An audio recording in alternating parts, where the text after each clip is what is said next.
Please be seated. Good morning. We're back on the record. Case number 12 CF 1083, State versus George Zimmerman. Good morning, Your Honor. Good morning. Fine. How are you? Good morning. Are we ready to bring the jury in? I have one matter. Yes. I'd like to review.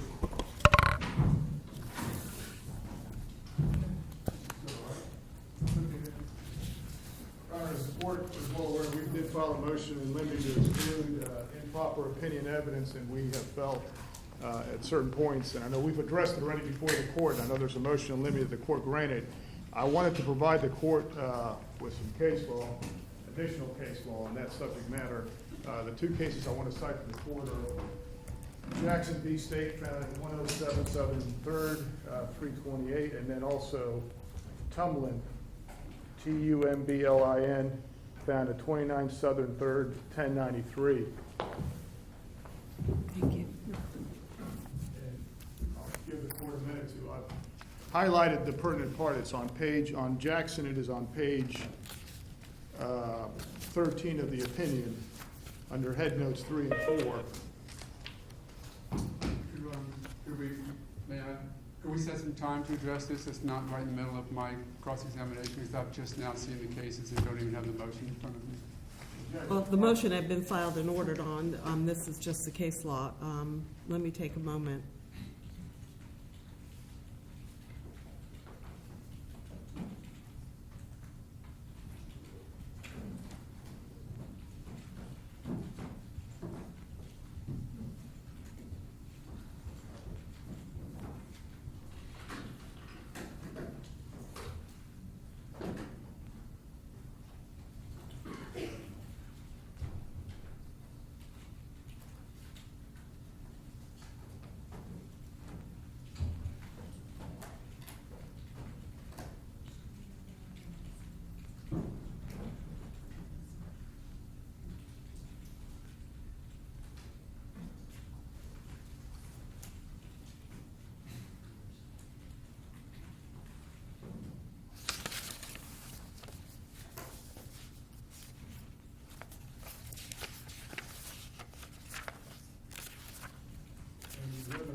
Case, it's on pages 10 and 11 of that opinion.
Okay, I have read both of the cases. What yesterday when we were up at the bench, there was specific objections, and we read back the testimony. So, what is the specific objections? The latter part of the testimony of Detective or Investigator Scarino, Mr. O'Mara was asking the investigator specifically to comment in terms of the truth and veracity of what the defendant said or didn't say, and that's improper. And so he is asking investigator, and did elicit from Investigator Serena opinions as to the truth and veracity of what the witness said, which is totally improper. Under the case law and under the motion we filed previously, we would ask the court to strike that and have the jury disregard that. Okay, do you know specifically which questions and answers that you're objecting to? I think it was towards the very end, and I can ask the court reporter. If you'll take a moment to look at that, and then you can allow the court to know. I'm just sort of in a recess. I'm going to cue up the audio because I want to use it across, so it's going to make some noise. Is that all right? Yes, sir. In order to show him that I have to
next question was, and I can just read it well.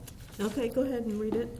We'll still off the record. It states, so if we were to take pathological liar off the table as a possibility, just for the purpose of this next question, you think he was telling you the truth? Yes.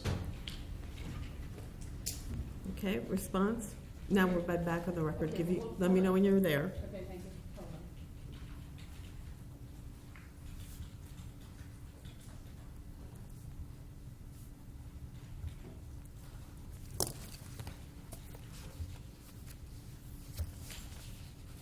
Okay, hold on.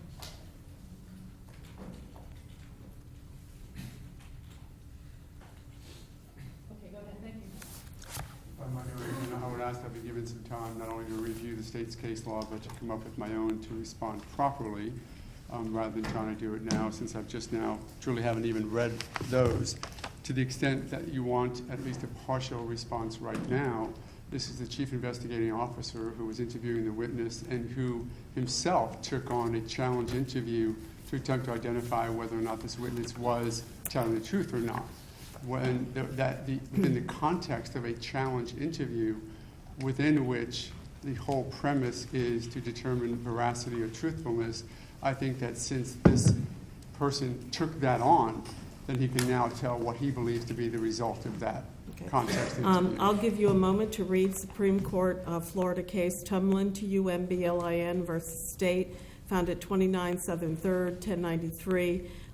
Decided in 2010 under Head Notes 9, 10, and 11. I'll quote, allowing one witness to offer a personal view on the credibility of a fellow witness is an invasion of the province of the jury to determine a witness's credibility. It is clearly error for one witness to testify as to the credibility of another witness. Moreover, it is especially harmful for a police witness to give his opinion of a witness's credibility because of the great weight afforded an officer's testimony. Police officers, by virtue of their positions, rightfully bring with their testimony an air of authority and legitimacy. A jury is inclined to give great weight to their opinions. And then another case holding that police officers' comment that witness was credible and positive in her pretrial lineup identification was error requiring a new trial. I guess my concern, and I'll take a moment to read it, is that in that context, it was a question of affecting the client's right to a fair trial, because in effect what happened in the Tumlin case was the officer vouched for the credibility of an eyewitness who came in and said, I'm certain that that's the defendant. And then the cop came in and said, well, I'm certain that I believe her when she says, I think it's him. That's affecting my client's right to a fair trial. I think it's a much different perspective under the facts of this case. Now, again, I need to read this and also get some case law, but a quick response is, it's a question of whether or not my client's right to a fair trial is being affected. I don't think the same would apply to the state when it's the state's own witness who presented a conflict or an attack argument to my client and he successfully responded. But if I might have a moment to review it. Okay. Your Honor, while that's going on, I do have another matter that I wanted to address with the court. Okay, well, we can do that.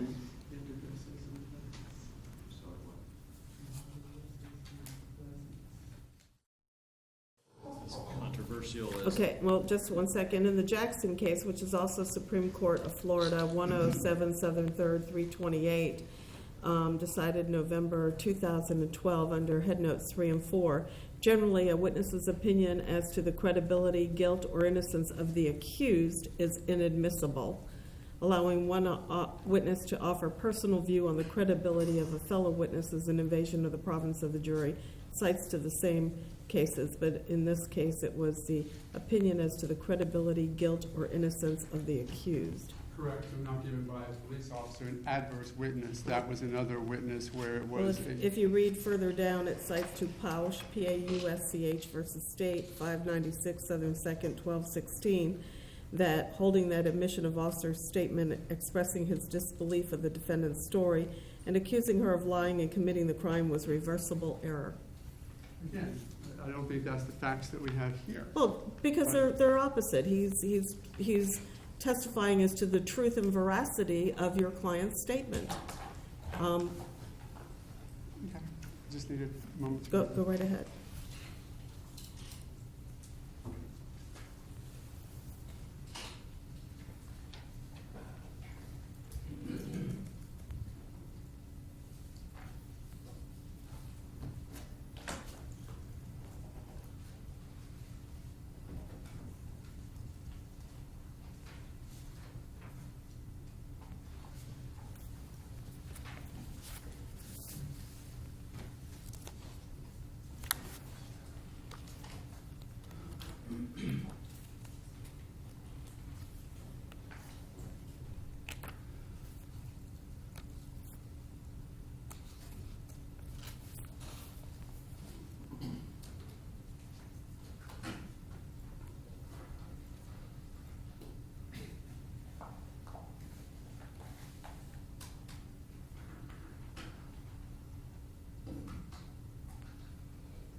quick review. I understand the court's concern.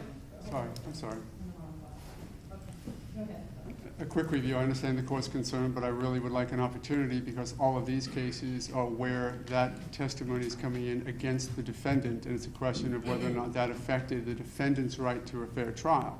I think that it may well be different, but I just want some time to look to see if this case law where a chief investigating officer who has to determine where the investigation is going, determine whether or not to continue to investigate, determine whether or not what credibility to give to certain witnesses and how to resolve differences between what one witness may have said happened to the other witness. Within the context of that officer's investigation, what he said was, as I was going through the interview, I challenged him, and his response suggested that he was telling me the truth. I just want an opportunity to see if Well, there's but you asked him a specific question.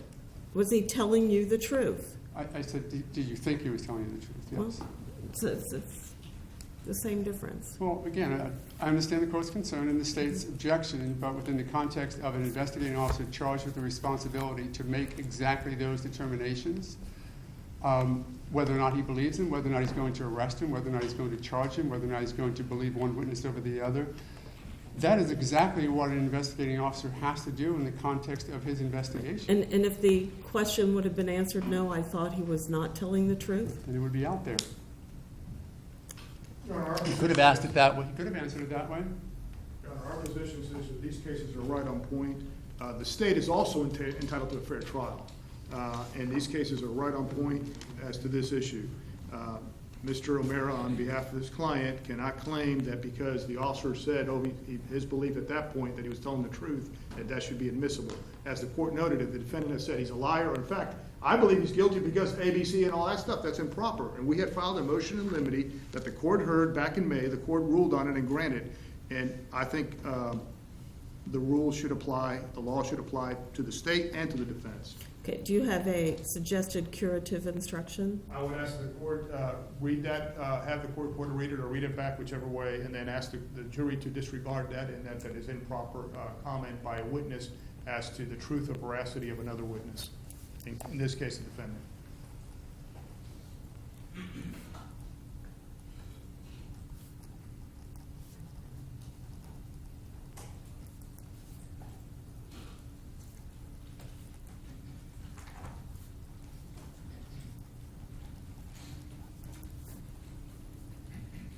Anything else?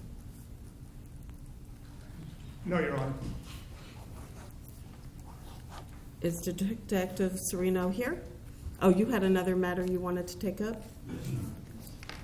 It pertains to a potential witness for later in the day, that being a Professor Gordon Pleasance. Your Honor may recall the state last week or a little before had filed a motion to perpetuate his testimony due to his being unavailable. That was heard, objected to, and granted.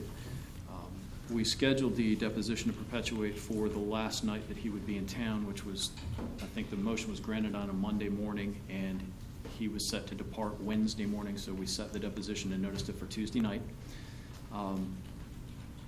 Everybody showed up except the defense, and I communicated with counsel for defendant on that night, and basically I think it was just a matter of people forgot about it in all the rest of things that was going on, and I understood that, but my problem was, and I explained this to them, that the witness wasn't available to reschedule because he was having to be at the airport in the morning and fly out and was going to be essentially unavailable. So I proceeded to at least preserve the direct testimony on videotape and a transcript, both of which have been provided to counsel.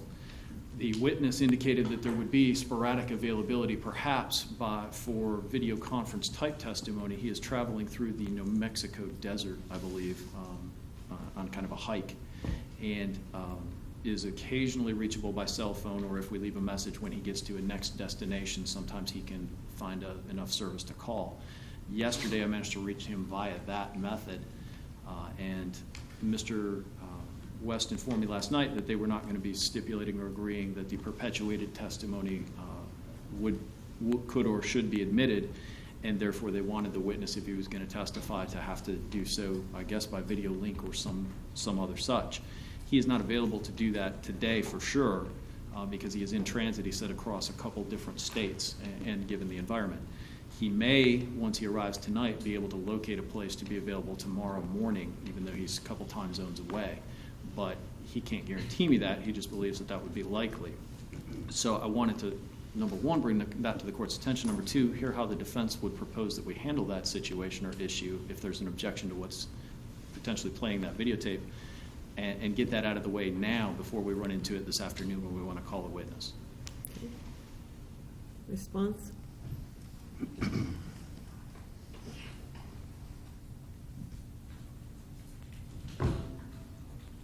I'm not quite sure what the proposal is. I think it's to play the video of Mr. Pleasant's direct testimony and then not afford the defense an opportunity for cross-examination. I don't know if that's it. That, of course, is completely unacceptable. If Mr. Manti seeks to offer the witness's testimony through Skype, then he should offer the direct, and then we can cross as appropriate. We also need an opportunity, though, to speak with Mr. Pleasant's prior to him taking the stand by whatever method that he does. The motion to perpetuate, as the court's aware, was a last-minute motion during the course of the trial when the state realized Mr. Pleasant wasn't available. We don't fault them for the effort that they made. We didn't become aware of the significance, frankly, if any, of this witness's testimony until, as well, sometime after the trial started, when we began to realize why he was being offered in connection with Mr. Zimmerman's coursework. I think Mr. Pleasant may have taught an online course at the Seminole State College. In any event, the issue last Tuesday was a scheduling complication. I don't dispute that the deposition was set sometime after court on Tuesday, and that at some point may have known that. There were no reminders or any conversation during the day, and then at the end of the day, when Mr. Manti had set up the video deposition with Mr. Pleasant here and contacted me by phone to say, "Where are you?"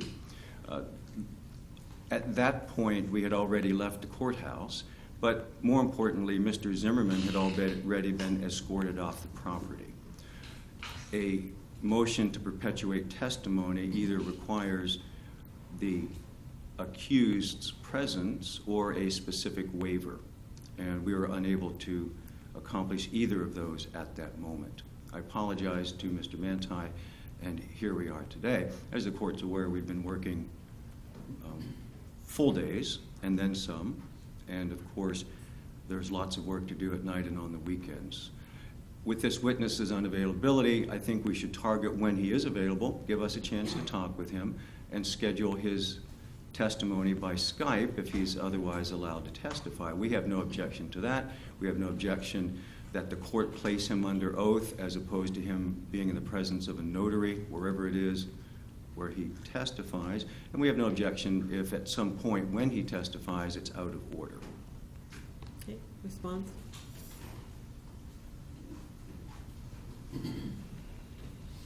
I guess my response to that is twofold. If we're discussing waiver, the state's position is, we had the argument on Monday. The court was pretty clear in its ruling. I think we were all pretty clear on the reason that we had to do it was because the witness was leaving before we would actually have the opportunity to start trial and present his testimony. And that's the reason it was set when it was.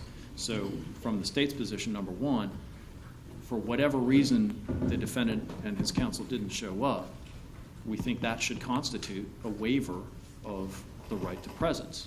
Simply not coming isn't really a reason to bar the direct testimony.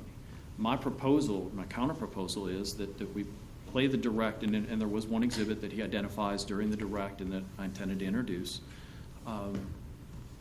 Play the testimony of the direct, introduce it, and if counsel wishes to cross, then hopefully he would be available tomorrow, but I can't, obviously I said, I can't guarantee that given the locations and places, and that's the reason we moved to perpetuate in the first place. And if they want to cross at that time, that's fine. I'm not attempting to deprive them of the opportunity to completely to cross. Well, there's a lot of different scenarios that could play out here, and if we could find out, if you could find out sometime today what his availability would be tomorrow. Let me table this argument till this afternoon. Yes, Your Honor. Thank you. Okay, thank you. Is there anything else? Let's get Officer Serino in here, please. And Shelley, can you queue up to that last question and answer?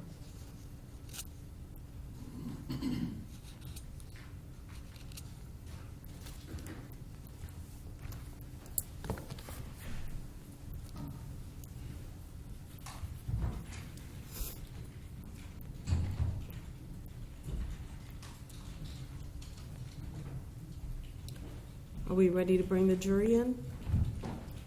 Yes, Your Honor. Thank you. Okay, let's bring them in.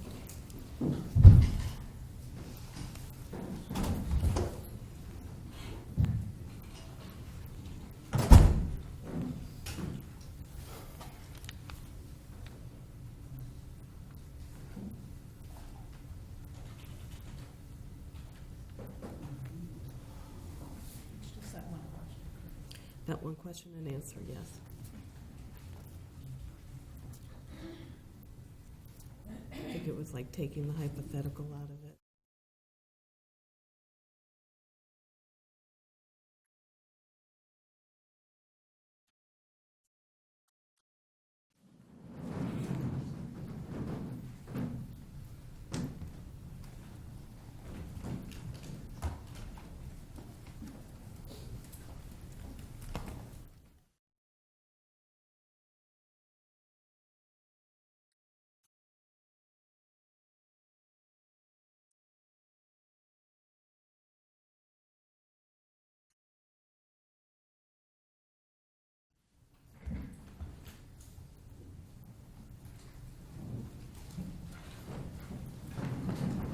Please be seated.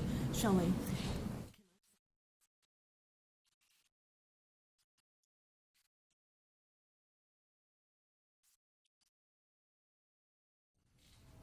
Just one.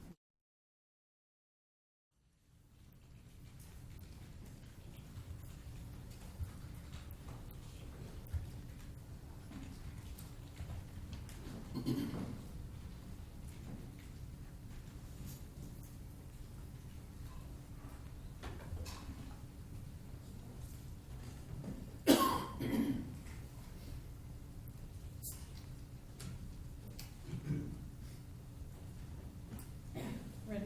Okay. Good morning, ladies and gentlemen, and welcome back. During the overnight recess, did any of you have any discussions with each other or with anybody else about the case? No hands are being raised. Please raise your hand if your answer is yes to any of these questions. Did any of you read or listen to any radio, television, or newspaper reports about the case? No hands are being raised. Did any of you use an electronic device to get on the internet to do any independent research about the case? People, places, things, terminology. No hands are being raised. And finally, did any of you read or create any emails, text messages, Twitters, tweets, blogs, or social networking pages about the case? No hands are being raised. Thank you. I'm going to have the court reporter read back a question and answer from yesterday afternoon and give you an instruction on that. Shelley, you may do so.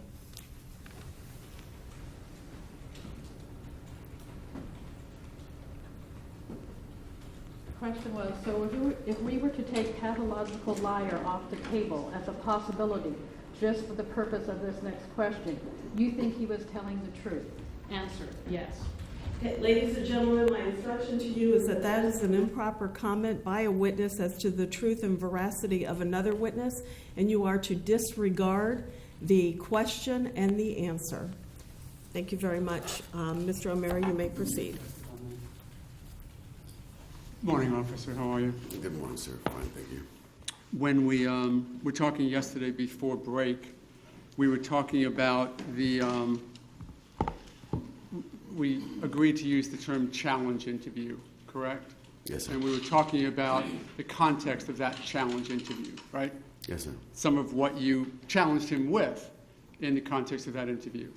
I want to back up a little bit. I mentioned yesterday as an example that one technique that law law enforcement officers are trained to use is what I call a command voice, and of course you're familiar with that, right? Yes, sir. That's when you basically have to take control of a situation and you say it in a stern voice, almost a yelling voice, because what you want to do is let everyone know you're the person in charge, correct? Yes, sir. In that context, you're not actually yelling at the person like you're angry with them, are you? No. It's a technique to gain control of a situation, correct? Yes, sir. Similar in the challenge interview, it's not as though in this context you're actually angry with Mr. Zimmerman, correct? No, anger's not a part of it. No. Right. It's just a technique or a tactic that you use to try and undermine his confidence in his own story so that you can see if he breaks, correct? Yes, sir. And that's the purpose of it, correct? Yes. Okay. So that when you challenge him, in an example, you said to him, you sound kind of frustrated on the phone conversation, because everyone's going to hear these things, you know. What was your purpose in that? On which phone conversation? On which phone conversation? I presume, having read the entirety of your interview, that you're talking about how he sounded on the non-emergency call. Okay. And was that in an attempt to sort of, again, undermine his confidence in himself so that you might get some movement in his story? Not necessarily. I mean, it could have been. Okay. I'm not quite certain my comment might have been or what tone I might have used. Okay. Would you then defer for the jury's consideration to the way you present to yourself in the challenge interview rather than just me going over or repeating it in sort of bare words? Yes, sir. Yeah. But you agree that your purpose was to challenge Mr. Zimmerman It could have been, yes, sir. and to try and undermine his confidence in himself such that he might tell you more or change his story in some way which would then give you an opening, correct? I would classify it more trying to extract truth if he's hiding it, yes, sir. Sure. And did you extract any truth or anything, any change in his story through this technique? No, sir, I did not. He was, in fact, consistent throughout, correct? Yes, he was. And he was also consistent with both all of his prior statements, correct? To my knowledge, yes. Okay. As the chief investigating officer, you had availability of those prior statements, correct? Yes. And there were some changes. I think you said yesterday there were certainly some expansions and even some minor inconsistencies, right? Yeah, there was some variations of accounts. But nothing that you considered significant. Nothing major, no. Nothing that evidenced to you that he was lying to you? Objection, Your Honor. It's an improper argument. Sustained. Any inconsistencies that you consider to be significant? None which I can challenge him with, so I would say no.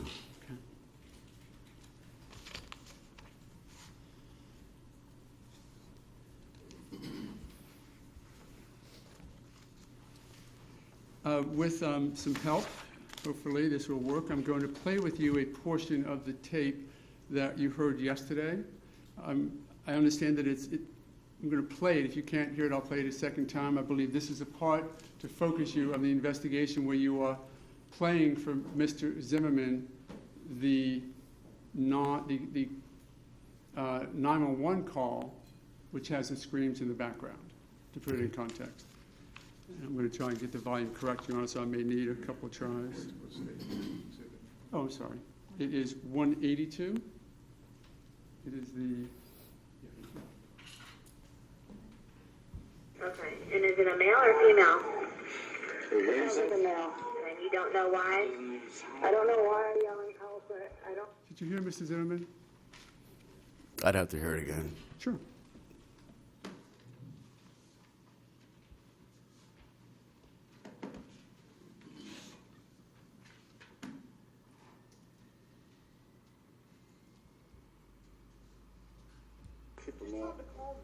I'm going to keep it low, Your Honor, until we get back to that point. But now we're here, we'll see you here, okay? Now, let's open your mind, okay? And if there's anything that needs to be changed. Your Honor, I'd ask that it be played I'm at the sorry. same level so that the jury can establish the I context. think he's just trying to I'll cue it do up. that, Your Honor. Can't do this anymore, yeah? Let's do this one. 911, do you need police, fire, medical? maybe Hear that voice in the background? both. I'm not sure. There's just someone screaming. 911, do you need police, fire, medical? Maybe both. I'm not sure. There's That's just you. someone screaming out. In the transcript, and I think it was pointed out on 2 occasions by Mr. DeLeonda yesterday that there was a suggestion that Mrs. Zimmerman said, doesn't even sound like me. Do you remember that? Yes, sir. Now, is it your opinion? Well, your opinion. Did you interpret that Mrs. Zimmerman was denying that it was him, or just that it simply didn't sound like him? Your Honor, I'm going to object as to having this witness testify about what the defendant was thinking based on what he said. Okay, sustained. Did that change the direction of your interrogation of him, that statement that he said, doesn't even sound like me? Did that change the direction of your interrogation of him at all? No, it did not. Did that cause you any concern whatsoever? No, it did not.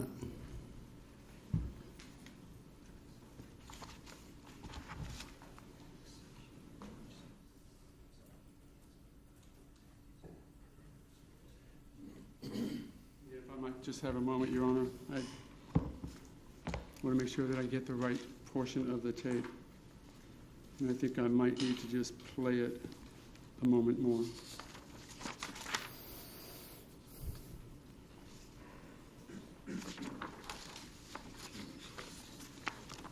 So I'm going to do that now, and it may be on that portion.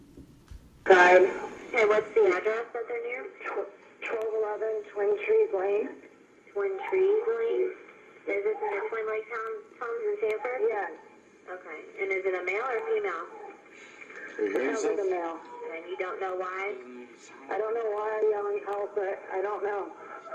Just send someone quick, please. Okay. Does he look hurt to you?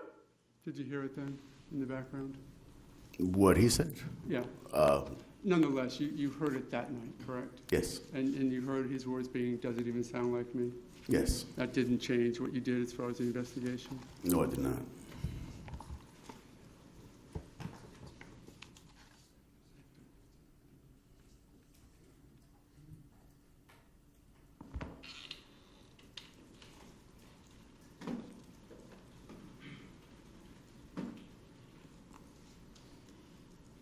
Similarly, in the challenge interrogation, you even told him that you were moving from the interrogation room to another area out by your desk as well, correct? Yes, sir. That was both to listen to the tape, correct? But to also change the setting for him? No, exclusively because of the facility. I didn't have any of, I didn't have a computer inside the interrogation room. Now, you said in response to a question from Mr. DeLeonda yesterday that you perceived Mr. Zimmerman's injuries to be minor, correct? Yes, sir. And that was as you looked at him that night after midnight, correct? Yes, sir. And we showed you the picture of his injuries before he was cleaned up, correct? Yes, sir.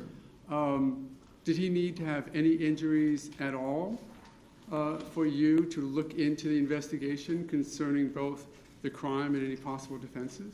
No, sir. That's not an element, is it? No. As far as him having injuries, no.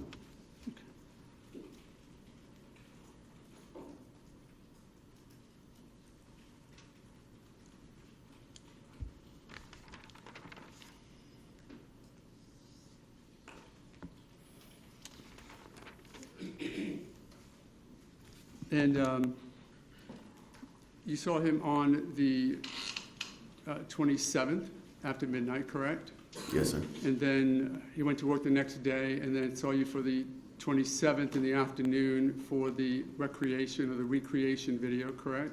Yes, sir. And then he came back to talk with you again voluntarily on the 29th, correct? That's correct. And did you talk to him after that? Yes, we had conversations. And that was over the phone? Yes, sir. Did you talk to him again in person? Not that I can recall.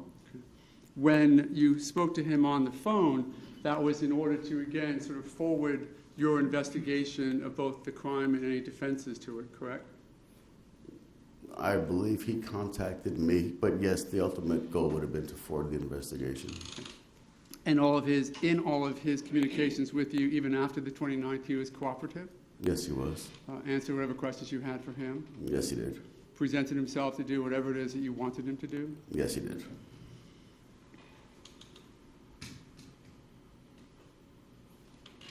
You have done even more than just take the interviews of my client as part of your investigation in this case, correct?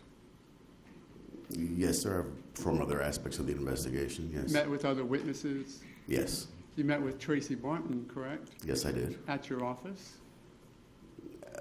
Yes, there and at his residence also, or at the residence in Twin Retreat View. Yes. Why did you meet with him at your office? I'm object, it's beyond the scope of direct and calls for hearsay too. Well, actually, Okay, let me take it one at a time. It was not covered in direct. It's not hearsay, the question and the answer that it would elicit.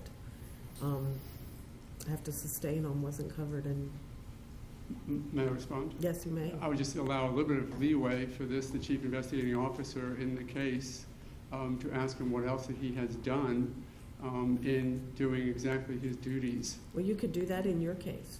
So If I you will choose call to do him so. as my witness, If you choose to do so. then I will do that. Thank you, Your Honor. And I need to get this back to the clerk. If I can just have a minute, are you going to use it? Not right now.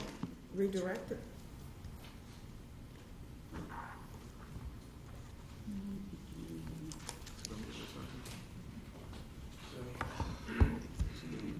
I actually do know how to use a laptop on occasion. Thank you very much.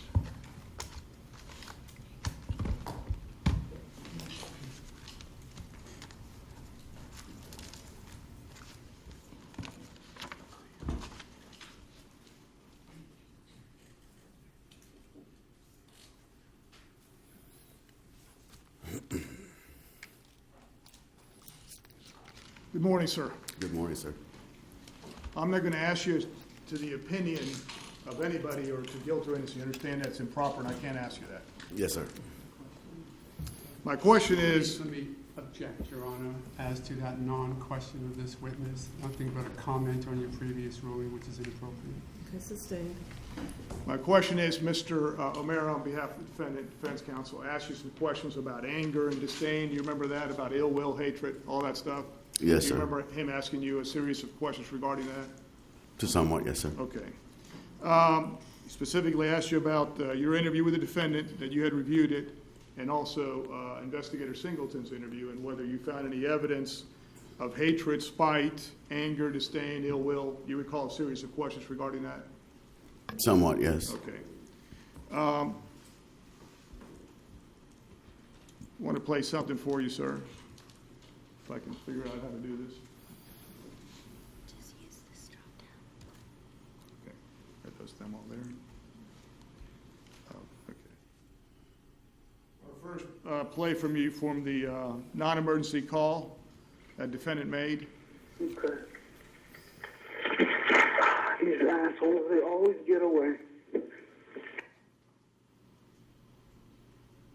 Is that something you would use in reference to somebody that you're going to invite over for dinner? Would you call them these assholes? No, sir, I would not. Does that seem like to you like a friendly comment about somebody else? No, sir, it's not.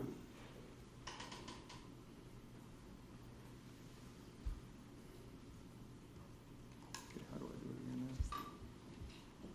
now? I gotta hit that. Yeah. You go straight in, don't turn and make a left. Shit, he's running. He's running? Which way is he running? Down towards the other entrance of the neighborhood. Okay. Which entrance is that he's heading towards? The back entrance.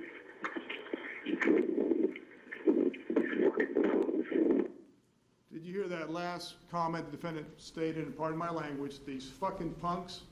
Yes, sir. Okay. Is the word, pardon my language again, fucking punks, something that you would refer to, something good about people when you reference them? No, sir, it's not. Are you saying, or you did testify when you were cross-examined, that those two, these assholes always get away, and pardon my language again, these fucking punks, that he said that because he wanted to interact and meet and invite Trayvon Martin for dinner that night? Excuse me, Your Honor, that would be speculation. Sustained. Are you saying that those words were uttered by the defendant in reference to wanting to meet the victim? Excuse me, Your Honor, that would be speculation. Okay, I'll be glad to rephrase it. sustained. Does that not indicate ill will, hatred, and spite against somebody else, sir? No, it does not. In your opinion, calling somebody, reference them as, pardon my language, fucking punks? That is ill will and spite. It Correct. is? Yes. Okay.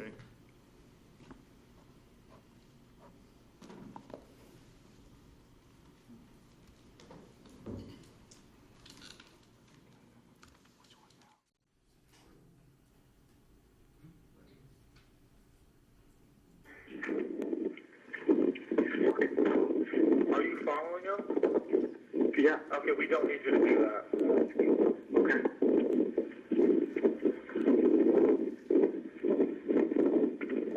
All right, sir, what is your name? Sir, you were asked by Mr. Romero on behalf of the defendant in terms of whether there was evidence that he had followed him or not. Do you recall being asked that? Yes, sir. And you recall you, in fact, to use Mr. Romero's words, challenged the defendant regarding that. Do you Yes, recall sir. that? Yes. About whether the defendant was following him or not? You Yes, I recall did. that? Did you hear the word there by the non-emergency operator about whether he was following him or not? Yes. And did the operator not tell the defendant not to do that? In so many words, yes. Okay.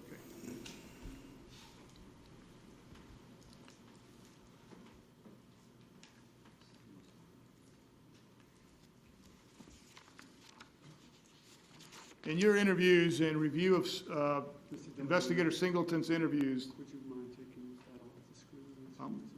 sure. Sorry.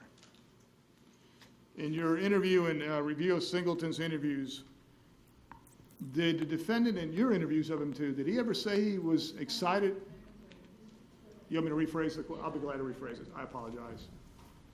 In your interview and also your review of Investigator Singleton's interview of the defendant, which you've had an opportunity to do, correct? Yes, sir. Mr. Romero asked you about those. And did the defendant ever indicate that he was happy that there were burglaries being committed at Retreat at Twin Lakes? No, he did not. Did he ever say he was excited that his neighborhood was getting burglarized? No, he did not. In fact, didn't he say this, sir?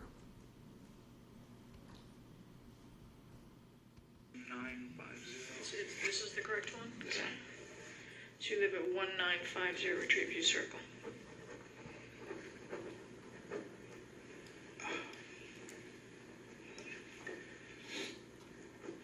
Okay.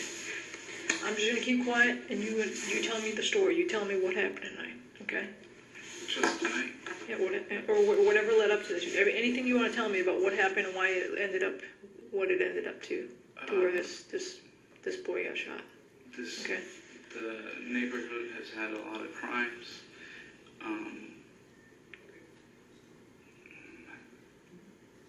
My wife saw our neighbors get broken into and she got scared. Are you talking about the residents or vehicles? The residents. Okay. While it was occupied.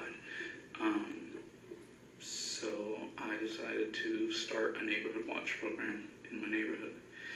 Okay, what is the name of the neighborhood? Retreat at Twin Lakes. Now, Investigator Singleton asked the defendant what led up to this in terms of the shooting, correct? Yes. And that's how you replied, correct? Yes, it is.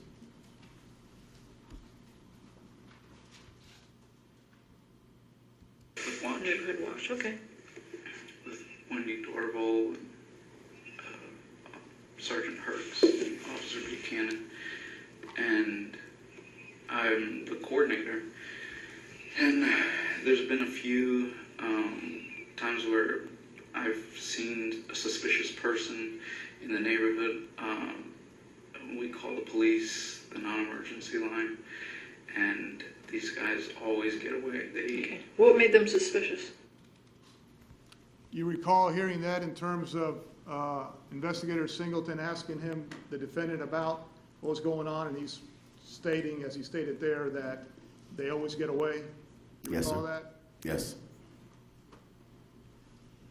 Didn't he say that to the non-emergency operator also? But he used more colorful language, pardon my language. He used, "These assholes always get away," correct? Correct. And those words were uttered within minutes of the actual shooting, weren't they? Yes, they were.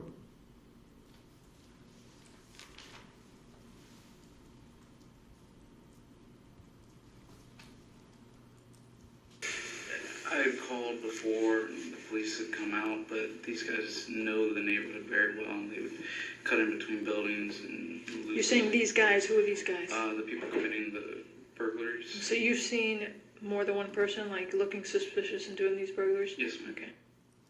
Now, Investigator Singleton had him clarify when the defendant in that interview on the 26th stated these guys, he had him clarify or describe what he meant, correct? Yes, sir. And defendant said the people committing these burglaries, correct? Yes, sir.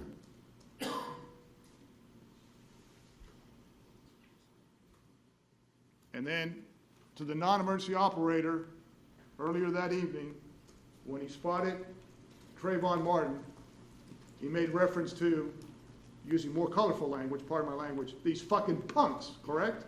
Correct, sir. So when Mr. O'Mara asked you about profiling, isn't it accurate that he was profiling Trayvon Martin as a criminal? He assumed that he was a criminal that night? The objection, Your Honor, is that call for speculation. Sustained is to speculation. Do you recall Mr. O'Mara asking you about whether he was profiling the defendant, I'm sorry, Trayvon Martin? Yes. Okay.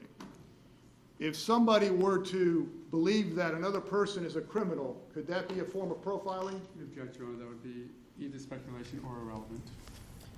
Overruled. If I were to believe that you're a criminal and I followed you and did something, wouldn't that be profiling you? Then I would object based upon improper opinion testimony unless we're opening that door.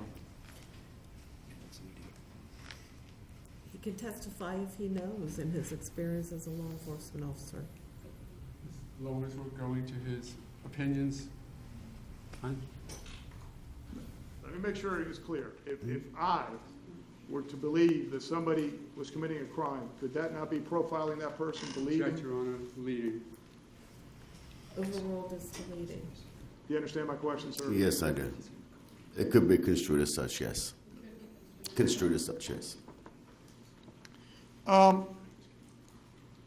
Your review of the evidence there, was there any indication that Trayvon Benjamin Martin, the young man, I think 20 days past, had just turned 17, was committing a crime that evening, sir? No, sir. Was there any evidence that that young man was armed? No, sir.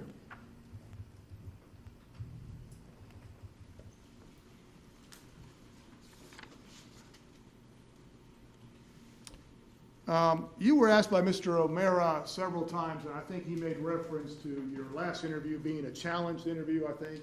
I don't know if you completely agreed with him on that or just agreed to use his terminology for that. Did you agree that that was a challenging interview? I wouldn't quite classify it as that. However, it could be viewed as a challenging interview based on his view of it. Okay, his being Mr. O'Mara's?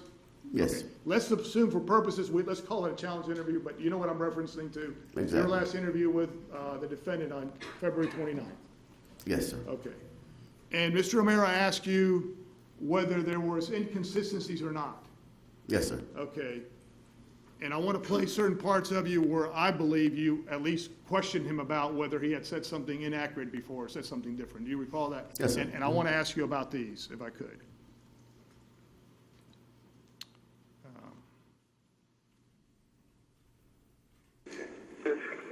Okay, just let me know if he does anything, okay? Yeah, we got him on the way. Just let me know if this guy does anything else. Okay. These assholes always get away. That statement. These assholes. What's behind that? People that victimize recall you playing that recording for the defendant and asking him about that? Now, that, somebody may refer that to a challenge, but you recall questioning about that? Yes, sir. I pointed it out to him. Okay.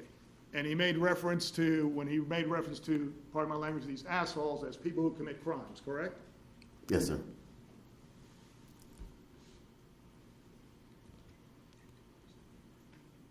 Told me not to follow him, and I wasn't following him. I was just going in the same direction he was. That's following. Well, I mean, If you were offended, wrong. okay. So you basically wrote it off. I mean, Right, and I was on the other side. Now, you were questioning him, pointing out an inconsistency, weren't you not, that he was, the defendant was claiming he was not following him, and you're telling him, that's following him, correct? You recall saying that? Yes, sir.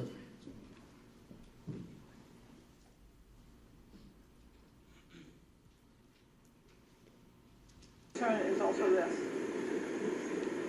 She's running, and I'm getting out of my car in an instant to make sure I don't lose sight of this guy. That's what it sounds like. Are you following him? Because that's what it sounds like you're doing. That's why he asked you the question. It sounded to the dispatcher likely that you were running, and that's why he asked you that question. Are you following him? And your answer is yes. Okay? But then you get to the other side, and you're concerned about walking past this guy when you've already been chasing him, essentially. And he's telling you to go back to your car, and now you want to pretend, or not pretend, you want us to believe that you're concerned about having a flashlight to move back where you just ran? you're Trying looking to for catch up him. to him. Do you know what I'm saying? Okay, it sounds like you're looking for him. Do you recall you and Investigator Singleton questioning him about that? Yes, sir. About there possibly being an inconsistency based on what he's saying and what the evidence showed? An inconsistency as far as his acts and his words, Yes, sir. to clarify. Right. And by the way, while we're at this point, Mr. O'Mara asked you about videotaping. You recall that you had questioned the defendant about videotaping, and you showed him the victim's camera that was at the scene near where his body was. You recall that? Yes, sir. And you stated, I believe, in direct and in cross-examination that you were bluffing him. You were telling him that the victim had potentially videotaped the whole thing? At that point, yes, it was a bluff. Is that correct? Yes, sir. And you knew that not to be true, correct? At that point, yes. Okay, all right. And my point is, and the defendant made a comment like, oh, I hope to God it was videotaped. You recall that? Yes, sir, I do. Okay. Now, Mr. O'Mara asked you about stores and other places that have videotapes out there. Yes. Correct? Mhm. Now, the defendant, I believe you've already testified, was head of the neighborhood watch, correct? Yes, And sir. had lived in that neighborhood for a while, correct? Yes, sir. Okay, so he would have been aware whether there was videotaping or not in any of those buildings, correct? I would assume so, yes. Okay. And I know you weren't there when it happened, but you would agree that the interaction between the defendant and the victim in this case, the defendant was aware of whether the victim, before he got shot, took out the video and videotaped the defendant, correct? Judge, Would Your know Honor, that. I would object, that would be speculation. Sustained. Was there any evidence that the victim, before he got shot, said, hold on, before you shoot me, let me take out my camera and take a picture of you as you're shooting me? No, there was none. Was there any evidence that the victim, as the defendant was following him, said, hold on, I'm going to take a photograph of you so there'll be a record before you shoot me that you're following me? I object, Your Honor, that was asked and answered. Overruled. Was there any evidence that the victim, as the defendant was following him, said, hold on, stop right there, let me take a photograph of you or let me videotape you before you shoot me or before you're following me and then shoot me? No, sir, no. And so when Mr. O'Mara asked you about whether the defendant knew that or not, he would have known that, correct? I would assume so, yes, sir. So he basically knew you were bluffing, is what I'm getting at. Objection, Based Your on- Honor, that would be speculation. Sustained. I'll be glad. Let me play another recording for you if I could, sir. That you're concerned about having a flashlight to move back where you just ran? You're Trying looking to for catch him. up to him. Do you know what I'm saying? Okay, it sounds like you're looking for him. You brought a flashlight with you. Yes, ma'am. You wanted to be able to see him. You want to catch him? You want to catch a bad guy? It doesn't, that's fucking punk can't get away. Listen, we're outside the interrogation room, okay? And we are in a whole different area right here, okay? This is where, you know what I mean? You were questioning him about what he had said, about the evidence, correct? Yes, sir. Is that what you were doing there? Yes, sir.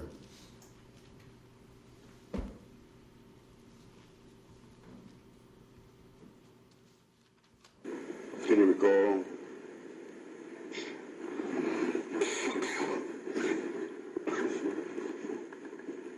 At what point is suffocation happened?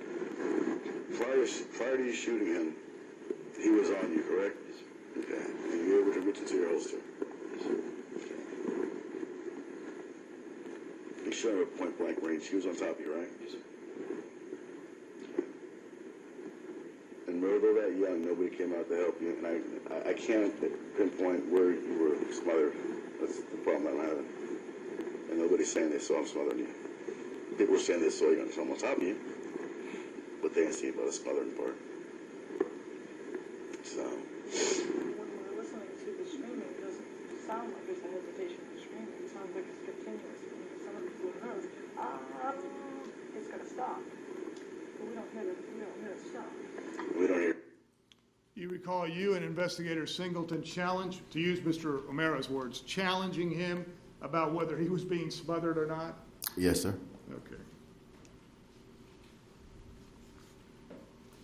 Can we please?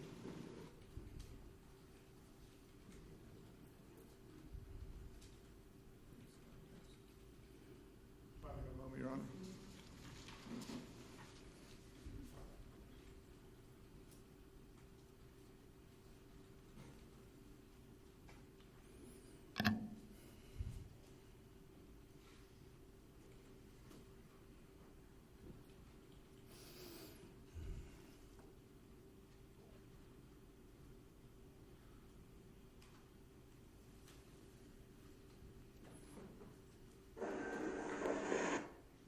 Do you recall watching on direct and then on cross-examination, I believe it was on direct, I apologize, it was, being asked questions about the videotaping, the reenactment? Yes, sir. That occurred on the 27th, you recall that, between defendant, where you took him back out to the scene? Do you recall that? Yes, sir. Okay. You were present for that, is that correct? Yes, I was. Okay. And do you recall that at some point the defendant walking, as he's walking, and he's walking the route where he claimed he went? Do you recall that? Yes, sir. Okay. And you recall him at some point saying that he went to look for an address and there were no addresses to the left there because those were the back of the buildings? Do you recall that? Yes, sir. Okay. And I'm going to try to key to this point specifically, but do you recall? I think I told the operator that. I'm sorry. And he said, are you following? For a street sign. Right. So I got out of my car and I started walking. Go ahead. Oh.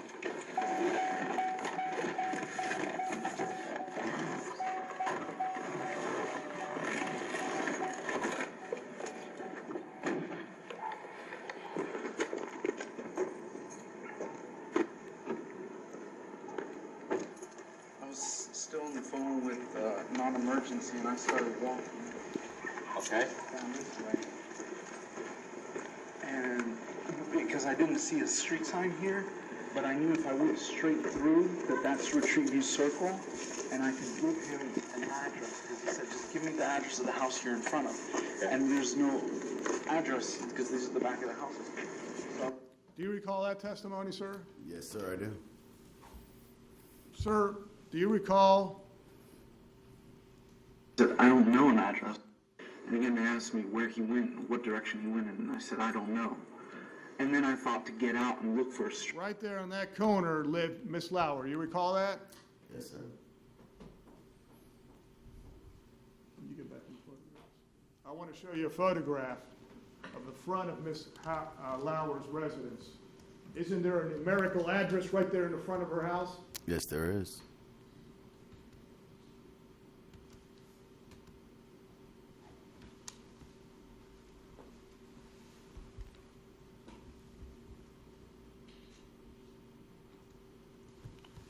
Isn't her address 1211?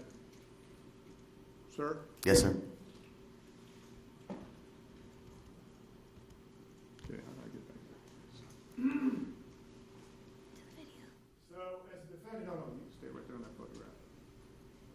So the defendant in that reenactment, when he's pointing at all the back of these houses where he's claiming he doesn't have an address, there's an address right there staring at him. Isn't that true, sir? Yes, there is. That would be leading. This is still redirect. I'll be glad to rephrase the question. When a defendant turns and points on video to this side where he's saying there's no address because it's the back of the house, right to the right, what is there? Is there a house there with an address? Yes, there is.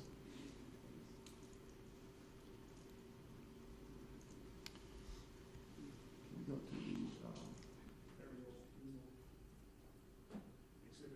For the record, that was State's Exhibit 33. Just number 1. And let me show you State's Exhibit number 1. And I'm going to put a close-up of part of that. For the record, State's Exhibit number 1, a scenario photograph of the retreat of Twin Lakes, correct? Yes, sir. And as you pointed out when you used Mr. Romero's words, challenging the defendant in that interview, you pointed out there was only 3 actual streets in the whole neighborhood, correct? Yes, sir. And this street the defendant claims he did not know is Twin Tree Lane, which is the main entrance that you come in and out of that retreat of Twin Lakes. And right here, I'm pointing to is Ms. Lauer's address, correct? Yes, sir. So the defendant, when in that interview, claims he did not know this street and didn't happen to see the address here, but specifically did not know this street, correct? Yes, correct. Okay.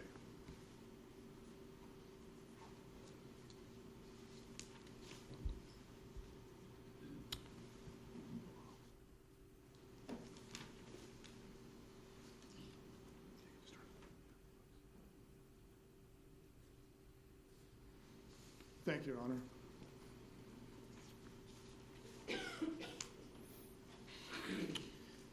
You recall also on cross-examination, defense counsel asking you about inconsistencies or consistencies, correct? Correct. Do you recall the defendant in the interview that he gave you and Investigator Singleton stating that after he had shot Trayvon Martin said, or something, put his hands up, correct? Do you recall that? Yes, sir. And do you recall that he then stated that Trayvon Martin somehow fell on the ground face first? Do you recall that? Yes, sir. And do you recall a defendant stating that he put his arms out, correct? Do you Correct. recall him saying that? Yes, sir. Now, sir, if I may approach the clerk.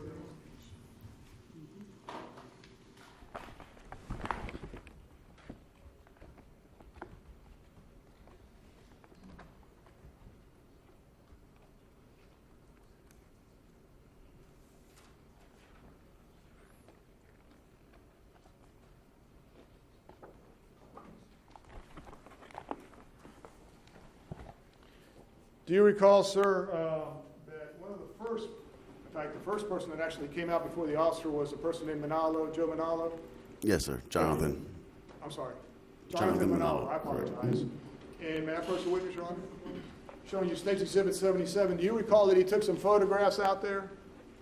Yes, I remember those, yes. And one of them was State's Exhibit 77? Yes, sir. And may I publish that to the jury, Your Honor? Yes, you may. And you recall in that photograph the victim's hands being underneath his body? Yes, sir. Yes, sir. Could someone say that that was inconsistent with the defendant's statements that his hands were straight out, that he had put his hands out? That positioning, yes. I'm sorry. That positioning, as seen there, yes, it is.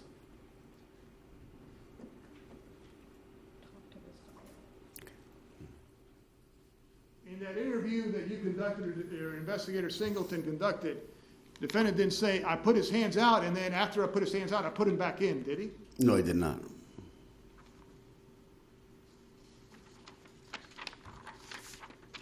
I think in cross-examination, you were asked something about exaggeration. Do you recall being asked about that? Yes, sir. And do you recall, I think either you uttered it or Mr. Romero uttered it on behalf of the defendant, exaggeration. Do you recall what that was about? Pertains to the defendant's statements, You felt he was exaggerating certain parts of it? among other things. did you feel, I can't lead you, so Okay. did you feel in terms of exaggeration, what did you mean when you said that he was exaggerating parts of his interview? How I felt, okay, based on, Okay, no, what I'm getting is inconsistent. I want to give you, I don't want to. okay, You were asked specifically about exaggeration. Did you feel he had exaggerated the manner in which he was hit? yes, sir. Yes, sir.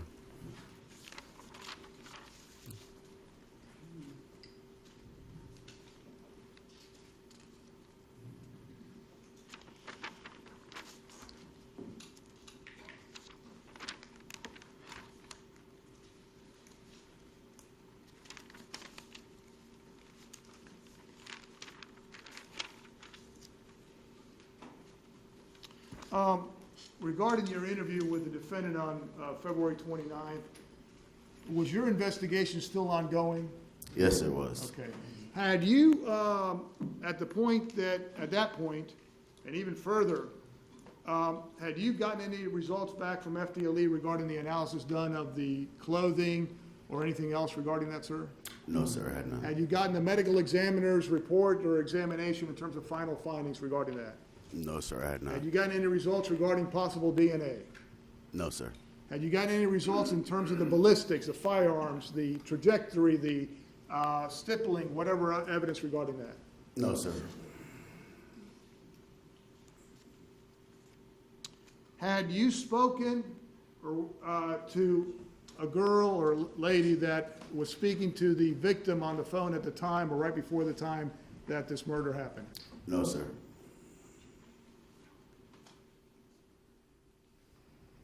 Had you analyzed the phone records and the conversations between the victim, Trayvon Martin, and this lady that he was speaking to? Her name's Rachel Gentile.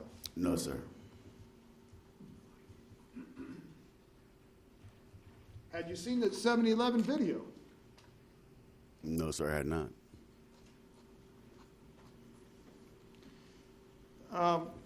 You also did, obviously, reports in this case, correct? Yes, sir. And in some of those reports, did you in some way write down some inconsistencies, what you felt were some inconsistencies based on the statements that the defendant had given you? Concerns of mine about his statements, correct? Yes, sir. Okay.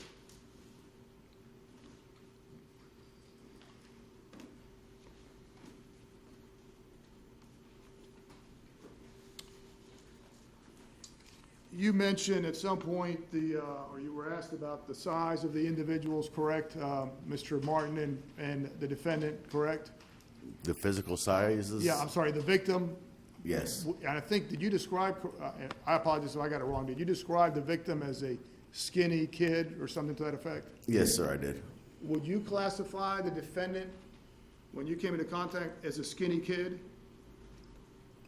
Would I classify the defendant as Yeah, skinny? as a skinny kid? No, sir.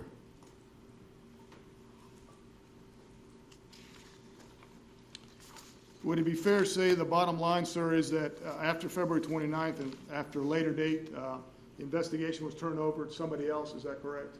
As of what date, sir? After that interview, at a later date in March, the investigation was turned over to another agency? Yes, sir.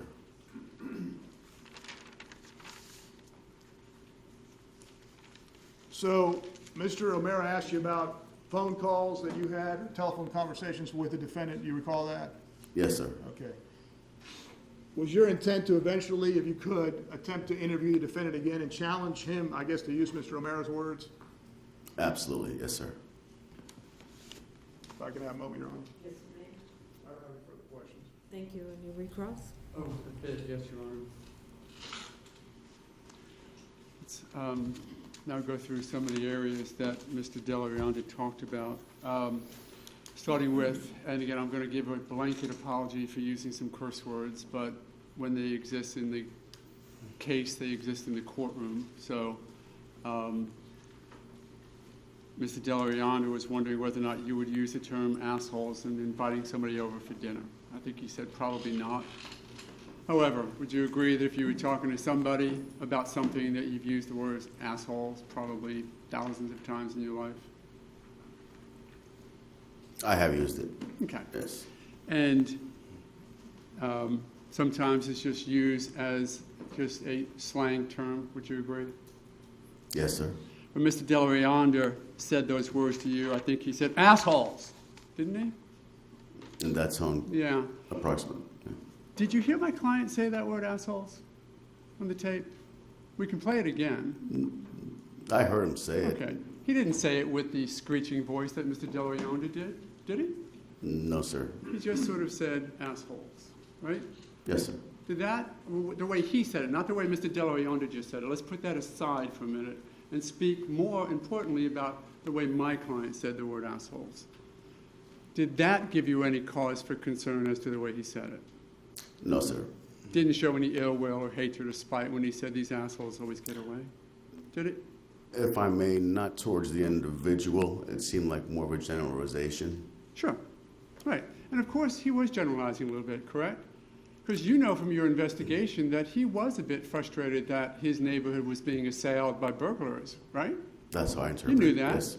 You knew that, as a matter of fact, you investigated and found out that a person, Emmanuel Burgess, was arrested 2 weeks before this event, a young black male, for having burglarized several homes in the neighborhood, right? Yes, sir.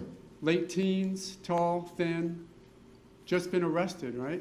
Yes, sir. Sentenced to 5 years in prison for having burglarized a bunch of homes both in Retreat View Circle and outside, but still in your jurisdiction, right?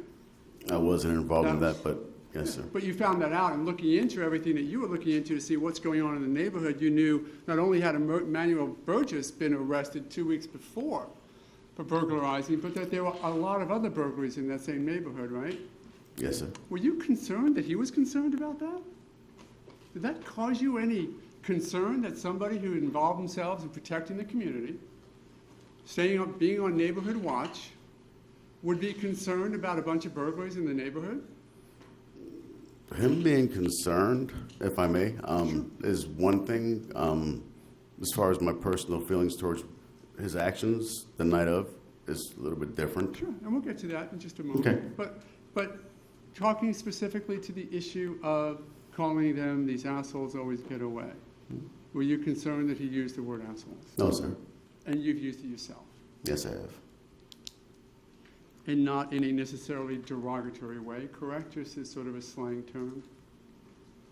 It tends to be more towards derogatory, sir. So ever for guys walk into the squad room, it's about dinner time, you go, okay, what are you assholes doing for dinner? Anything like that? Personally, no. Really? Not that. I see what you're saying, but it could be viewed that way. Okay. Just like when you use the word shit, right? Oh shit, he's running.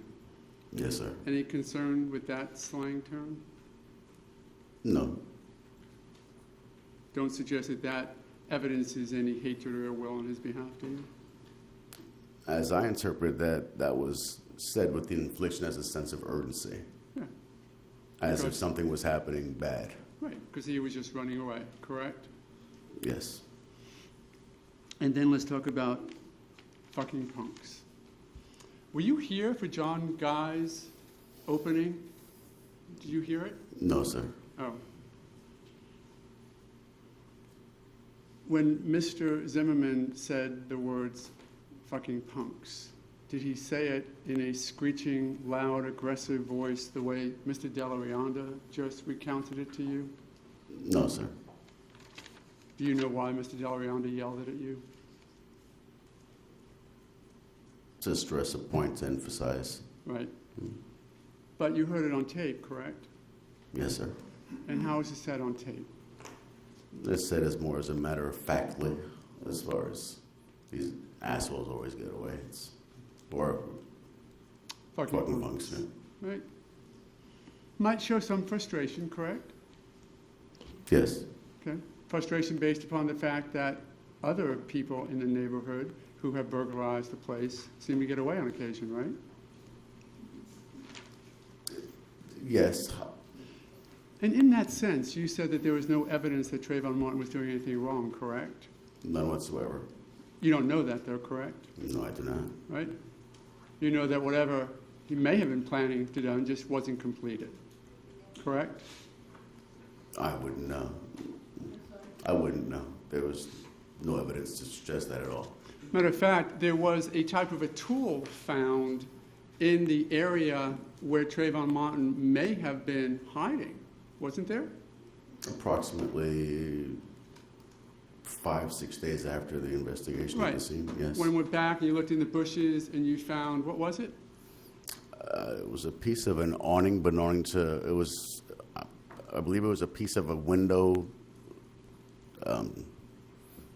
piece of hardware, basically. It looked like a Slim Jim. Slim Jim. And what's a Slim Jim? Slim Jim's a device used to go ahead and jimmy locks on vehicles primarily. To break into a vehicle. Yes, sir. And that was found a few days after this event. Yes, sir. Not particularly tied to this event by you, but it was there, wasn't it? Yes, it was. In the bushes just off of one of the residences, correct? In the bushes behind Jonathan Manolo's residence. So,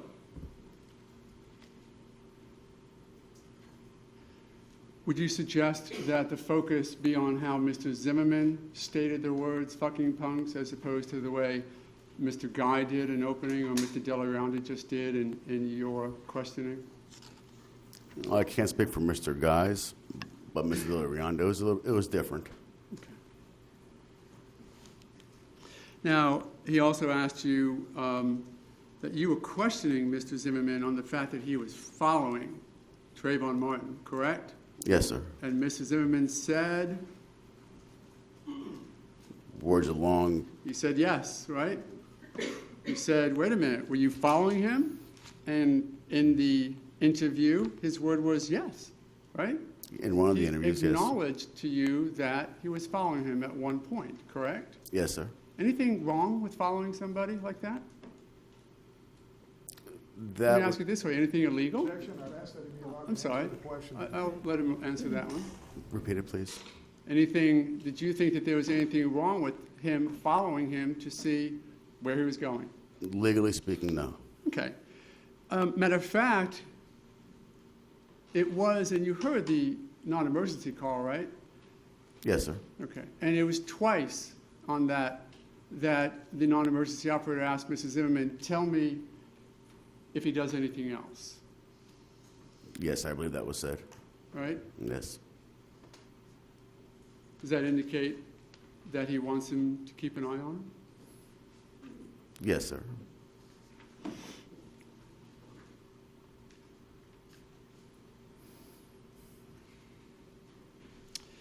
And you said following him is not legally improper, correct? It's not illegal. No, Even sir. approaching somebody is not legally improper, is it? That's open for interpretation. Tell me what crime you believe would occur if I were to walk up to you on the street and say, hi. In that manner, none whatsoever. How about, what are you doing here? None whatsoever. How about, get the hell out of here? None whatsoever. How about, I don't like the way you're dressed. I don't like the fact that you have gray on. Get out of my face. That could be construed as confrontational. Sure, but is that Not illegal. a crime? No, sir.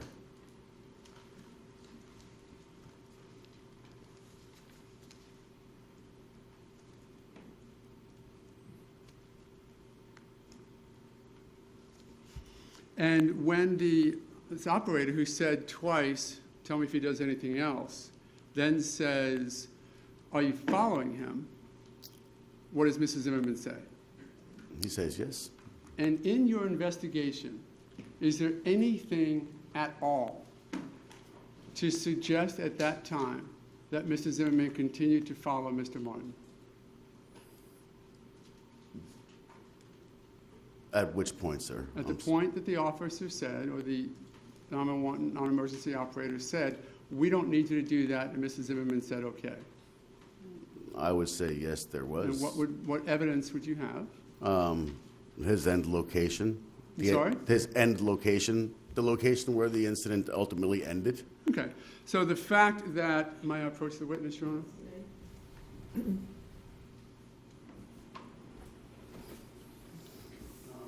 For identification purposes, I'm going to witness State Exhibit 139. Because you know the event started where? The event as far as I'm concerned, started off that matter. Okay, I'm talking about the physical altercation, I apologize.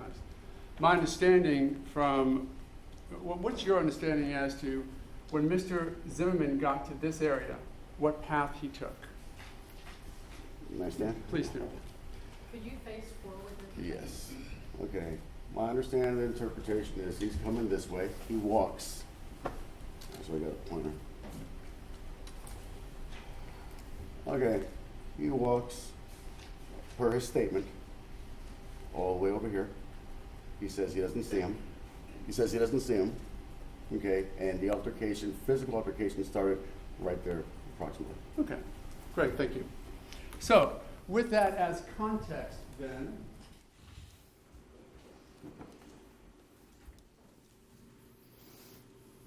do you know exactly where Mr. Zimmerman was when the non-emergency operator said, we don't need you to do that?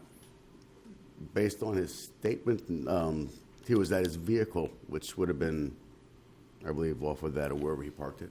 Based on his statement, he was at his vehicle, which would have been, I believe. Wherever he parked it on Twin Trees. It's your understanding of the investigation that Mrs. Zimmerman was at his vehicle when the officer said, we don't need you to do that? That was when he was exiting his vehicle. That's my Okay. understanding, yeah.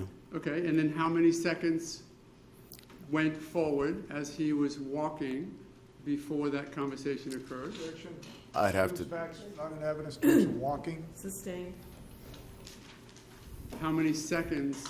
You heard the tape where you can hear him getting out of the car, correct? where I heard the sound of the door being opened, which I interpreted that. That he got out of the car, Yes. right? And then you know that he was walking in some direction because he said to the officer in response to, are you following him? He said yes, right? Objection is the facts not in evidence, walking, assuming a fact Okay, not in evidence. rephrase your question. You know that he was following him because he told the non-emergency operator that he was, right? Yes, sir. And you know from the conversation that Mrs. Zimmerman indicated to the non-emergency operator that he had cut between the buildings, right? Yes, sir. Okay, so, if I might approach again, so just so we're clear with what you just testified to. He parked his car somewhere in this area, correct? Correct. And then, go ahead, Background here somewhere. right? So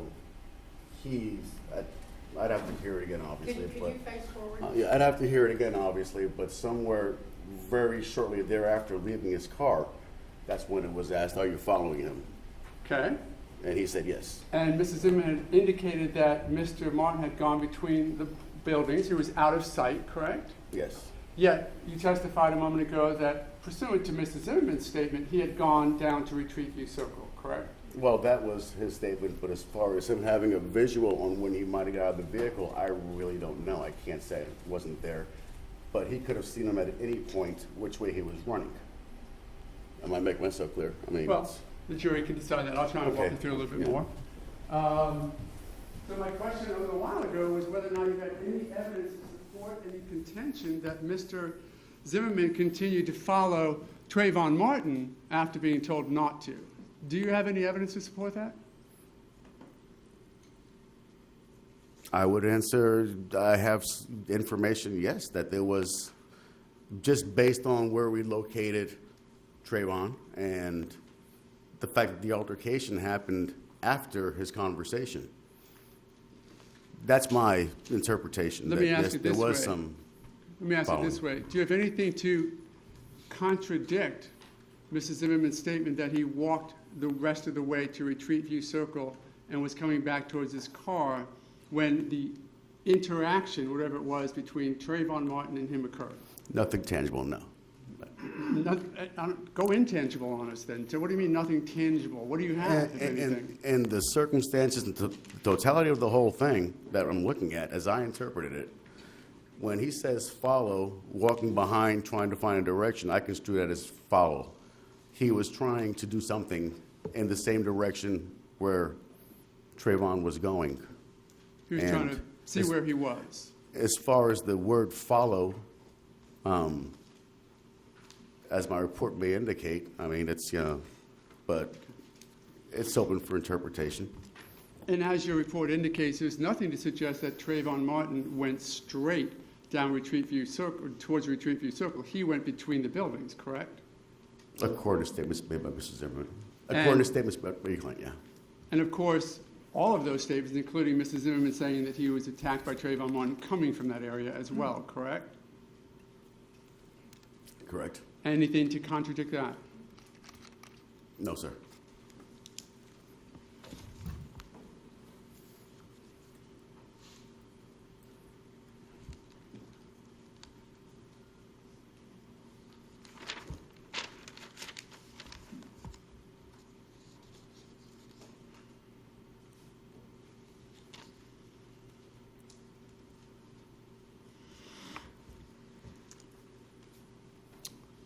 You understood from your conversation with Wendy Dorival, your knowledge of Neighborhood Watch, that if a crime is occurring, that you ought to call 911, correct?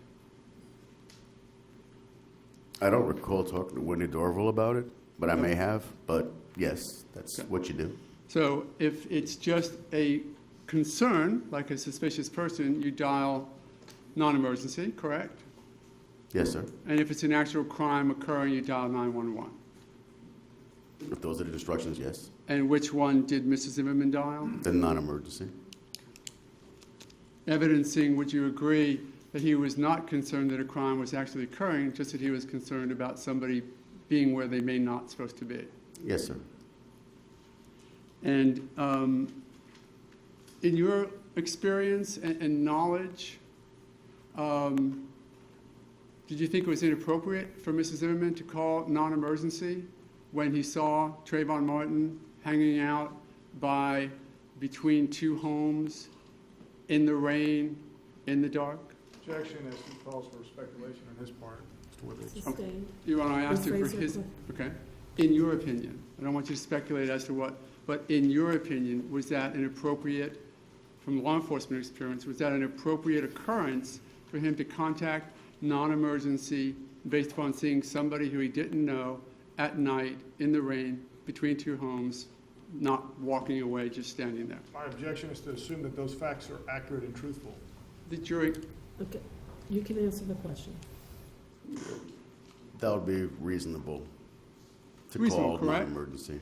matter of Yes. fact, if you were driving an unmarked car past that at that precise moment and saw Trayvon Martin there, standing between two buildings at night in the rain, not moving, maybe even looking into a window, would you have stopped and talked to him? Not just based on his presence. No, I would not. And why not? He might live there. But the question is, would you stop and ask him? Not just based on what you observed, no. You agree that police, at least, are supposed to look into situations that might be suspicious? If brought to the attention by a citizen, yes. I'm sorry? If brought to the attention by a citizen, such as Oh. George Zimmerman, yes, we are obligated to. So you wouldn't do it on your own? If on routine patrol, I can't say, maybe.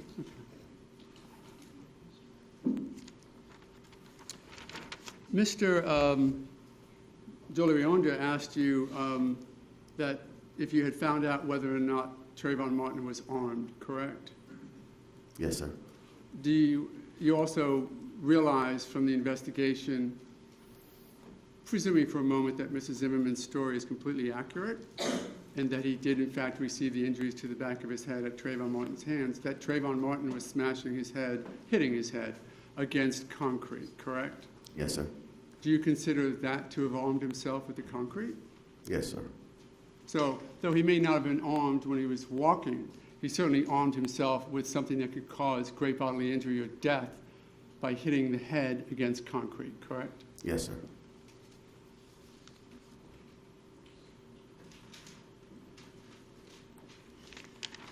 And in the challenge interview, and know we go back and forth as to whether or not it was an interview with challenge, an interview for information, but again, for these purposes, calling it a challenge interview.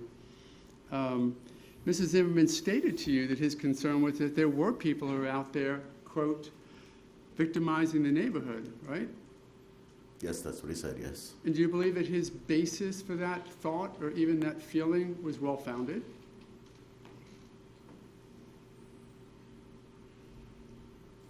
Let me ask it this way. How many burglaries had occurred in that neighborhood in the past 4 or 5 months? I don't have the exact numbers, sir. Would you consider it to be a rash of burglaries?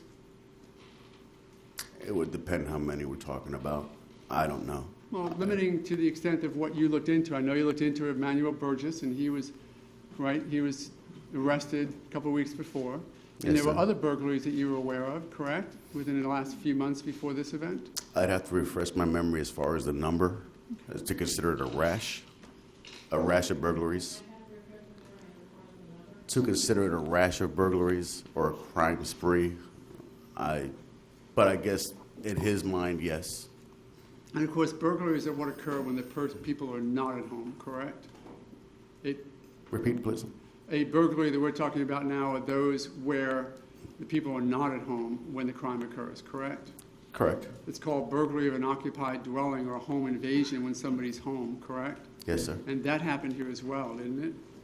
Yes, sir. A woman, and you were aware in your investigation that a woman and her, I think, 4-month-old child had to hide in a bedroom closet while 2 guys downstairs took out her TV, laptop, and other items. Yes, sir. And that was only weeks before February 26th of 2012, correct? Yes, sir. And it may have been months before, a couple of months before, if I said weeks. It had occurred, though.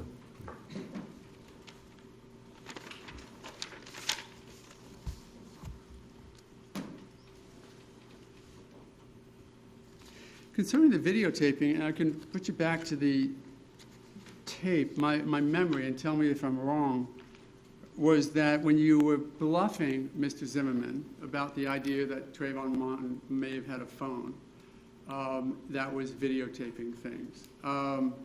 You certainly did it in as believable a way as you could, remember? Yes, sir. You know how to get it across to him, correct?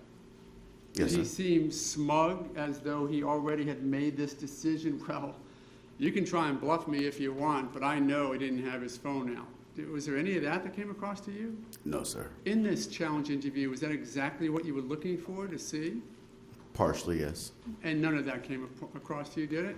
None at all. No. Matter of fact, he seemed quite interested in the fact that there may have been a videotape, correct? Yes, he did. Didn't he also say that maybe without his knowing, he'd hoped that the homeowners association had put up another video camera somewhere in that back area? Yes, he did. So he actually said to you, not only do I hope that Trayvon Martin was somehow taping this, or since he had the phone out or whatever, that somehow maybe it was on video. And he said, what was his words? Thank God, I hope he was videotaping it. Words to those effect, yes. He even said to you, well, maybe it's being videotaped from somewhere else. That maybe the homeowners association had put up a camera going right down that dog walk that I wasn't aware of, or for that matter, any one of the dozen neighbors may have had a video camera out, correct? Yes, sir. Didn't he also indicate that he even hoped that maybe the one person who had come out, who we now know to be John Good, that maybe he had videotaped it? I don't know if he verbalized that, but he seemed to be very open to having something videoed. Yes. He seemed to be very elated in the prospect that there was some sort of videotape. Hoping that that would actually document what happened that night. Yes, sir.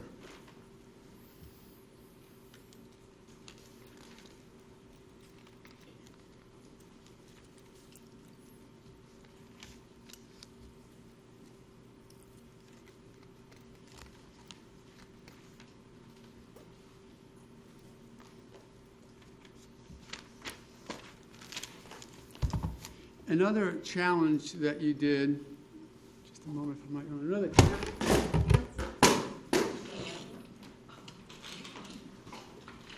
At least I didn't do a complete pirouette.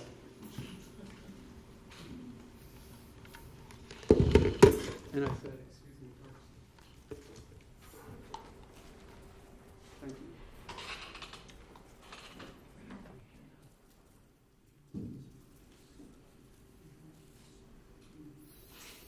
Another challenge that you did to Mr. Zimmerman was concerning this question about the hands over the face, correct? Because Yes, that sir. was a concern of yours, right? Yes, sir. As he had said, he placed his hand over my face at one point. I really thought he was suffocating me. Words like that, correct? Yes, sir. And yet, on the screaming of the 911, there wasn't a great deal of muffling. Would you agree?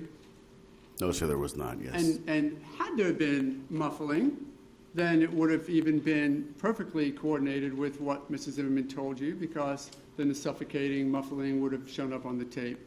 But in this case, it didn't, correct? Correct. You would agree that the screams are from one person, correct? Based on our interpreted, yes. Okay. Yeah. And that they were just that, screams, stop, scream, stop, correct? Yes, sir. Okay. And I think you said that you also believed Mr. Zimmerman may have exaggerated as to the number of times getting hit, correct? Yes, sir. Mr. Delarosa brought that up again as an exaggeration, right? Possible, yes. Yeah, I think we talked about it as to how it might be perceived when you're the one getting hit, correct? Yes, sir. Okay. May also be that you perceive getting smothered even when somebody has your hand on their broken nose. Possibly, yes. Okay. May have actually had a hand on his mouth or nose, but just not enough to interfere with Mr. Zimmerman's continued screams for help, correct? Correct. So even though you challenged him on that to try and come up with an answer, and he told you, I don't know, right? Correct. Did he change his story at that point, realizing that now you got him on a fact, and just say, well, actually I turned over and I was screaming the other way, and that's what? Did he do any of that? No, sir, he did not. He just basically said, I think he had his hands on my head, right? Yes, sir. I think he was trying to stop me from Yes, sir. breathing. And it hurt. Yes, sir.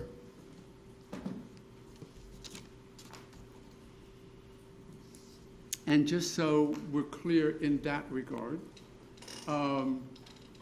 would you agree that there may have been some screams muffled enough so that they simply didn't show up on the tape? There could have been, possibly.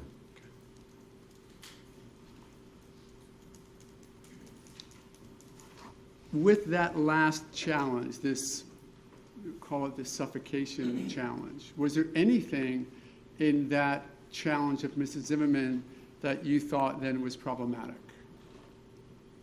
The way he answered it? No, sir.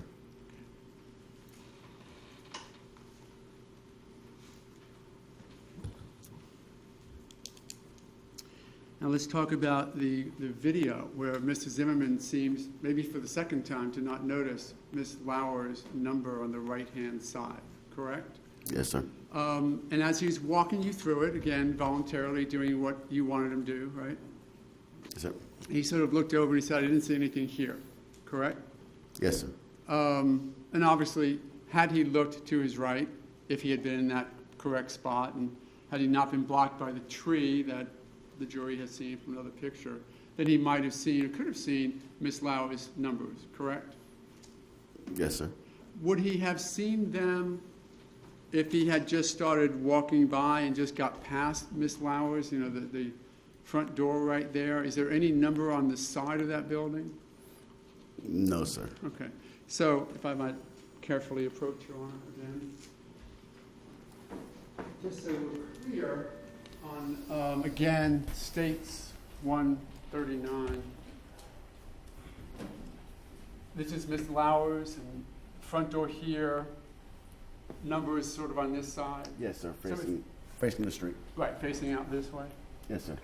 So if Mr. Zimmerman had gotten to this point and was looking around, doing whatever he was doing, as soon as he got to somewhere in this point, he would not have a line of sight to I'm those. going to object to misstating what Mr. Zimmerman said on video as to where he was when he didn't or did see the address. Okay. I'll clear that up. Rephrase your question. No one could see the numbers once you get past this, correct? Correct. And you do agree that Mr. Zimmerman was trying to do the best he could to acknowledge what he was doing in the recreation, correct? By appearances, yes. But he seemed to be doing everything that he could to explain to you what he was doing? Yes, sir. As he was doing this, was it a situation where you just sort of letting him run with it, or were you asking him any questions along the way? I believe some questions were asked for Yeah. clarification. Sure. And when he said, as he's walking with Miss Lowers to the right of him, and he's sort of looking this way, the car is somewhere near where he said he parked his, right? From what I recall, yes. And you had the non-emergency call already known by the time you did the recreation. So you knew an idea of the series of events, correct? Yes, sir. You knew that he had said that I'd gotten out of the car about here, right? Yes, sir. And that he was walking down that road, or doing something, walking, running, jogging, whatever he was doing. He was ambulating down that pathway, correct? Yes, sir. That he sort of looked over and said, I couldn't see any numbers. And he looked to his left, correct? From what I recall, yes. Yeah, did anyone ever think at that point to go, excuse me, if you back up and look over this way, there's a number. Why didn't you look at that number?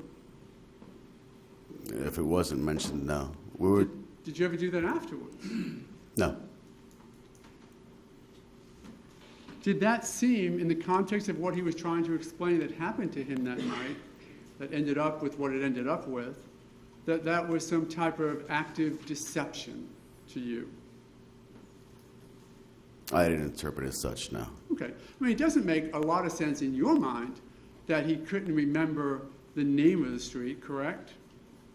Correct. Like you said, there's only 3 there, correct? Correct. Did you, and you even questioned him about that, right? Yes, sir. But did that show to you to be some active deception on his part?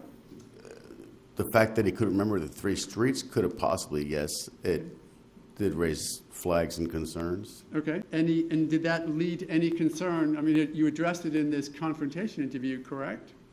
Yes, sir. And you were okay with what he responded? That's all I could do is be okay with it. And that's Okay.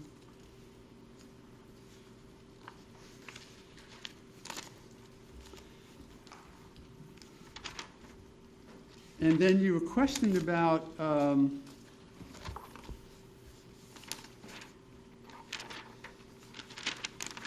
number of things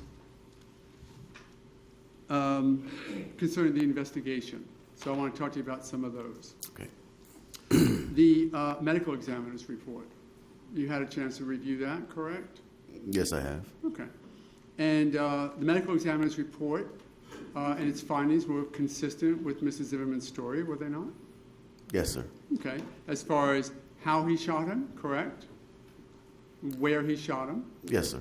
And the distance between the muzzle of the gun and the clothing, correct? Yes, sir.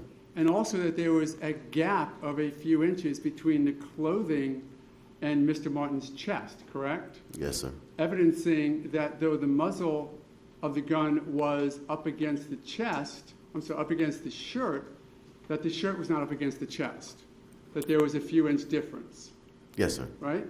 And didn't that support the contention that Mr. Martin was hanging over Mr. Zimmerman, his shirt coming forward when the shot was fired, It did.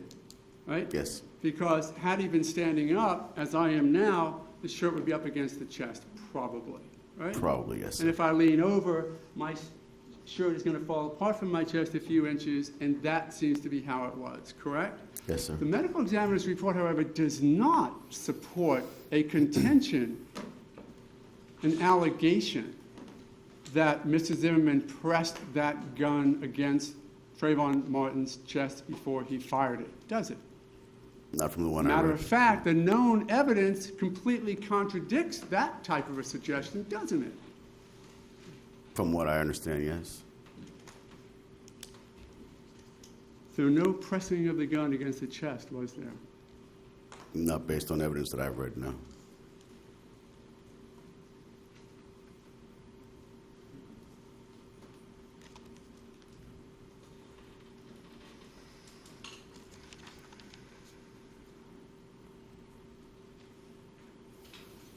And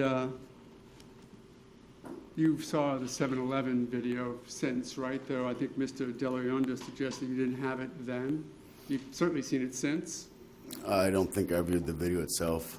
I think that was bought after I was, No, but have you seen it? I've seen stills, Okay. still photos. And the stills that you saw showed Trayvon Martin in it Yes, sir. and show him the way he appeared that night? Yes, sir.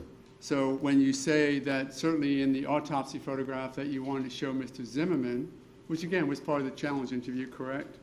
Yes, sir. You hit him with something sort of emotional and to ground him that he had caused the death of this person? It was graphic, yes, sir. And that's the purpose of it, right? Yes, sir. Okay. But the picture of Mr. Martin at 7-Eleven, would you agree that that shows somebody at his height, whatever that might have been, in the shoes and the hoodie, and wearing the outfit that he was wearing, that he did not look in the 7-Eleven video to be the skinny kid that you showed the picture of to Mrs. Zimmerman, correct? Correct. Much larger looking individual? I would agree with you, yes. Okay. My height or so? I'm Correct. 6'2", right? Yes. If I was wearing a hoodie and had his shoes on, correct? Yes.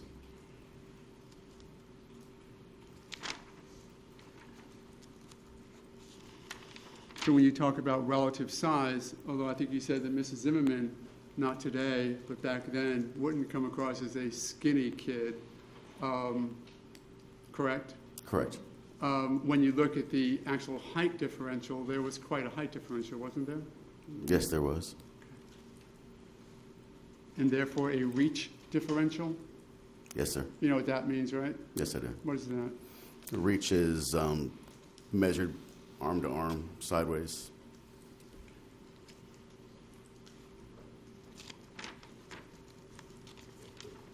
Have a moment, Your Honor.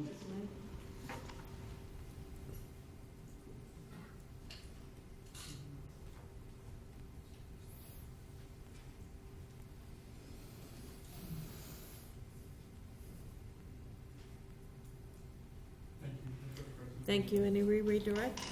Yes, Your Honor. Let's start at the very end. Would you agree that after somebody dies, they don't get taller? Excuse me, I'm sorry. Have you ever heard of when people die that they get taller? Oh, no, sir.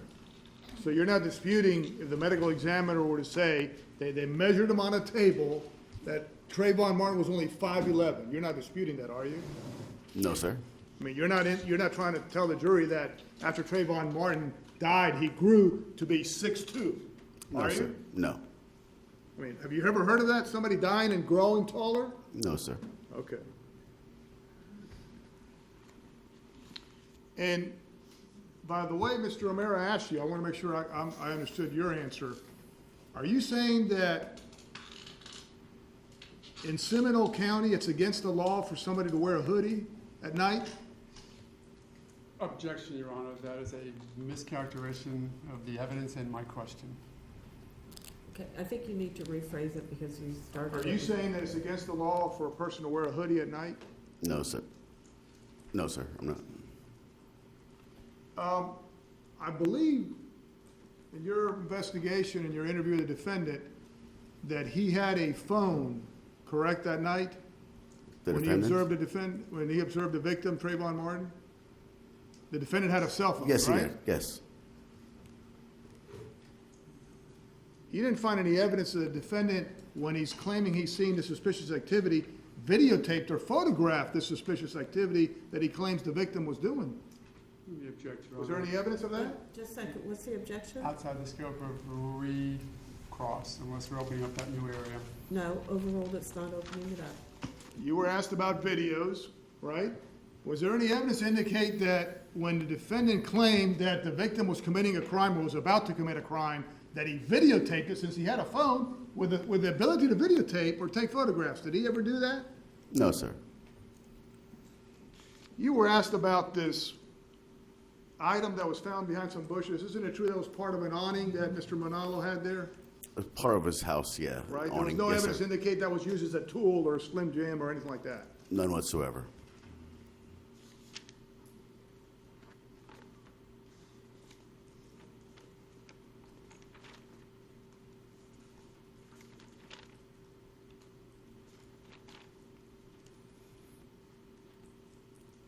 And you would agree that an expert, or if he's qualified as an expert, a medical examiner or assistant medical examiner would be better qualified as to the findings that he made versus you saying what he said? Yes, sir. You would defer to a medical examiner, would you not? Absolutely.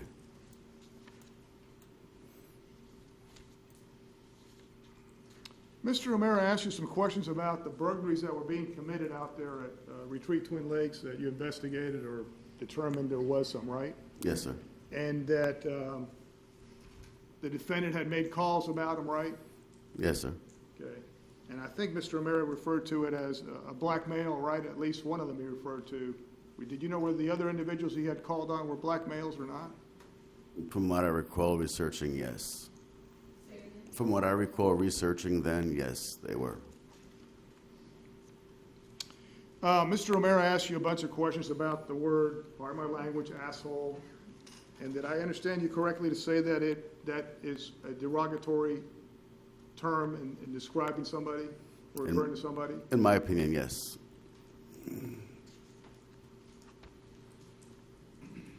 And Mr. O'Mara asked you about the words that the defendant uttered on February 26th at around 7:10 before he followed the victim. Do you recall him specifically under his breath saying, pardon my language, these fucking punks? Do you recall that's the way he uttered it? Yes, sir. Okay. Now, you read any comics? Never what? Do you read any comics? Comics. Comics? No? No, I Now don't. they have a little caption where they have like a little bubble because they kind of, what the person's thinking. Yes, sir. Okay. At the time he got out of the car and was getting out of the car, defendant said the words, these fucking punks, pardon my language, right? Yes, sir. And then he followed Trayvon Martin, correct? Yes, sir.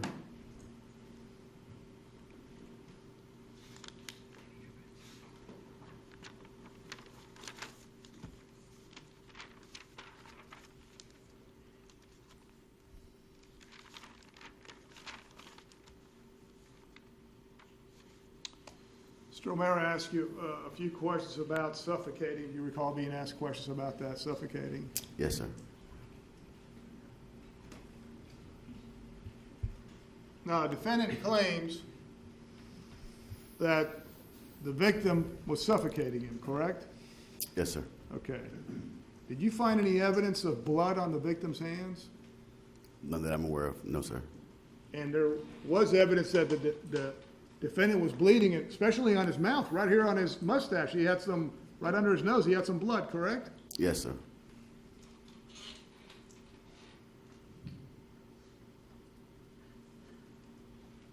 May I approach the witness, Your Honor? I'm not going to hit you, but You can hit me. That's if I can, and I'm hitting you, correct?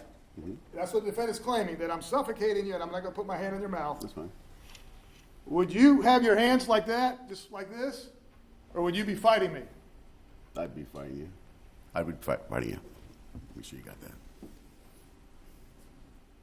Did you find any blood or anything on the defendant's hands? No, sir.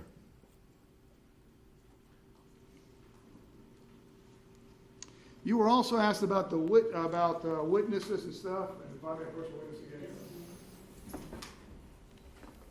State's Exhibit 140, Mr. O'Mara showed you this. You recall this? And he asked you in terms of assuming, and I apologize, he may have actually shown you 139. I apologize. Let me take both up so that.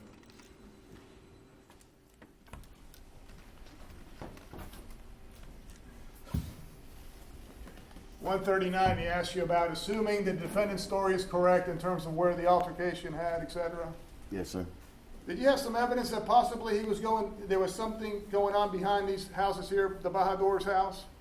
Yes, sir.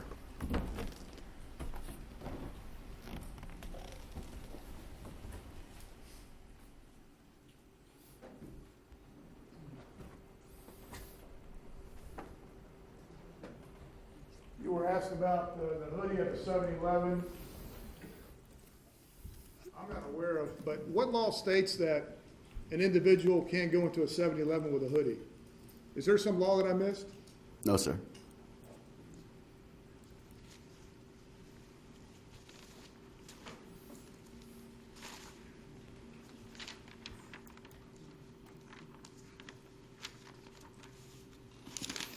I haven't voted.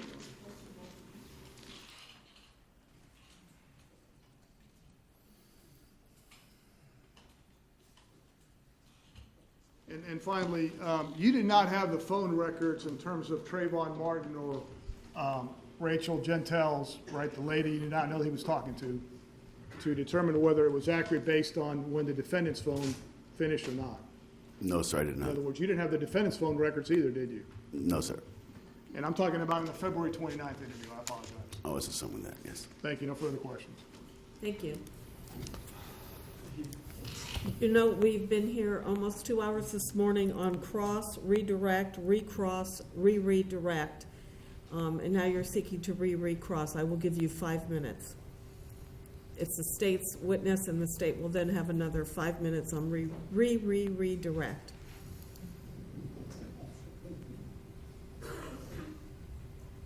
Sorry, Your Honor, there's just new areas gone into it, I have to address them. Well, you have 5 minutes I will take it. for your Hopefully less. recross. Yes, Your Honor. Now, as far as any blood on Mr. Zimmerman's hands, of course, when he got to you, he was already cleaned up by EMTs and he had washed himself at SPD, correct? Yes, sir. You wouldn't expect to find blood on his hands at that point, would you? No, sir. And when the suggestion is, why didn't Trayvon Martin have blood on his hands, is blood susceptible to gravity as well? Like Yes, most sir, other it things? is. So if he gets smashed in the nose and is thrown on the ground, which way is the blood going? Towards the ground and And back down his throat? back down his throat or, Right. And only when he stands up is it going to start coming out of his nostrils? yes, sir. Which is after he's no longer being mounted by Trayvon Martin? Typically, yes, sir. Okay, so break my nose, put me on the ground, my blood's going backwards into my throat, right? Theoretically, yes. And would not be available to be on Trayvon Martin's hands at that point because there was no blood outside the nose, correct? Correct. And I'm not going to approach you like he did, but basically, first of all, let's use the left. If he's holding him down, could that be literally momentary that he's holding him down and that Mrs. Zimmerman is trying to get back up? Yes, sir. And could the attempt to suffocate literally be momentary as well? Yes, sir. Could it even be a sleeve or an arm or a palm or anything that could have given Mr. Zimmerman that impression? Yes, sir.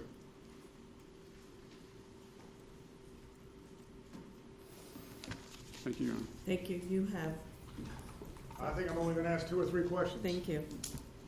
I may only ask one. Right now, it could be raining outside, right? Yes, sir. And that would be pure speculation on your part, would it not? Yes, it would. Thank you. Okay, thank you. Officer Serino, you're excused from the courtroom, but you're subject to being recalled. Thank you very much. Ladies and gentlemen, I think we'll take a 15-minute recess. If you'll please put your notepads face down on the chairs and follow the deputy back into the jury room.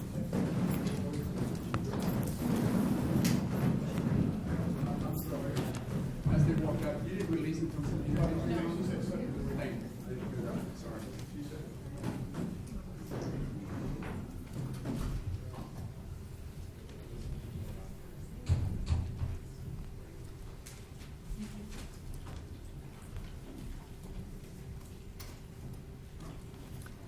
Please be seated, and I did tell him it was subject to being recalled. Is there anything we need to take up before we recess for 15 minutes? No, Your Honor, thank you. I have a motion I'm filing at this point, Your Honor. It certainly doesn't need to be addressed right this minute. Okay. But it's in response to a motion the state filed yesterday. I don't know if they've noticed it for hearing or not. I haven't received any notices for hearing, but we'll go ahead and take your motion. Thank you.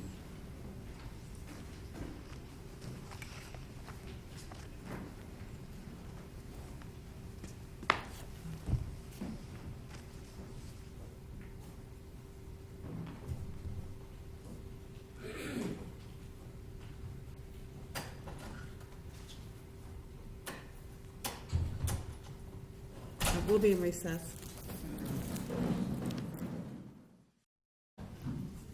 Please be seated. Court is in session. Are we ready for bring the jury in and your next witness? Yes, Your Honor. Will you call Mark Osterman? Well, we'd have to get the jury in first. That's okay. Let's go ahead and bring the jury in. Oh. Trish.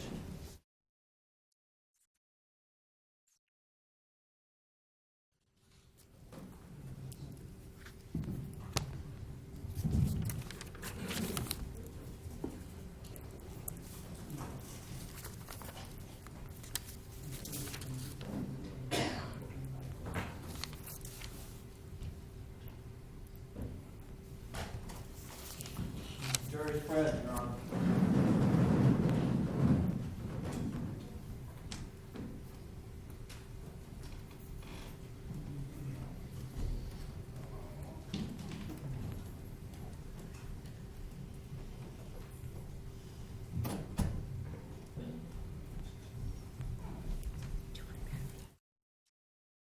Please be seated. And please call your next witness. State would call Mark Osterman.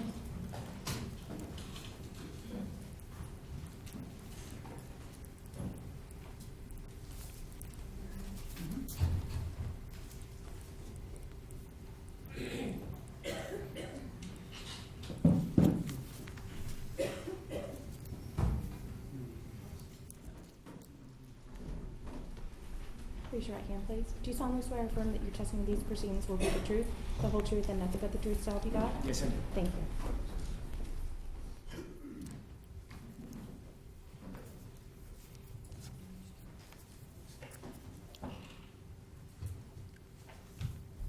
You may. Yes, you may. You state your name for the record, please, sir. Mark Osterman, And could you spell your last name? Osterman. And do you work for a federal agency, sir? Yes, I do, the Federal Air Marshal Service, Okay. How long have you been so employed? since December of 2001. Okay. Do you know a person by the name of George Zimmerman? Very well.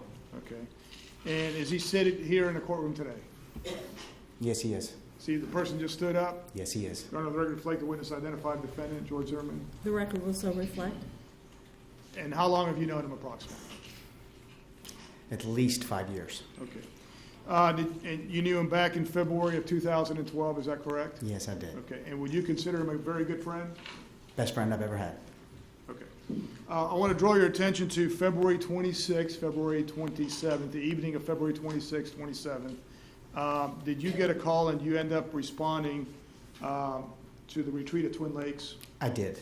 And did you meet the defendant's wife, Shelley Zimmerman, there? I did. Okay. Later the following morning, early morning of the 27th, did you come into contact with the defendant, George Zimmerman? Yes, I did. Okay. And did you transport him somewhere with his wife, Shelley Zimmerman? I did. Okay.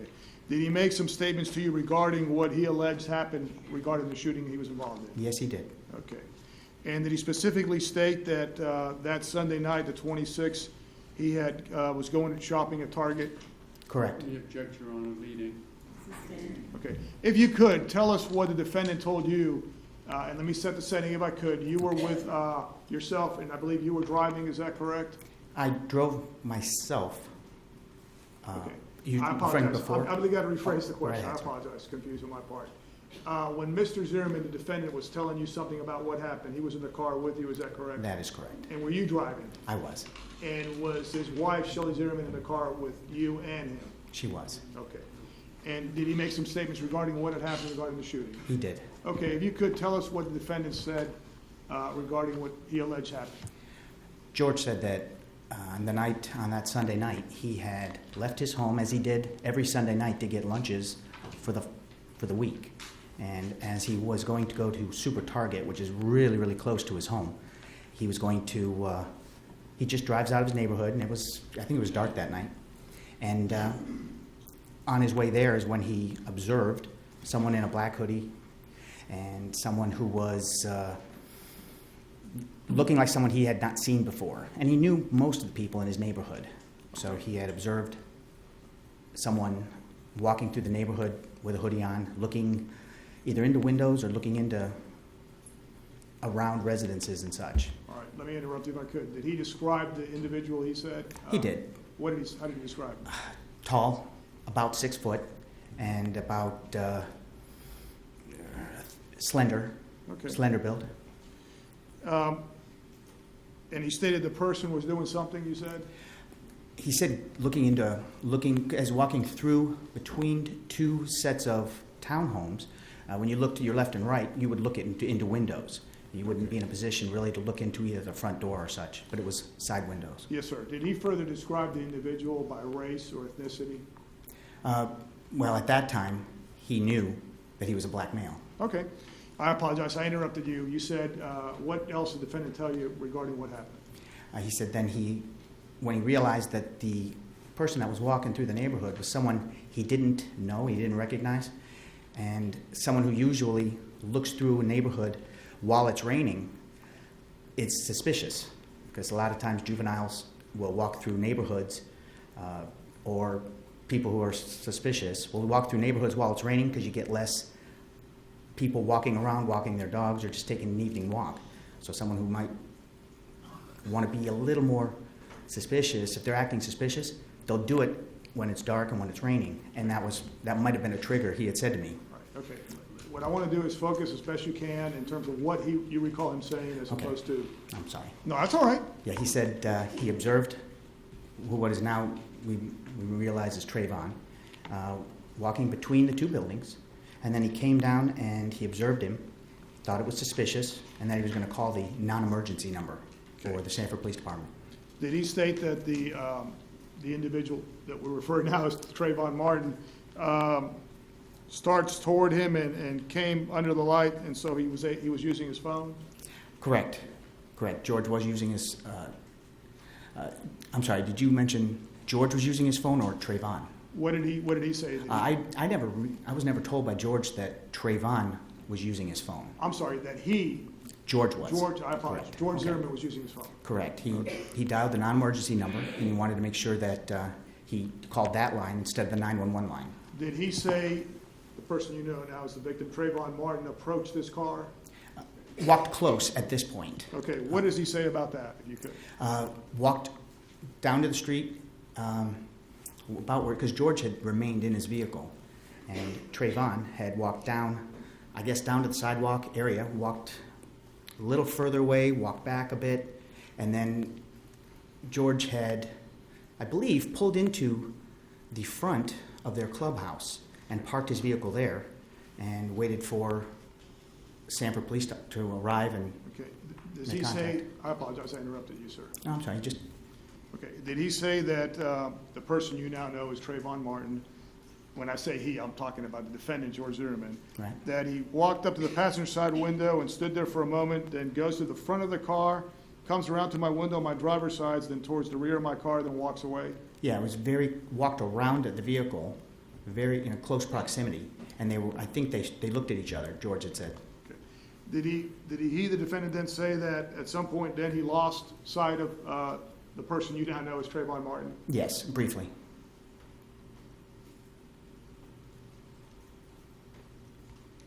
And do you recall then in terms of Mr. Zimmerman, the defendant saying that he was talking to the dispatch or to the non-emergency person, correct? Yes. And did he tell you that in terms of whether he was asked, are you following him? And he answered, yes, I'm following him, but he didn't see Trayvon Martin at that time, was looking for him? Well, there's kind of two, as George described it to me, there were kind of two phases of the contact. The first one was when he first saw him, and then he pulled into the clubhouse parking lot. And then the second one was when he reestablished contact with Trayvon, who walked down another side street that wasn't the main street around the circle. And then he backed his car up, and then he tried to keep a visual contact with him, so he followed him with his car.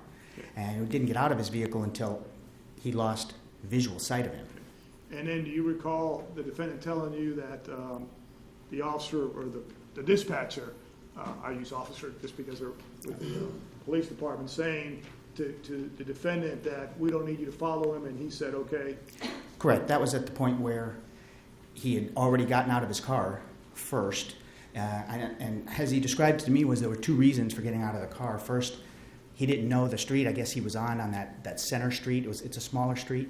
He didn't know the actual name of it, so he got out of his car to try to establish a visual contact to try to direct the police officer in to meet with Trayvon and dispel his suspicions and to find the exact address. Because as a police officer, you always want to know the exact address of where you're going.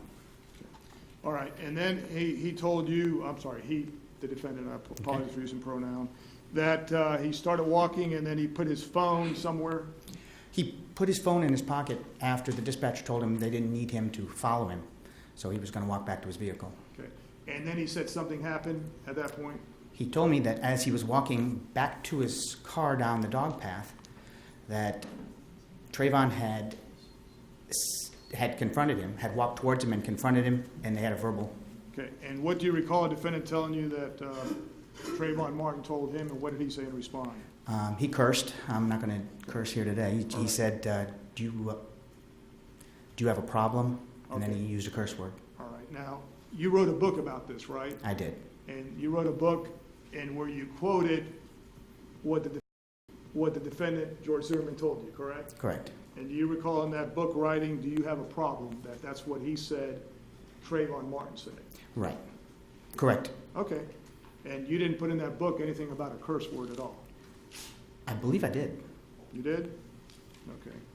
I believe I did. Do you have a problem? And then he used the initials MF. Okay. May I approach the witness, Your Honor? Yes, you may. I'm going to show you your own book. And unless I got the wrong page, I'm on page 28, counsel.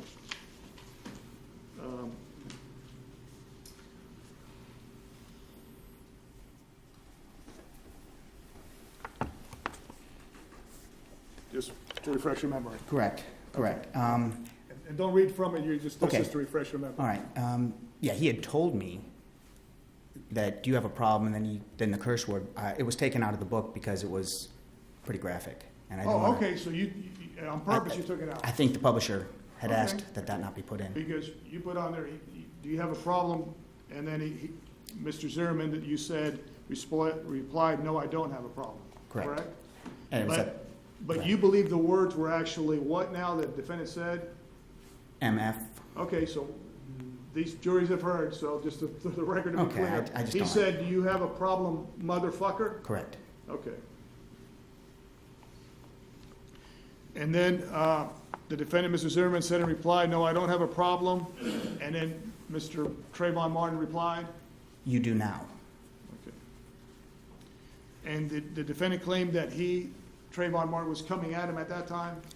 He was very close, probably within an arm's or 2 arms reach. Okay. And George lost contact And- visually.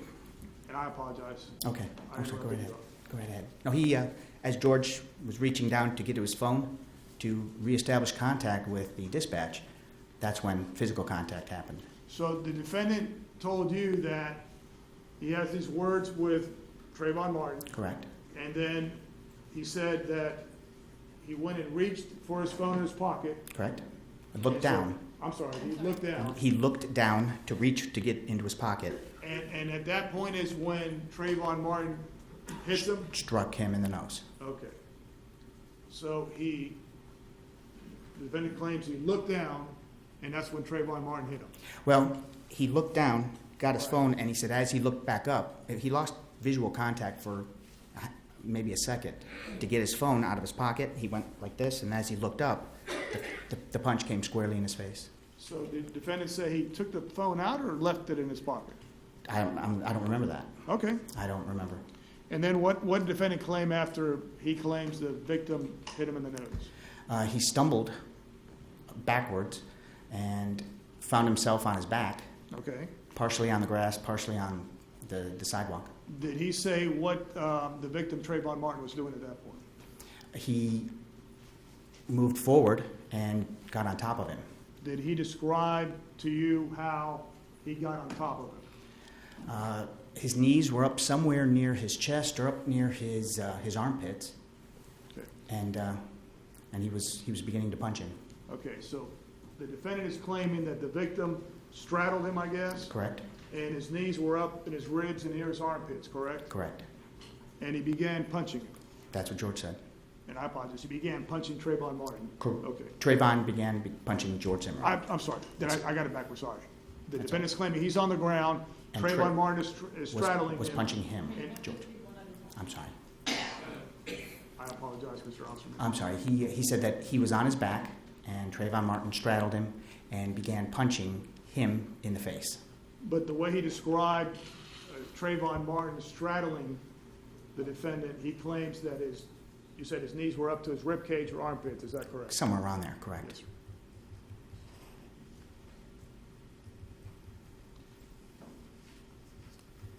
Then he said, what? Well, George began screaming for help at that point. Did he say anything about the defendant grabbing his head and doing something with his head? Absolutely. Once he started screaming, George said Trayvon grabbed his head and started bashing his head on the concrete, which his upper half of his body was on the dog path. Right.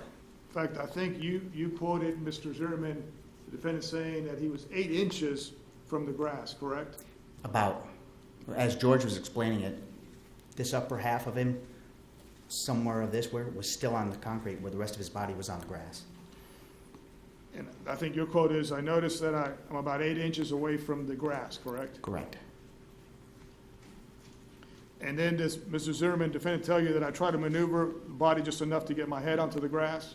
It was a squirm, he said. He said as he was squirming down towards the grass to keep his head from getting hit by the concrete, he says his jacket kind of remained still as you squirm. His jacket, since it wasn't buttoned, it stayed where it was, and his body moved towards the grass a little bit more. What else did he say about anybody seeing this or coming out? He said there were several people that came out, at least 2 that he saw that came out, and he directly screamed for help towards those people. So as he was screaming, it was more directed at someone.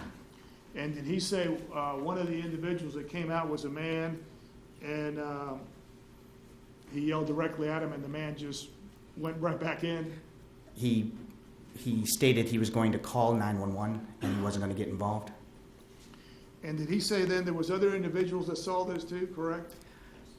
Perhaps at least one other, for sure, that witnessed what was happening. It may have been the same person that had the flashlight that showed up later. I think you, and you can refer, if you need to refresh your memory, on page 28 where you quoted Mr. Zimmerman. Did you not, at the very bottom of page 28 of your book? There were several people. I think you said 2 other men saw us out there and did nothing. Correct. Correct? I believe so. At least one other, maybe 2 others. And then he claimed that Mr. Martin, or Trayvon Martin, was still on top of him and took his hands and put it over his nose, correct? One hand was trying to cover his nose, one hand was trying to cover his mouth to keep him from screaming. Right. And I think you quoted Mr. Zimmerman as saying that Trayvon Martin put his hand, takes one of his hands and puts it over my nose and pinches it closed while his other hand goes over my mouth. It was described to me something like this, maybe a pinch, maybe not like that, but a pinch like that and a cover. So, in other words, Trayvon Martin is using one hand over his nose and then one hand over his mouth, correct? It's something to that effect.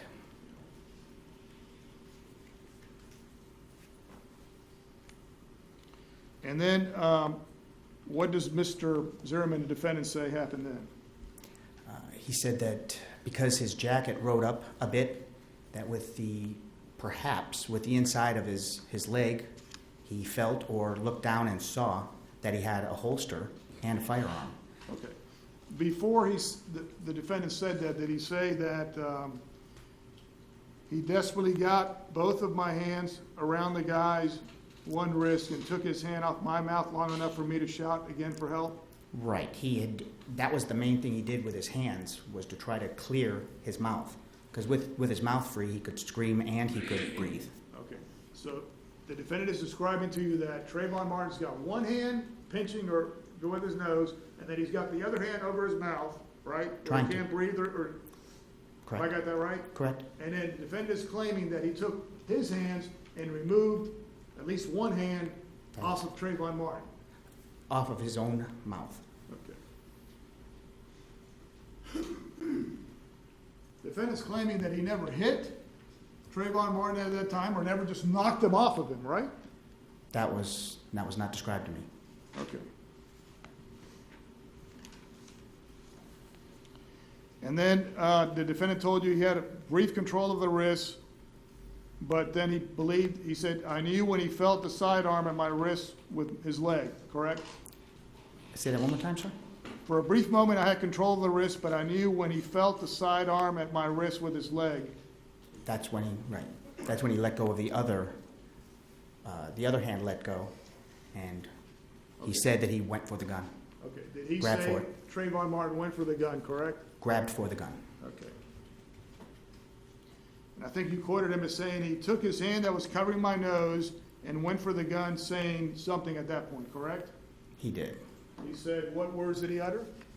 He says, you're going to die, and he used the MF term again.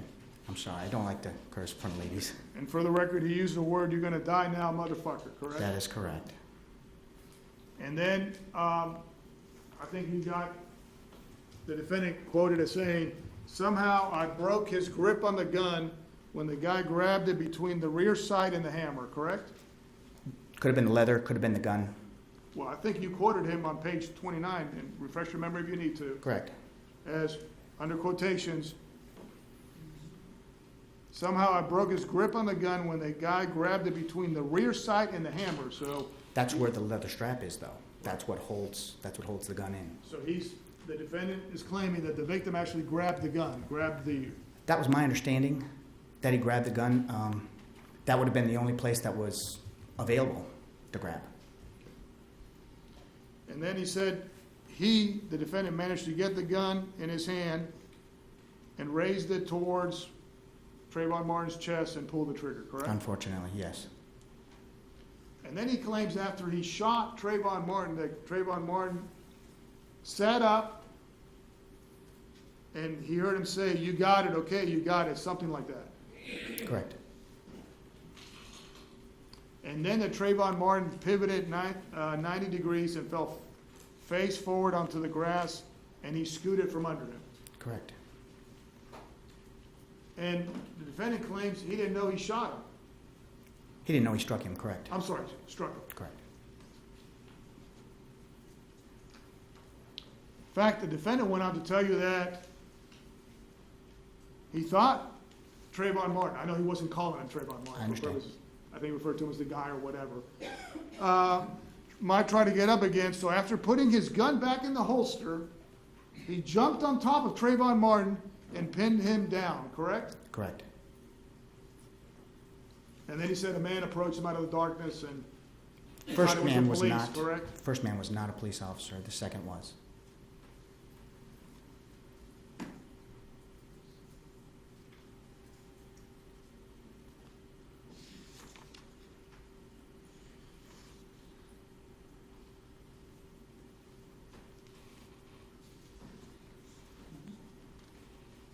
And do you recall also that when he's describing in terms of the first contact he had out there when he was calling the non-emergency number, that he said,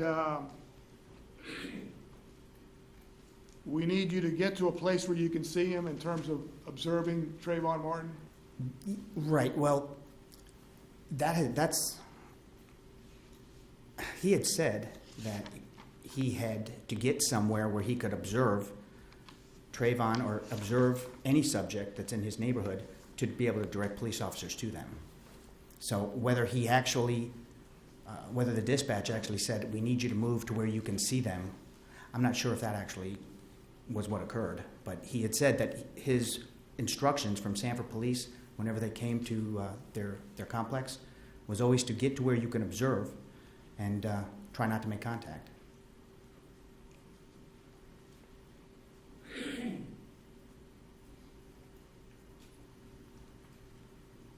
And he told you that the officer was almost there at the scene about 45 seconds or something, or the dispatch was telling him that, correct? Well, I guess time is relative at that point, but yes, very, very shortly after. I'm saying, when he's saying that the dispatcher's telling him the officer's almost there, he's Correct. within 45 seconds. Correct. And he told you that, and I'm going back now in terms of when the dispatcher, he tells you that he told the dispatcher to just have the officer meet me at the clubhouse, correct? That is correct. And that he put his phone in his pocket to turn around to head back to the car when the guy is there about 15 feet away from walking towards him, right? Correct. So he's saying that Trayvon Martin, I apologize, I'm using the name Trayvon Martin, but you know who I'm talking about. Correct. He's describing this person is 15 feet away and walking towards him, correct? Correct.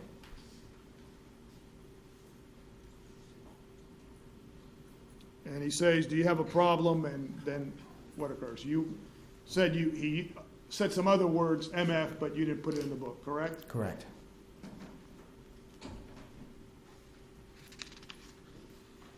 He also told you that when he managed to get his hand off of Trayvon Martin's hands off his mouth, that he had control of the wrist, correct? To some degree, to prevent him from putting it back over his mouth, yes. Right.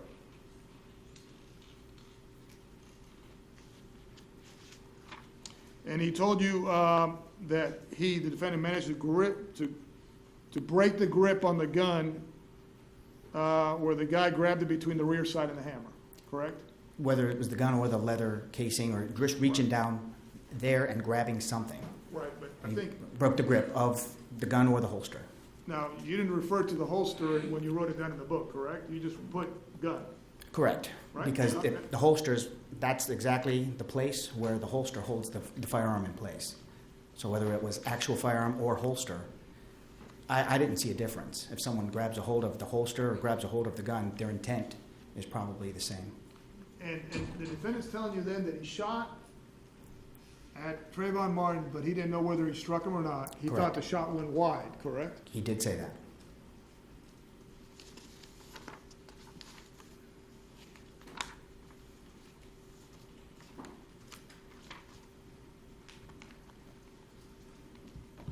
Let me have a moment, Your Honor.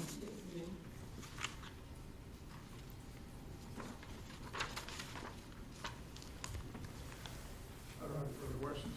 Thank you, Cross. Yes, thank you. Morning, sir. How are you? Fine, sir.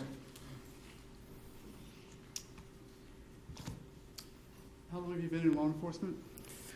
Since 1992, Okay. Pretty much a career for you? it is.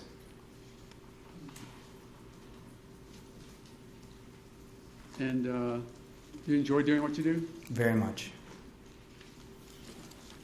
Did you get any college training or anything before going to the police academy? Well, not before the police academy. I had, right out of high school, I went into the Army. I was in the U.S. Army Infantry. And when I got out, I then applied directly to the Daytona Beach Community College Police Academy. Completed that and then been in law enforcement ever since? Correct. And you've discussed your career with George Zimmerman, have you not? In detail.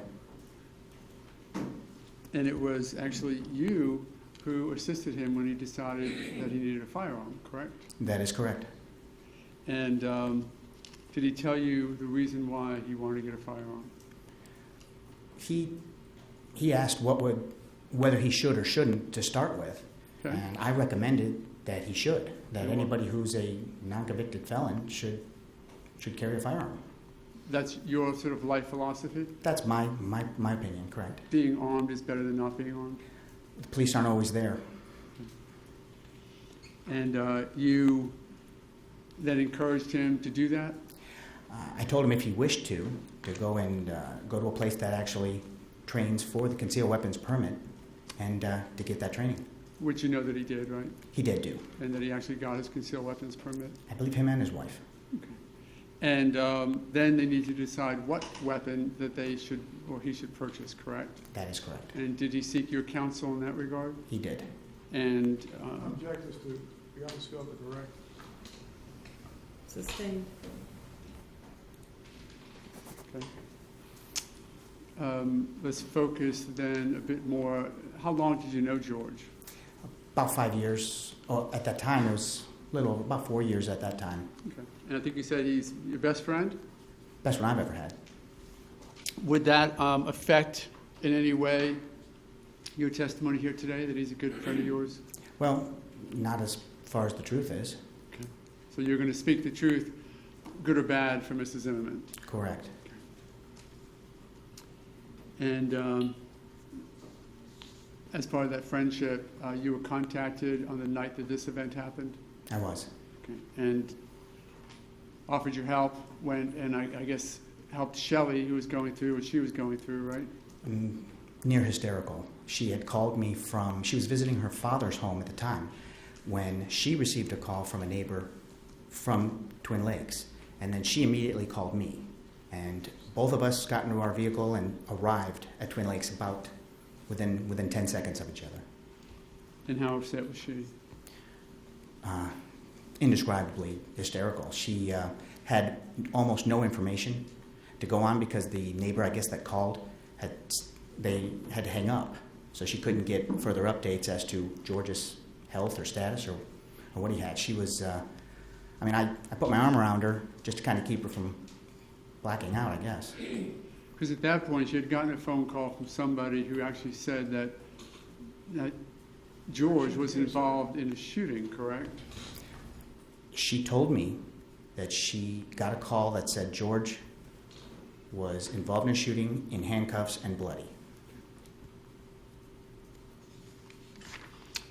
So you arrive at the area, the complex where it happened, meet with Shelley. Correct. Did you see George at that point? We walked up to where the yellow crime scene tape was that was surrounding. It was a massive area that they had circled off, so we couldn't get very close to the actual scene itself. But inside the crime scene tape was a Sanford police officer car. In the back seat of the police officer car, Shelley and I saw someone who she more quickly identified as probably being George lean his head down and lay down from the back seat.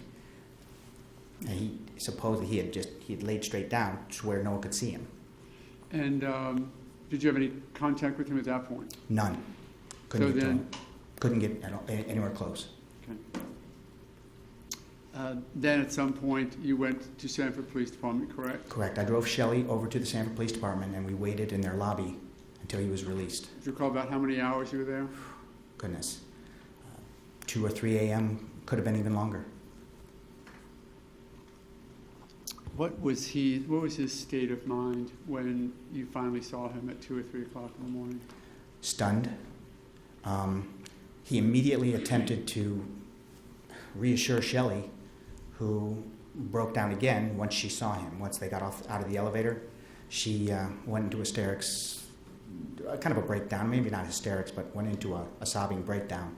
And he immediately tried to reassure her he was okay, and so on. He was more occupied with her than with anything else, but he had a stunned look on his face. And when you say stunned, tell us. Wide-eyed, just kind of a little bit detached, perhaps from maybe not realizing he had just gone through a traumatic event. Kind of odd to describe, very, very difficult to describe it. Let's talk about, obviously, as a good friend for him for the 5 years prior, or 4 years prior, you've known him, correct? Oh, yes. And then tell the jury, if you would, how he was that night compared to the George Zimmerman you knew most other days. That's what I was using to base my observation on, was a more wide-eyed stare. Again, once he saw Shelley, he focused more on making sure she was reassured and that letting her know that he's okay, he doesn't have anything fatal or anything going on with him. He's all right. And she immediately started to observe. Once she got out of her shock at seeing George, she then started kind of looking at his injuries, and I guess she kind of went into nurse mode at that point because she was a nursing student. And again, how is George presenting himself to you? Detached. It's hard to describe. Well, is detached different from the way he normally is? Oh, vastly. So when you say detached, what do you mean? I would say probably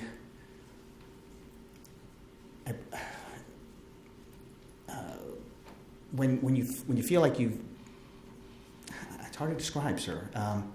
I would say he was probably in a position where he was not able to process. His mind wasn't, he wasn't answering questions, because I started asking him some questions about whether he needed to sit down for a little bit, right there in the lobby, and he didn't. He just, no, I just want to go. I just want to go home, kind of thing. And it was very basic. I don't know how to really describe detached, as in wide-eyed and really not processing what was going on. Did he seem to you to be non-emotional about what was going on? Coming right off of the elevator, well, he was tending to Shelley and her sobbing and her crying. So he was focused with that.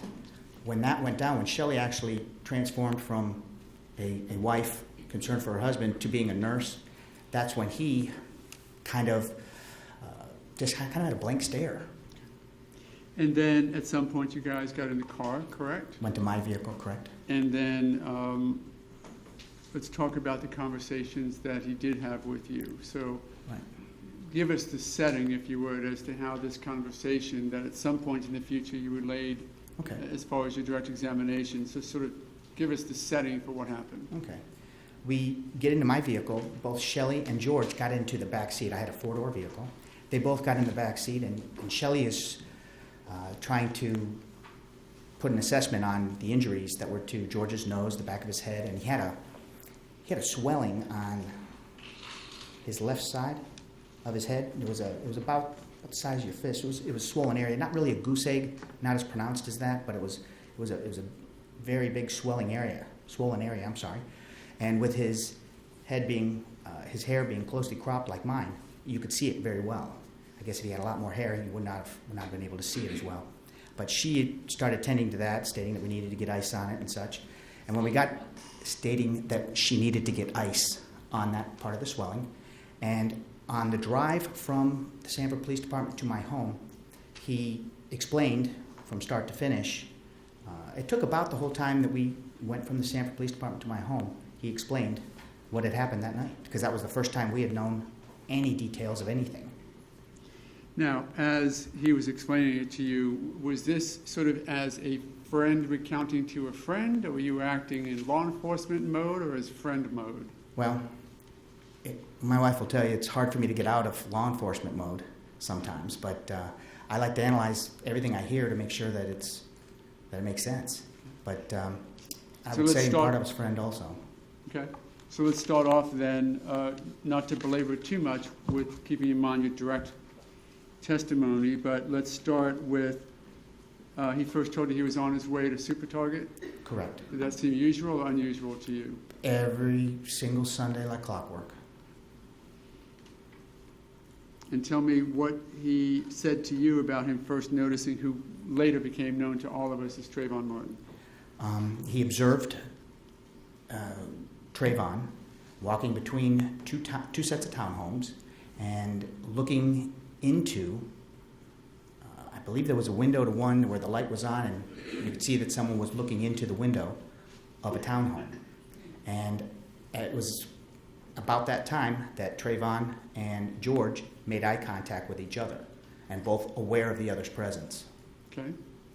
And in that initial contact, did he seem to you as though he was angry or anything like that with who this person was? No. George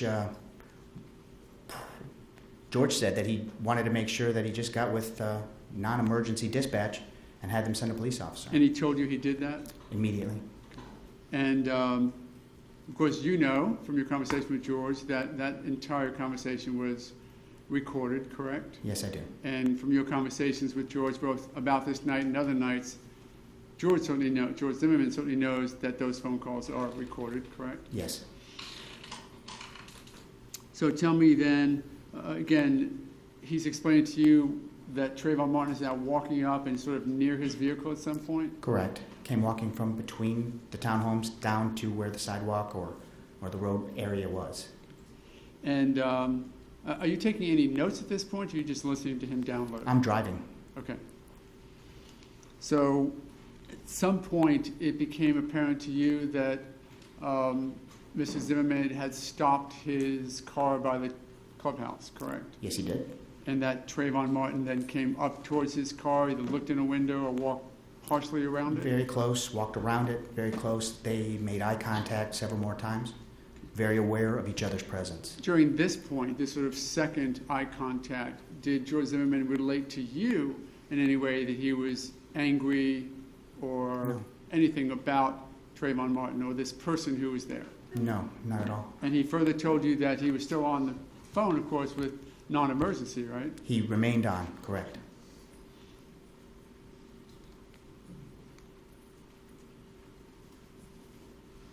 So then we move forward to, I think you said that George Zimmerman did what he thought he should to keep Trayvon Martin in sight? Correct. Is that pretty much the way? Tell me how he related that part to you, as best you can recall. Well, he said that he had heard from the Sanford police officers that showed up to the clubhouse to give instruction to neighborhood watch people was to always try to keep whatever subject that you're observing in sight. It makes it much easier for a law enforcement officer to show up and make contact with the subject if you're on the phone with dispatch during the whole process and you can actually see the subject. Did he relate to you that the non-emergency dispatcher had actually told him on a couple of occasions, tell me what he's doing now or let me know if he's doing anything else? He told me what he was doing. He didn't tell me that the dispatcher had said certain things. Okay. So basically, George Zimmerman, as he's telling you this story, is recounting to you actions, Yes. correct? Oh, yes. Not necessarily, I did this because of this reason, or I did this, and sort of superimposing the conversation he's having with the non-emergency onto your conversation. No, not at that time, no. Okay. He was just saying basically a rendition of what was going on. Correct. And just so the jury is clear, about how long was this conversation between George Zimmerman and you during this car ride? The drive from the Sanford Police Department to near the intersection of Reinhardt Road and Lake Mary Boulevard, which would have been about 14 minutes, 15 minutes. And during that time, were other things being discussed as well, like whatever Shelley was doing with him? She didn't interject at all. Okay. So during this conversation then, he's telling you that he's sort of trying to keep an eye on Trayvon Martin however he can. That was correct? his intent, Okay. was to keep him under observation. And at some point, well, tell me then, at some point did he say to you that I couldn't see him any longer? Or that he lost sight of him? That is one of the reasons why he got out of the vehicle. And tell me how he related that to you? He said he went in between the sets of townhomes down a dog path, a walking path. When you say he, you mean Trayvon. Trayvon Martin? What? Right. He lost contact in the darkness in between the townhomes down that walking path, and then he got out of his vehicle it may have been at the time when someone was asking him, where's your exact location, because the officer was getting close. So as the police officer gets closer and closer to the actual scene, the dispatch likes to tell them exact street numbers so you can find your place exactly. Okay. So that's what he was looking for. George Zimmerman never told you during the entirety of this conversation that George Zimmerman ever went down the dog path, correct? He did. He left his vehicle and he Walked down the path. Walked down the path, correct. Do you know this area that we're talking about? I do. Okay. And you know there's a path that goes straight through to Retreat View Circle? Correct. And then a right turn that goes off to the right? Correct. A T. Yes. And he had said to you that Trayvon Martin went down the T, correct? Perhaps, yes. See, that's what he believes because the street beyond was lit better than the dog path was. So if Trayvon had gone all the way to Retreat View Circle, he would have seen him or his shadow, perhaps.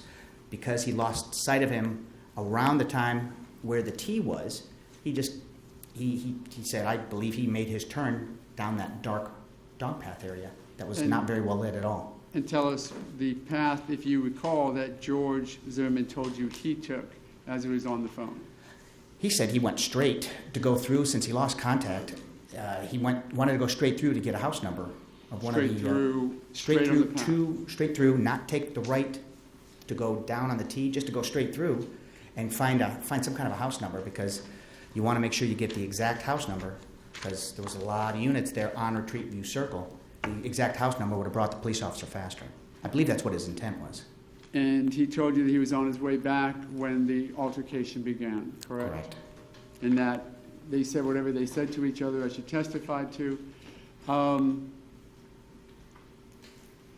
Just to fast forward, I think you said that you weren't taking notes during that event, correct? I was driving, correct. Have you ever talked to George again about the facts of this case, or was that the only time?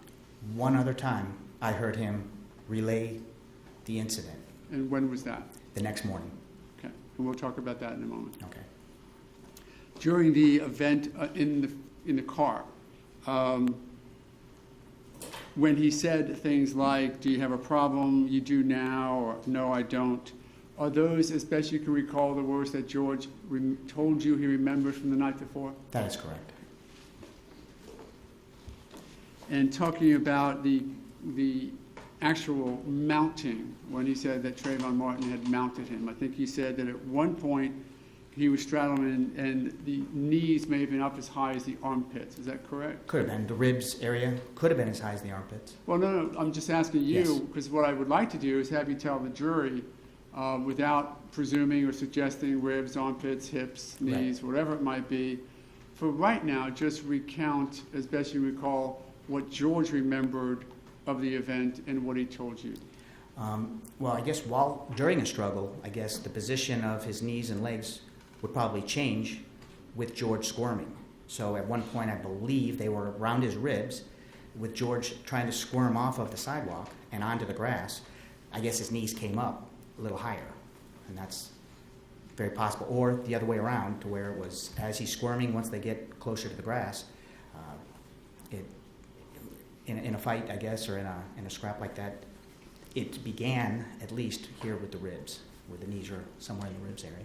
Was he consistent, however, that it was Trayvon Martin who had mounted on top of him? If it was Trayvon Was it? that did Yes. it? Oh, absolutely. And was he consistent that it was he, meaning George Zimmerman, who was screaming for help? Without question. And he did tell you at some point that there was some hand over the nose, hand over the mouth event?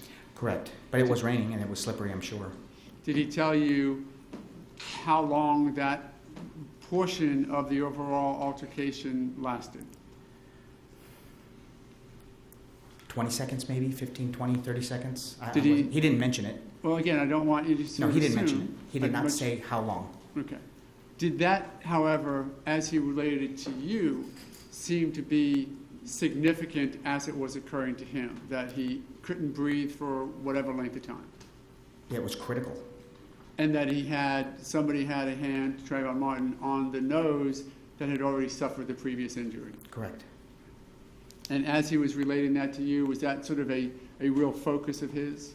That was the focus. That when he was losing oxygen, he felt he was not able to breathe, and that's why he was desperate to either clear an airway. And in your experience as law enforcement, would you agree that that's sort of a natural reaction to traumatic events? I would think so, every time I've seen it. And do people involved in traumatic events like that sometimes focus on particular parts of it?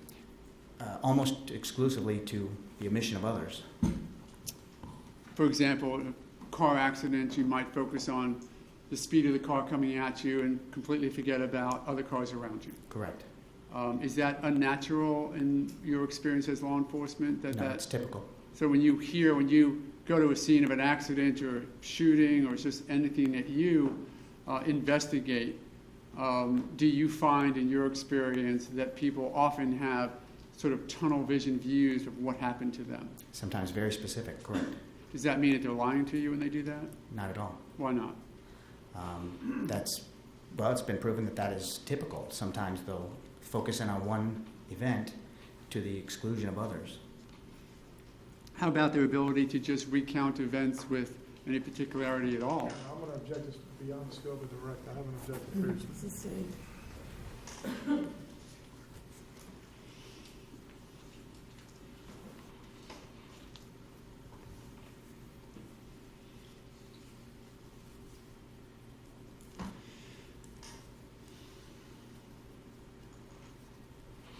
And then you testified concerning this whole event around the gun. Did you have a similar concern as to Mrs. Zimmerman's ability to recount those events to you? No. Okay. Tell me what he did say about having to grab his gun. He said that Trayvon had reached down and grabbed for the gun, whether it was on the leather holster or on the actual metal part itself. At the time, I didn't see a difference. I just thought that the intent was clear, and that's when he freed one of his hands and went and got the gun. He either broke contact or knocked somebody else's hand away, or Trayvon's hand away from him reaching for the gun or grabbing the gun, and then he drew it. Do you recall if he even told you that Trayvon Martin had touched the gun, or just that he was reaching for it? I thought he had said he had grabbed the gun. I've only heard the story twice, and whether it was grabbed the gun, grabbed for the gun, perhaps it was just the intent. But I believed he said he grabbed the gun.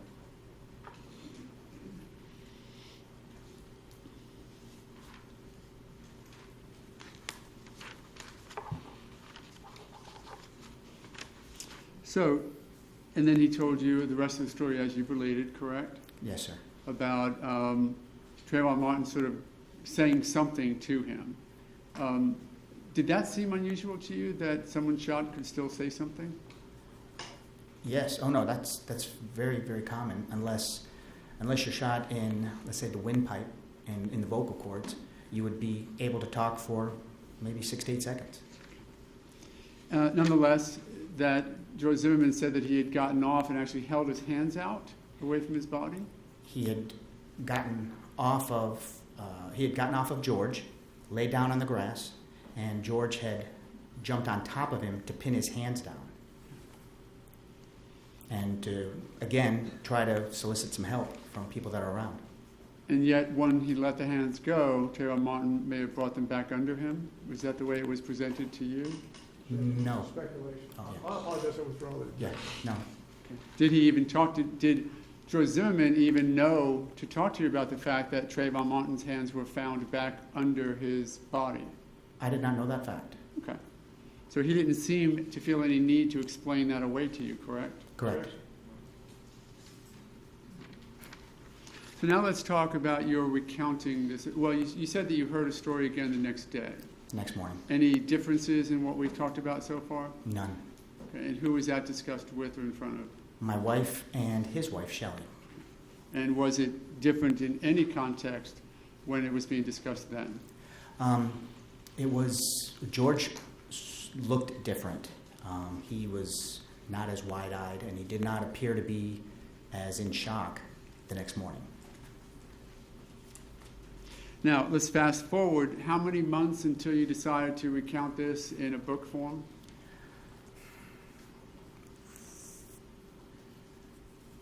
I may have to look. At least 4 months. Okay. Did you have any conversation with Mr. Zimmerman to corroborate that what you recalled happened, or what you recall him telling you happened, was in fact accurate? We were not able to contact each other after he was arrested the first time. So there was no contact. All right. And so you haven't talked to him, you haven't shown him, for example, a draft of the book and say, I remember you saying this, and him saying, no, that I said this instead. There was no cooperation with that, no. Yeah. This is your memory 4 months later when you looked back to that night, correct? Correct. And just remember it as best you can 4 months later. Correct. You didn't take any notes that night, None. nor in between, did you? No. So it wasn't until 4 months later that you went back, sort of scoured your memory to put back together what he had told you on that night, 2 o'clock in the morning on the 27th. Unfortunately, I did not take any notes, so it was just memory. Okay.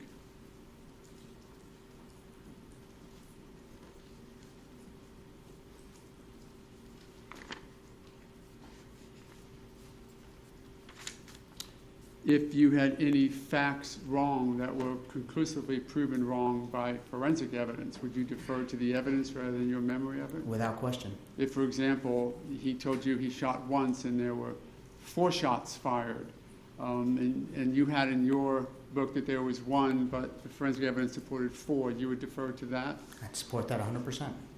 And to the extent that he may have told you something, well, you remember he told you something differently than it appears in the non-emergency call, which is recorded contemporaneous with the event, you would defer to that? Absolutely. I may have heard wrong, or I may have documented it wrong. And even if there was something different that he told law enforcement a few hours earlier in a recorded or videotaped interview from what you recall happening, would you defer to that? I would.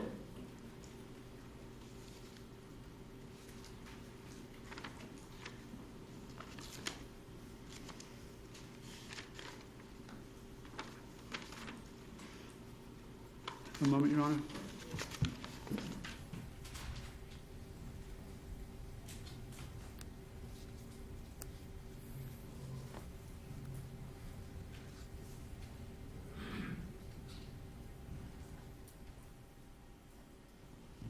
And at some point during this investigation, you had an opportunity to listen to the screaming on the 911 call, correct? Beyond the scope of the record.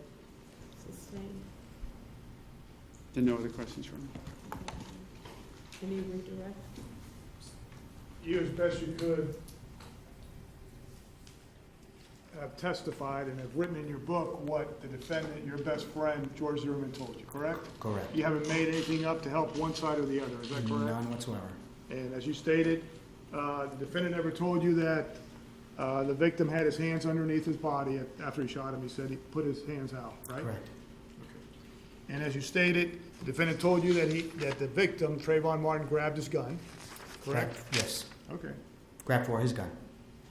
Well, I think you actually, Grabbed, right. Whether it was, I guess we're going over whether it grabbed the holster part or the gun. I didn't see a difference in the two, but grabbed something. grabbed the gun. He didn't. Absolutely. The gun didn't come out, but he No, grabbed the gun in the holster. that's what I'm saying. Yes, sir. The defendant didn't tell you, Mr. Zimmerman didn't tell you he grabbed for it. He said he actually got it. That's what I heard. That's what I thought I heard, yes. Right, okay.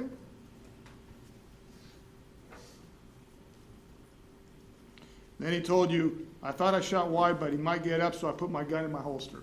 Correct.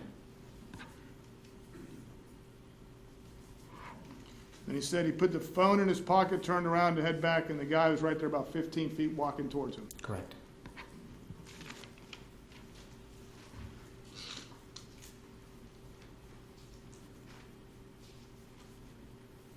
Thank you, sir.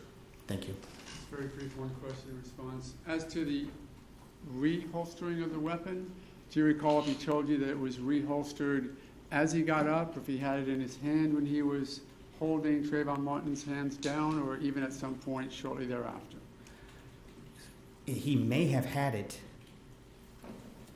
He may have had it still in his hand as he jumped on top of Trayvon, and perhaps holstered when he saw the flashlight.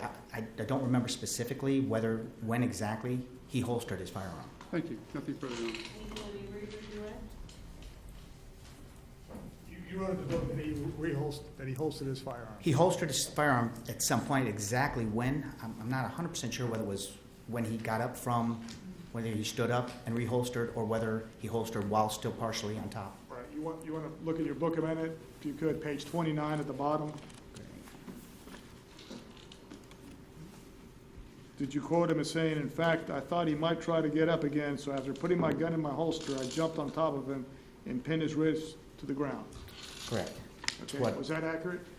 As far as I remember, that he holstered, yeah, at that point, it now remembers that, I remember that it was, he holstered, pinned his hands down.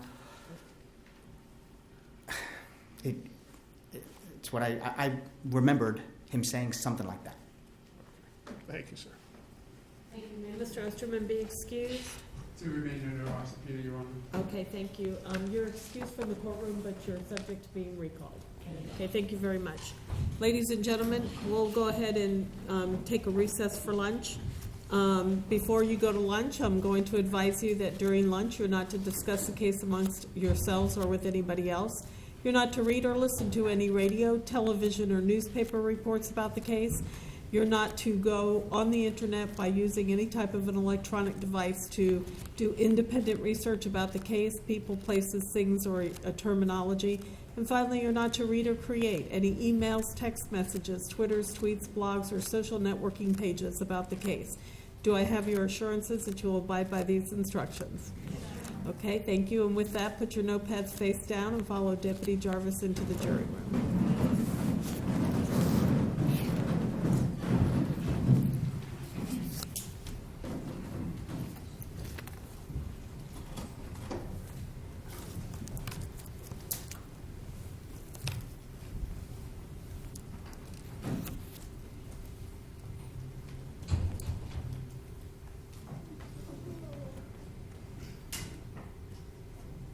I didn't say what time we were going to come back, so it'll be 1:30.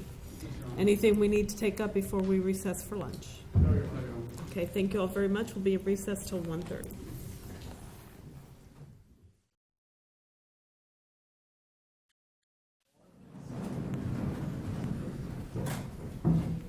Please be seated. Court is back in session. Are we ready to bring the jury in? Yes, Your Honor. Okay, let's go ahead and bring them in.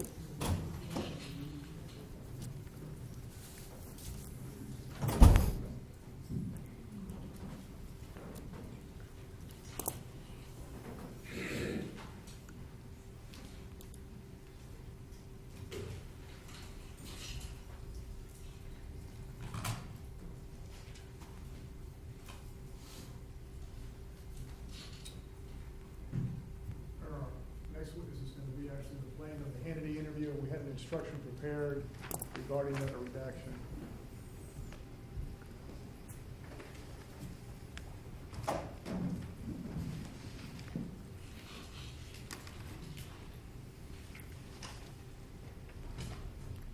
I've got my copy here. I'll take your copies then. Yeah, I have it. It should be this here.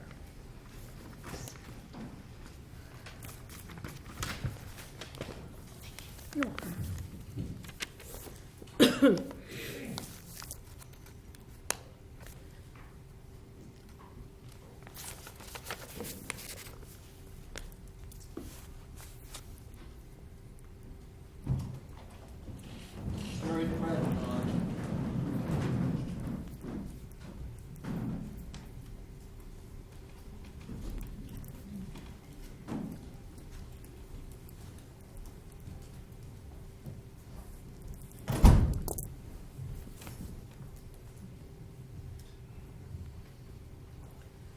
Please be seated.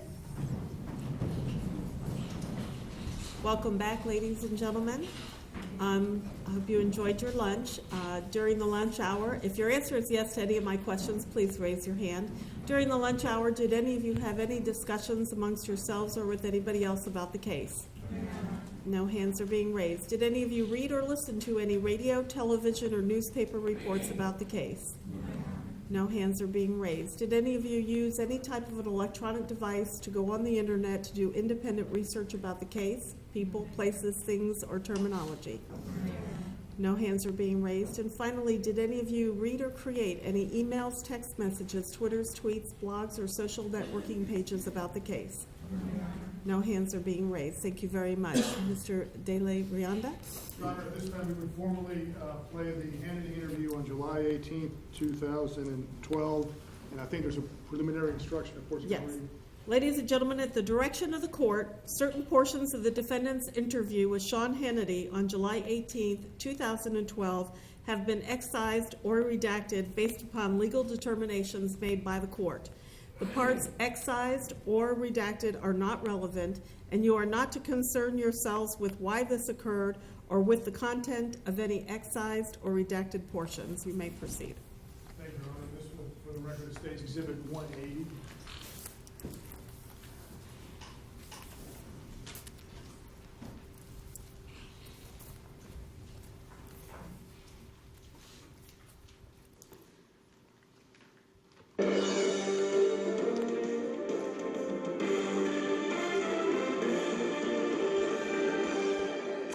And tonight, in an interview that you will only Tracy right here on Hannity. George Zimmerman, the man charged with second-degree murder of Trayvon Martin, breaks his silence. Now, earlier today, I traveled to Seminole County, Florida. Let's go back to the night of the shooting. Take us back to that night. You were going to the store. Let's start at the beginning. I was going to Target to do my weekly grocery shopping. Sunday nights was the only nights, well, Sunday after we mentored the kids, we would always go grocery shopping and do our cooking for the week. So I wanted to go to Target, and I headed out, and that's the last time I've been home. Since then, you never went back since that day. Then we all have heard the 911 call. On that 911 call, you had mentioned that there had been a number of break-ins in the neighborhood. Why were you a community watch person? How long were you involved in that, and why did you become a community watch person? In August of 2011, there was a home invasion. A young lady was home with her 9-month-old baby, and they broke in her sliding glass door. She barricaded herself in the upstairs bedroom, and my wife was home by herself, and she saw the people that burglarized her run through our backyard with their belongings. And even though my wife wasn't certain what happened, that was enough to scare her, shake her up. And I promised her I would do what I could to keep her safe. Your gun was legal. You had a legal weapon in the state of Florida. Yes, sir. Why did you feel the need to carry a gun? A lot of people maybe have a weapon inside their home, but you decided to carry yours. Why did you think it was necessary to have a weapon with you, and did you carry it at all times? I carried it at all times except for when I went to work. Yeah. A lot of this case legally has to do with stand your ground. You've heard a lot about it, and I was just curious, prior to this night, this incident, had you even heard stand your ground? No, sir. You'd never heard about it before? No. Wow. Now, it was very interesting, in the 911 call that everybody has heard, you said that all of a sudden you found somebody who looked suspicious, he may be on drugs. That was one of the earlier comments that you made in that 911 call. What made you think he was suspicious, and what made you think that he might be on drugs? I felt he was suspicious because it was raining. He was in between houses, cutting in between houses, and he was walking very leisurely for the weather. It didn't look like he was a resident that went to check their mail and got caught in the rain and was hurrying back home. He didn't look like a fitness fanatic that would train in the rain. He just seemed like... Weren't there overhangs, though? He was walking, he wasn't standing still? And he was walking closer to the house, which is back from the sidewalk? Yes, sir. Am I understanding that right? The overhangs are just in front of the front doors. Yeah. You said he started from almost the beginning in that 911 call. You said he came towards you, and he seemed to reach for something in his waistband. Did you think that was a gun? I thought he was just trying to intimidate me. To make you think that there's a gun? A weapon. Of some kind? Possibly. You said in that tape, something's wrong with him, he's checking me out, I don't know what his deal was. So it's almost from the very beginning, you felt, are you saying on that 911 tape that you felt threatened at that moment when you said that to the dispatch? No, not particularly. What did you mean with, I don't know what his deal is, he's checking me out? The way he was coming back, and I was on the phone, but I was certain I could see him saying something to me, and his demeanor, his body language was confrontational. Do you remember what it was that you said specifically on the tape? Yeah. You said, then we get to the issue where you said on the 911 call that he's running. You said that to the dispatch. Is there any chance in retrospect, as you look back on that night and what happened, trying to maybe get into the mindset, because we also have learned that Trayvon was speaking with his girlfriend supposedly at the time, that maybe he was afraid of you, didn't know who you were? No. You don't think that, why do you think that he was running that? Well, maybe I said running, but he was more... You said he's running. Yes. He was like skipping and going away quickly, but he wasn't running out of fear. You could tell the difference? He wasn't running. So he wasn't actually running? No, sir. Okay, because that's what you said to the dispatcher, you thought he was running. And let me ask you this. At that point, we can hear the unbuckling of the seatbelt, hear you opening the car door, and the dispatch asks you at that point, and this became a very key moment that everyone in the media focused on, and the dispatcher asked you, are you following him? And you said yes. Explain that. I meant that I was going in the same direction as him, to keep an eye on him so that I could tell the police where he was going. I didn't mean that I was actually pursuing him. So this moment where some had suggested you were out of breath on that tape, you yourself were not running. No, sir. And you, I think, made a statement to the police that it was the wind as you were getting out of the car and moving, and that was the sound we hear, not you out of breath. Yes, sir. And welcome back to Hannity. We continue now with more of my exclusive interview with George Zimmerman and his attorney, Mark O'Mara. What did you do from that moment forward? Because this is where we get into this minute gap in this case. You know, and what did you do from that minute forward when the dispatch said, we don't need you to follow him? What did you do next? I walked across the sidewalk onto my street, Retreat View Circle, where I thought I would meet a police officer that I had called. So you did not continue to follow him at that point? No, sir. All right, so you continue from there. You sounded at that moment on the tape, though, a little bit distracted. What was the distraction? That were you looking for him, or? I wanted to make sure that, I believe they asked me for my address, and I wanted to be sure that nobody was lingering and could hear my address and then come back. And I was making sure that there wasn't anybody that was going to surprise me, and just trying to give them an accurate location. Because they said, you know, can we meet you here at a certain location? You said, have them call me. Yes. Why did you want them at that point to call you? I hadn't given them correct address. I gave them the clubhouse vicinity. However, I was walking through to my street, Retreat View Circle, and I was going to give them the actual street number and name. How long was it, George, after that you saw Trayvon again? Because you said you stopped, that you did not continue pursuing him. When did you next see Trayvon Martin? Less than 30 seconds. Okay. Where exactly were you at that point? And how far away were you from your car at that moment? I'd guess about 100 feet or more. So you never went further than how far approximately from your car? I'd estimate it to be approximately 100 feet. So you never went further than that from the car? No, sir. Okay. And so at that point, Trayvon is, all of a sudden you turned around and there he was? Yes, sir. What happened next? He asked me what my problem was. Expletive problem. Yes, sir. And I was wearing a rain jacket, and I put my cell phone in my jacket pocket as opposed to my jeans pocket where I normally keep it. And I immediately went to grab my phone to this time call 911 instead of the non-emergency. And when I reached into my pants pocket, because that's where I keep it out of habit, it wasn't there, and I was shocked. I looked up, and he punched me and broke my nose. One shot.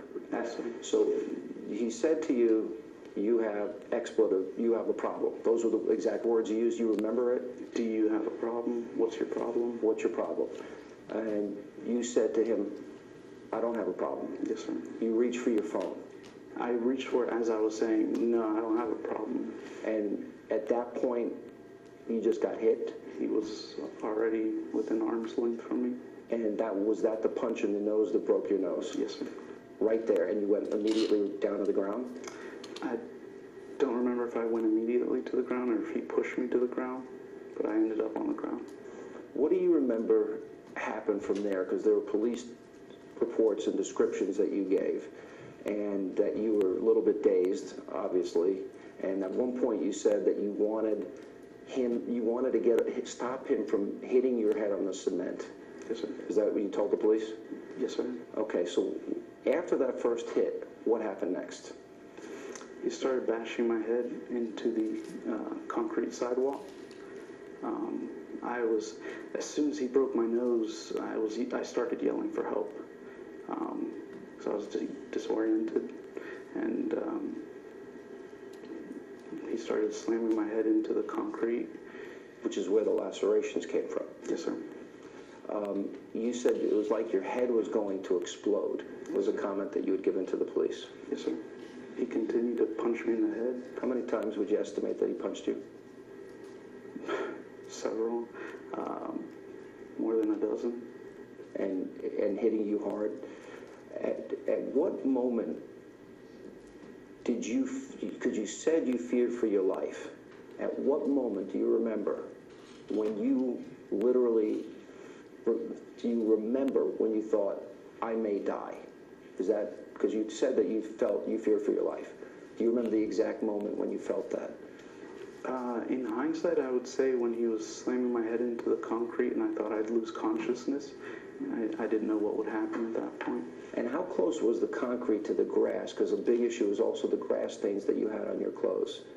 And you had made a statement to the police that you wanted to get to the grass. Was that to protect your head from getting banged into the cement again? Yes, sir. How close was that in proximity? It butts up to the concrete. And were you able to get to the grass? Yes, sir. And how did you do that? I guess you could say shimmy. I mean, he was straddled on me with his full weight, and I would try and sit up and push myself down.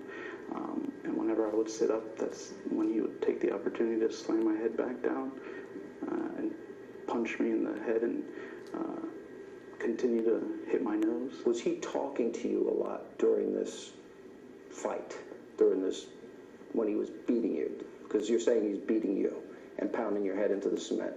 Was he talking to you during that time? Yes. And he was saying? Cursing, telling me to shut up, and then finally telling me he was going to kill me. And he said those words. And he said it, when did he first see your gun? After we were on the ground, I shimmied with him on top of me, and it made my jacket rise up, and he being on top of me saw it on my right side. What happened after that? I felt him take, he had, after he couldn't hit my head on the concrete anymore, he started to try to suffocate me, and I continued to push his hands off of my mouth and my nose, particularly because it was excruciating, having a broken nose and him putting his weight on it. And that's the point in time when he started telling me to shut up, shut up, shut up. And why did he tell you to shut up? I don't know. We heard the screams on the one recording from a neighbor that was calling the police, and there's been some dispute whose voice that is. Was that your voice screaming, or was that Trayvon Warren's voice screaming? That was my voice.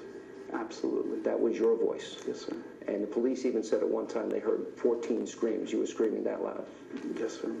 And you said to the police at one point that he put his hand over your mouth. Do you think that was to silence you from screaming? Yes, sir.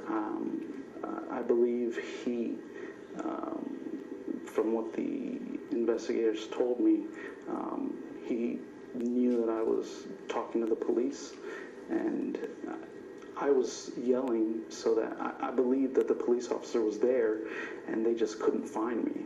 So I was yelling in the hopes that they were in the vicinity and they would come when they heard me yelling. Do you remember when you yourself reached for your weapon? Do you remember that moment? Yes, sir. Tell us about that. At that point, I realized that it wasn't my gun, it wasn't his gun, it was the gun. Did he say anything? Because you said he was talking a lot about the gun. Did he say he noticed the gun? He said, "You're gonna die tonight." And hand off of my mouth, and I felt it going down my chest towards my belt, my holster, and that's when I didn't have any more time. Do you think you acted more out of a conscious thought? I mean, I know these events happen very quickly. Do you remember consciously thinking, I've got to grab my gun? Or did you just do it? Was there a conscious thought that went through your head that you thought you were going to die and that you had to take this, you had to get your weapon and fire? I'd love to give you an answer. You don't know. It just happened so quickly. Mm-hmm. Now, there was an eyewitness that was out from the very beginning that, in fact, did tell the police the night of the shooting that he saw Trayvon on top of you and did see the beating. There is no witness to the actual shooting itself. Right? Correct? Besides myself. Besides yourself. Yes, sir. When you think back, and there was one report or a police report that actually said you didn't know after you fired, you thought you missed? Yeah, I didn't think I hit him, yes. Yeah. So what happened immediately after the shooting then, George? I understand one guy came out, he said he had a flashlight, that he spoke to you, and you said to call your wife, tell her what happened, that I shot somebody. Do you remember that conversation? The conversation I had with the gentleman, or? Yeah. Yes, sir. You do remember that conversation. And he did talk about it, and what his suggestion is that you were very matter-of-fact about it. Do you remember what you said to him? Do you think you were in a state of shock? Did you know that when did you know that Trayvon had died? When I went, probably about an hour after I got to the police station. After the shooting, you saw that he was laying there and obviously injured. There was a moment where you realized that he was shot. Like I said, he sat up and he said something to the effect of, "You got it," or "You got me." I assumed he meant, "Okay, you got the gun, I didn't get it, I'm not going to fight anymore." At which point, I got out from under him. Is there anything you regret? Do you regret getting out of the car to follow Trayvon that night? No, sir. Do you regret that you had a gun that night? No, sir. Do you feel you wouldn't be here for this interview if you didn't have that gun? No, sir. You feel you would not be here? I feel that it was all God's plan, and for me to second guess it or judge it. Is there anything you might do differently in retrospect now that time has passed a little bit? No, sir. You know, the detective said, that Detective Singleton said, he quoted you saying, the bad guys always get away. You also said that in the 911 tape. Did you have a feeling that there were a lot of people that do get away with crimes? In other words, were you sort of predisposed in your mind in some way to think that criminals get away too often? Not in general. I think in our neighborhood, there's geographic advantages for burglaries. Do you have any idea, why do you think Trayvon would have confronted you the way he did? I made a comment on the air one day, and I got beaten up pretty bad for saying this could have all just been a terrible misunderstanding or a mistake. Do you think maybe, is there any possibility he thought you were after him and you thought he was after you, and there was some misunderstanding in any way? I've wrestled with that for a long time, but I can't. One of my biggest issues through this ordeal has been the media conjecture, and I can't assume or make believe. The one witness that you first met, the guy with the cell phone that I mentioned, asked about your demeanor right after the shooting. He was the first person, I guess, on the scene? Yes, sir. First person you saw. And he said that you looked like you had been, quote, butt-whooped, like you had had a fight, and that you were asking, call my wife, just tell my wife. But, he was acting like it was nothing. Is that how you were feeling at the time? Because you didn't find out, you said, till later that Trayvon had passed away. No, I knew that I had discharged my firearm, and I was scared, nervous. I also thought the police were going to come and see me with a firearm and shoot me. I mean, I was terrified. did you look over at Trayvon? You obviously at some point recognized he had been shot, because you didn't know it in the beginning. Did you look over at him at any time and realize he was in really bad shape? No, sir. At no point. And how long was it between the time you shot him to the time the police actually got to the scene? It felt like forever. I'd say 15 to 30 seconds. It was that quick? Yes, sir. Immediate. So in other words, they had already been on their way, and they were there within 15 to 30 seconds. What do you make of all the national media attention in this case? There are crimes that happen every day. The nation is focused on your case. Why do you think that is, and what do you make of it? And what does it mean to you? It's surreal. I don't like that they've rushed to judgment the way they have. I feel that anytime they have a story that's remotely positive, they interpret it negatively. You had called police on at least 4 prior occasions and had mentioned black male suspects. I wanted to give you a chance to respond. Why you called? What were those instances about? They also stated that, and I never volunteered that information. It was always at their request that I described them, and even when I described them, I didn't volunteer the race until they asked me. And there was also Hispanic kids and white kids that were in the neighborhood. That you made calls about? Yes, sir. Let me ask you this. I want to go back to one specific in the case, if I can. And it's the issue of you following him. And we heard, I asked you earlier about the dispatch call, and you said you stopped, you didn't follow him. There's one moment that you were apparently, as you look at the grounds of where this took place, and there's the apartment, and there's the overhangs, and then there's another street on the other side, and you had gone to the other street, correct? Yes, sir. At some point. So how do you get to the other street if you're not following him? I mean, where were you going at that point? I was walking from where I had parked my car towards my street. He went right down in between the houses. I walked straight across to. But in that sense, were you following him? No, sir. You weren't following him? No, sir. And this is after the 911 call? During the 911 call? When they stated, we don't need you to do that. So why were you walking back to your street and not back to the car? I was at that point. If I'm trying to get the chronology right. Certainly. Where I parked my car was the back of townhouses. There wasn't a way to know what the street number was. And I knew if I walked straight through, it's a circle, Retreat View Circle. I knew if I walked straight through to there, that would be Retreat View Circle, and then I could tell them exactly what 1, 2, 3, 4 Retreat View Circle, and not just a general area of where my car was like I had done previously.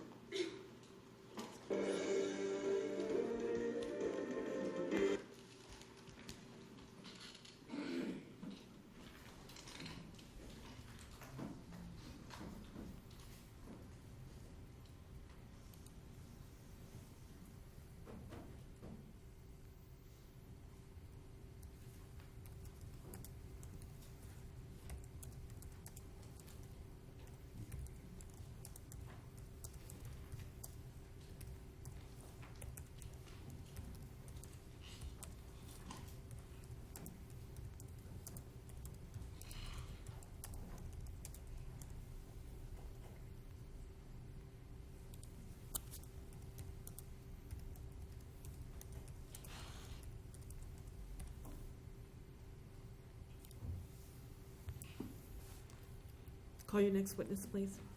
Dr. Valerie Rao.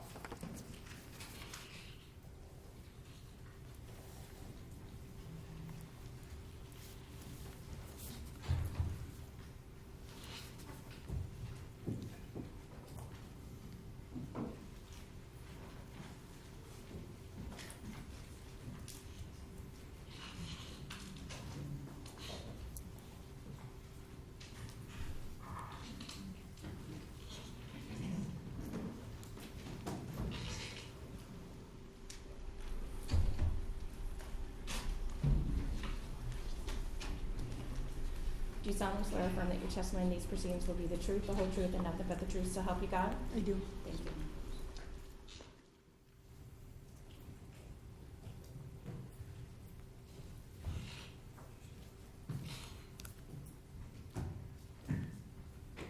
You may proceed. Thank you, Your Honor. Good afternoon, ma'am. If you please tell the members of the jury your name. Yes, my name is Dr. Valerie Rao. My last name is spelled R-A-O. And how are you employed?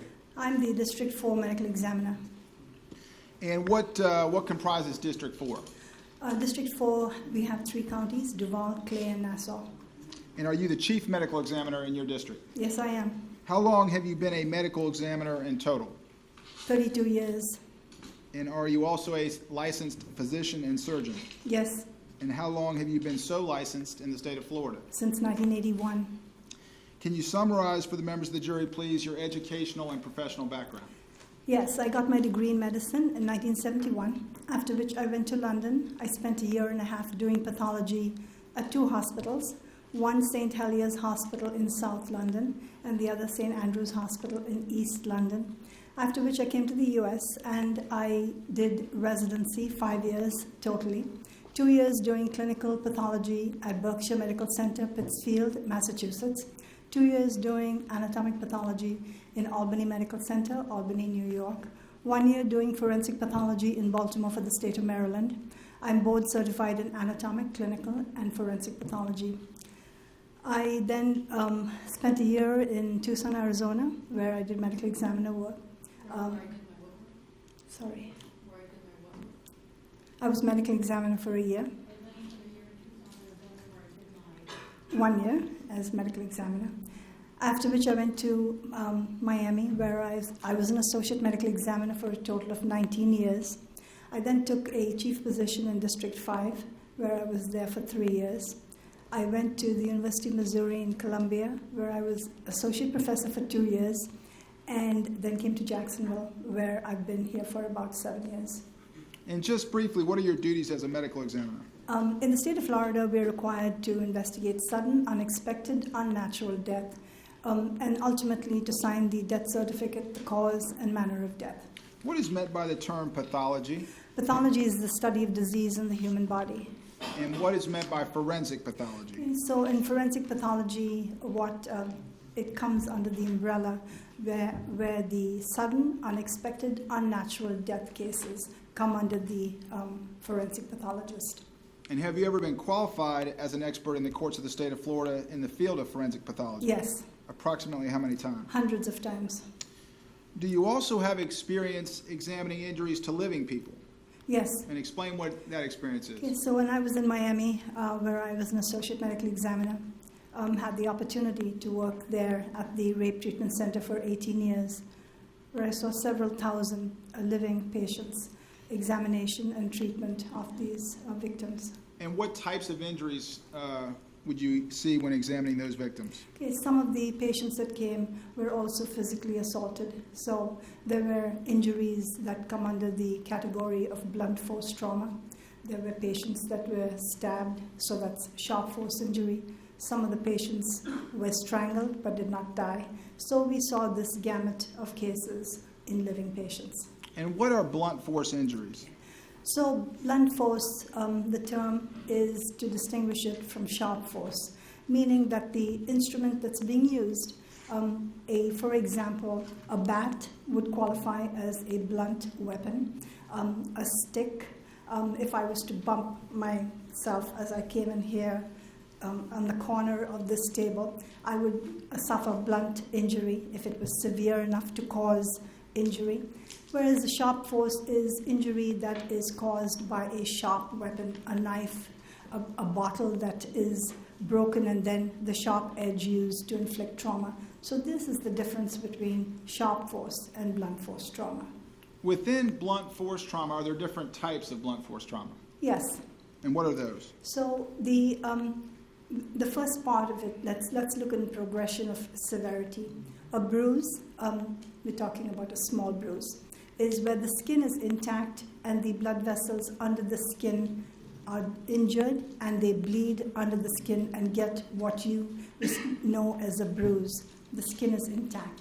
Then you have a scrape where the skin is compromised and it's, for example, a rug burn would qualify as an abrasion. Then you have the lacerations where not only the skin is torn, but the underlying tissue is also torn, exposed to the outside. And depending on the severity of the laceration, you will get varying degrees of bleeding and trauma. All right. Are bruises also known as or referred to in your field as contusions? Yes. All right. And then scrapes is the same as a laceration? Abrasion. I'm sorry, abrasion. Yes. And then there's lacerations? Yes, Okay. which is basically, laceration is a tearing of tissue. All right. Have you ever been qualified in the courts of the state of Florida as an expert in the area of conducting rape examinations and all manner of injuries associated with rape victims? Yes, And again, approximately how many times? hundreds of times. During your tenure as the medical examiner in Miami, did you also examine other categories or sets of living victims? Yes. And explain what you mean by that. So, for example, somebody alleging police brutality, the medical examiner, we just were housed directly across a very large hospital in Miami, Jackson Memorial Hospital. So the police would ask if we could go and examine to see if the allegations were actually borne out by the trauma. So we would go across the street, we would photograph, we would put out a report, and those reports come under consultation. Were actually borne out by the trauma. So we would go across the street, we would photograph, we would put out a report, and those reports come under consultations. Also child abuse cases, especially if the clinical people thought that the child was going to die, they would ask us to come and take the photographs and do the interpretation. So we basically practiced forensic medicine, not really forensic pathology, where you're only looking at dead people. You know, at this time I would tender Dr. Rao as an expert in the area of pathology and forensic pathology. I don't think that's necessary under the current case law in this state. She'll be able to testify in those areas. Thank you, Your Honor. Were you asked to examine some evidence in the state of Florida versus George Zimmerman? Yes. And specifically, what were you provided in regards to that case?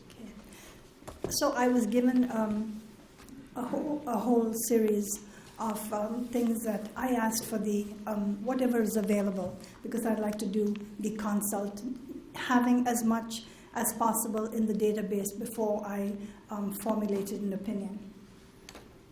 So what I received was a reenactment of the incident involving the fatal shooting. This was recorded on the 27th of February 2012. I got a set of 36 photographs taken of Mr. Zimmerman, documenting the clothing, the injuries, the medical records from the Altamont Family Practice Clinic.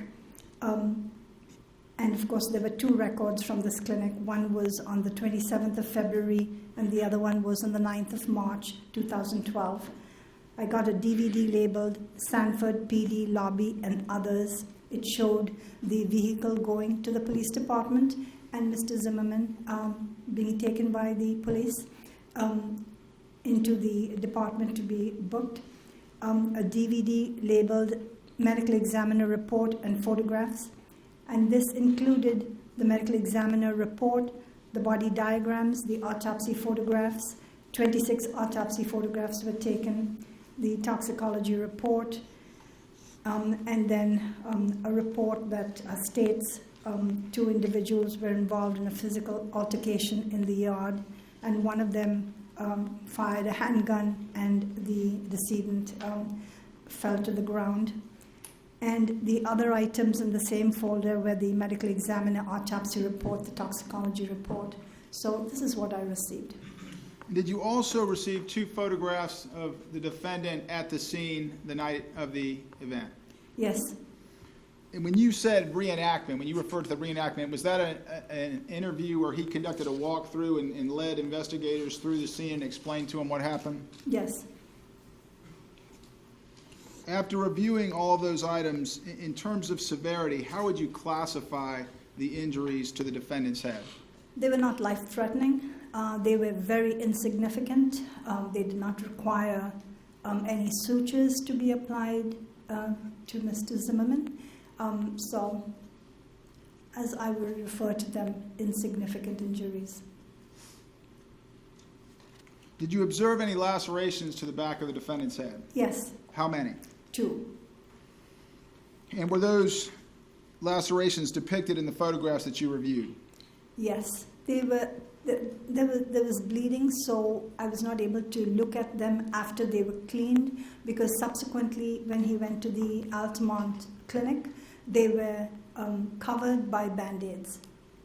And were you also provided the reports from the Altamont Family Springs Clinic describing the injuries as they were viewed by a physician's assistant the next morning? Yes. Your Honor, would you assist me with the lights? Dr. Rao, let me show you first, state 79. Was that one of the photographs from the scene that you were provided? Yes. And state 76, was that a photograph from the scene you were provided? Yes. Let me show you states 57, where you also provided that photograph. Yes. All right. Your Honor, may I approach the witness? Yes, you may. Dr. Rao, let me give you this pointer. You just press that button. If you would explain for the members of the jury where the lacerations are located that you observed and that were referred to in the family clinic report. Okay, so we have one small injury right there and one injury right there where the blood is streaming from. So these were the two lacerations. All right. In the Altamont Family Clinic report, were you also provided with the measurements of each of those lacerations? Yes. And are either of those lacerations life-threatening? No. Why not? Because they were so minor that the individual who examined and treated Mr. Zimmerman told him that the sutures were not required. So she put a Band-Aid on each of them, and that was the extent of the treatment. All right. Are there also some contusions or a contusion on the back of the defendant's head? Yes. And can you show the members of the jury where that is in the photograph? Right there. And is that a life-threatening injury? No. Why not? Well, the reason I asked for everything was I then looked at the entire case file, and when he walked from the police car to the police department to be booked, he was not incapacitated in any way. He was very alert and walking, in pace with the officers. Are the injuries that you observed to the back of the defendant's head consistent with his head having made contact with a concrete surface? Yes. And why do you say that? So, I've looked at the other areas that were photographed, and they have a sort of a pattern that were punctate, meaning that they were little areas which came into contact with a rough surface. But so looking at the concrete area, again, the reenactment that I was given, it's consistent with his head having come into contact with that rough surface. And are the injuries on the back of the defendant's head consistent with one strike against a concrete surface? Yes. And why do you say that?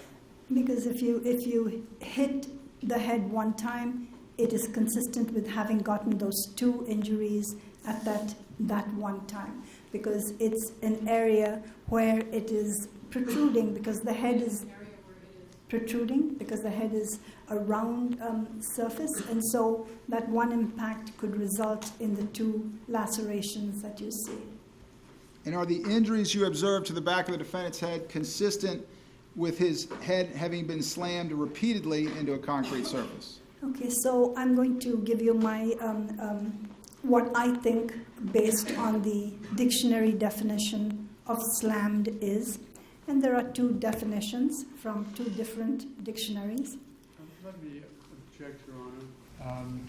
If she's going to define a word from a dictionary, that would be hearsay. Please approach.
May I proceed? Yes, ma'am.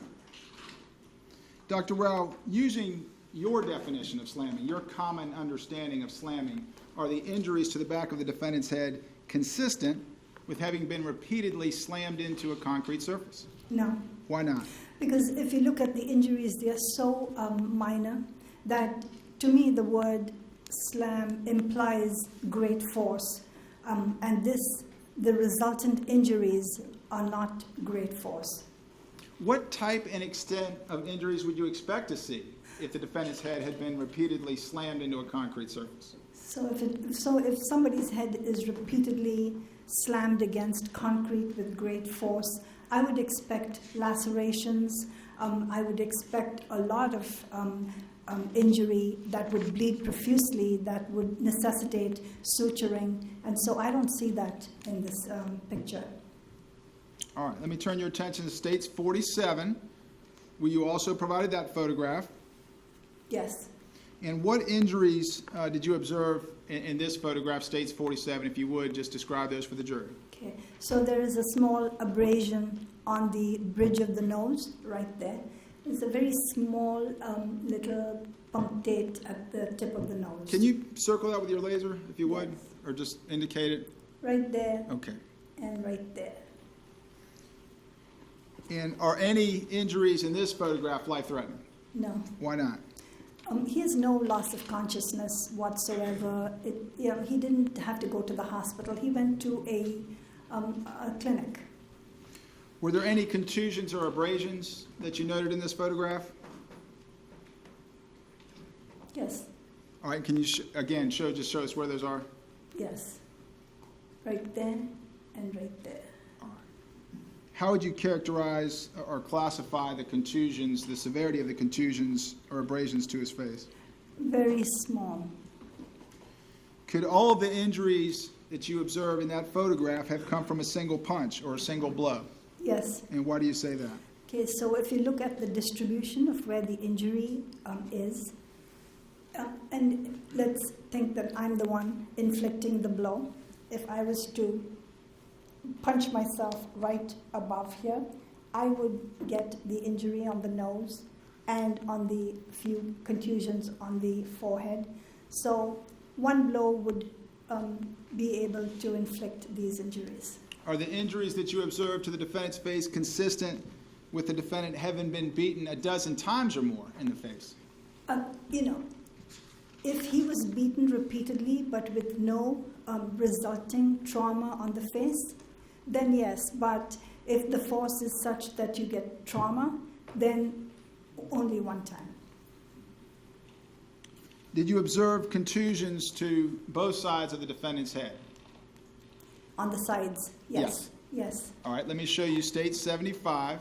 Was that a photograph you were provided? Yes. And could you circle the area of contusion that you observed in State 75? Okay. So one has to disregard this dried blood because it is coming from the laceration on the back of the head that I had demonstrated earlier. So we are looking at a contusion here.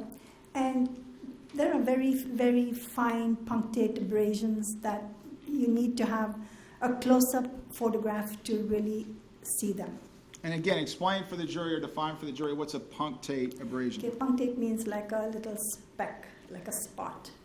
All right. Are any of the injuries depicted in State 75 life-threatening? No. And in terms of severity, how would you classify the contusions or abrasions in this photograph? They are very small injuries. Could all of the injuries exhibited in State 75 have come from a single blow? Yes, one impact against concrete, yes. Let me show you State 73. Was that also a photograph you were provided? Yes. And what injuries are depicted in State 73? Okay, so here again you have to disregard the dried blood that's coming from the laceration to the back of the head. And so you can see very, very faint, again, punctate, small abrasions. Are any of those abrasions life-threatening? No. And how would you classify the abrasions depicted in State 73? Very insignificant. Could those abrasions depicted in that photograph have come from a single blow. Single impact, yes. And why do you say that? Because the surface area on the side, if you look at my head, and I was to get on the concrete, I could get all those injuries from one impact. You also mentioned that you viewed video clips of the defendant getting out of a police car and walking through the police station that evening. What did his appearance in that video demonstrate to you regarding his injuries? He was not incapacitated in any way. He walked on his own power, and he was also conversing with the police officers during this reenactment. All right. Thank you, Doctor. Judge, that's all I have. Okay, thank you, Cross. Yes, thank you, Your Honor. Good afternoon, ma'am. Good afternoon. You got your appointment to your present position because Ms. Corey, the prosecutor in this case, appointed you, correct? Correct. Okay, so she's sort of your boss? Not really, no. But it was because of her. I mean, she appointed you to this position, right? She actually sent my name up to the governor. So if you want to call that an appointment, well, then so be it. Well, why don't we do this? I'm going to read a letter to you. Tell me if you consider this appointment. Pursuant to Section 406.15, I hereby appoint... I'll approach and let her review it, maybe? I just have it electronically. It's okay. I could explain. Okay, so let me ask the question. Okay. Is what I'm looking at a letter signed by Ms. Corey where she says that she appoints you to that position, yes or no? That was the interim position. I can't say yes or no because I have to explain to you. Well, I'll tell you what, I'll walk you through it. One at a time. I'll walk you through it, okay? Okay. There was a yes to that. She appointed you to the interim position? Yes. And you had another position as a medical examiner in the state of Florida too, correct? Yes. That was with the 5th District? Yes. But you were not reappointed to that position by the governor, were you? I did not seek reappointment. It Okay. was That was tabled. because, I'm sorry? It was tabled. I did not seek reappointment. And that was because of some of the problems that existed in your administration in that office, was it Correct. not? Okay. Yet you got the job with Ms. Corey's office, or actually in the same district where she prosecutes, correct? She's a state, yes, yes. How much of your work is on behalf of the state attorney's office in that district? Well, the medical examiner really does not work for the state attorney. We are separate, but most of the time we are called by the state. However, the defense can call us. You could call me on this particular trial, and I would be here for you, just like I'm here for the prosecution. Fully get that. My question was how much of your work is on behalf of the state attorney's office in Duval County? All the homicides. Okay. All the work, right? You only deal with homicides, right? No, we do suicides, we do traffic accidents, we do drug overdoses, we do natural death where there is no physician to sign the death certificate. So it's other work. Homicides are a very small percentage of our cases. I'm sorry, then let me clear it up. How much of the work that you do involve crime matters? And I'm presuming in that question that all of your crime matters are dealing with the Duval County State Attorney's Office. So how much of what you do is related to criminal activities? Okay, so we have a total of 1,165 cases, autopsies. Okay. And out of that, we are probably 110 homicides. So that is the proportion. Okay. And in all of that work, you work with these very prosecutors, correct? That is correct. I mean, these are the homicide prosecutors for that division or that office, right? Well, we have a whole series of state attorneys, yes. Okay. But they are in that office. So they called you to look at this, correct? Correct. Did they have you look at anything having to do with Trayvon Martin? No. None well, they sent me the autopsy report, so I saw that, yes. But you're not here to tell us anything about No. Trayvon Martin. You're just talking about George Zimmerman. That is correct. And if I get it right, it's your position that's at least consistent that George Zimmerman may have only received as little as 3, did you call, what term did you use, smashing? Or Sorry? What, slamming. 3 slamming into cement, correct? I didn't use the word slamming. I'm sorry, I thought it was your word. No, I got that from the reenactment. What word would you use to describe what happened to the head that you say hit cement? Impact. Impact. So it's your position that there are at least 3 impacts between that head and cement. Yes. Okay. Concrete. concrete. However, and you said it's sort of consistent, so I'm going to walk you through some of that. I'm not going to use pictures right now. Let's just chat a little bit about it, okay? I think you used a suggestion that if you hit yourself in the nose, that it could be all one shot, correct? One blow, correct. Okay. You're not certainly just suggesting that it was only one blow, correct?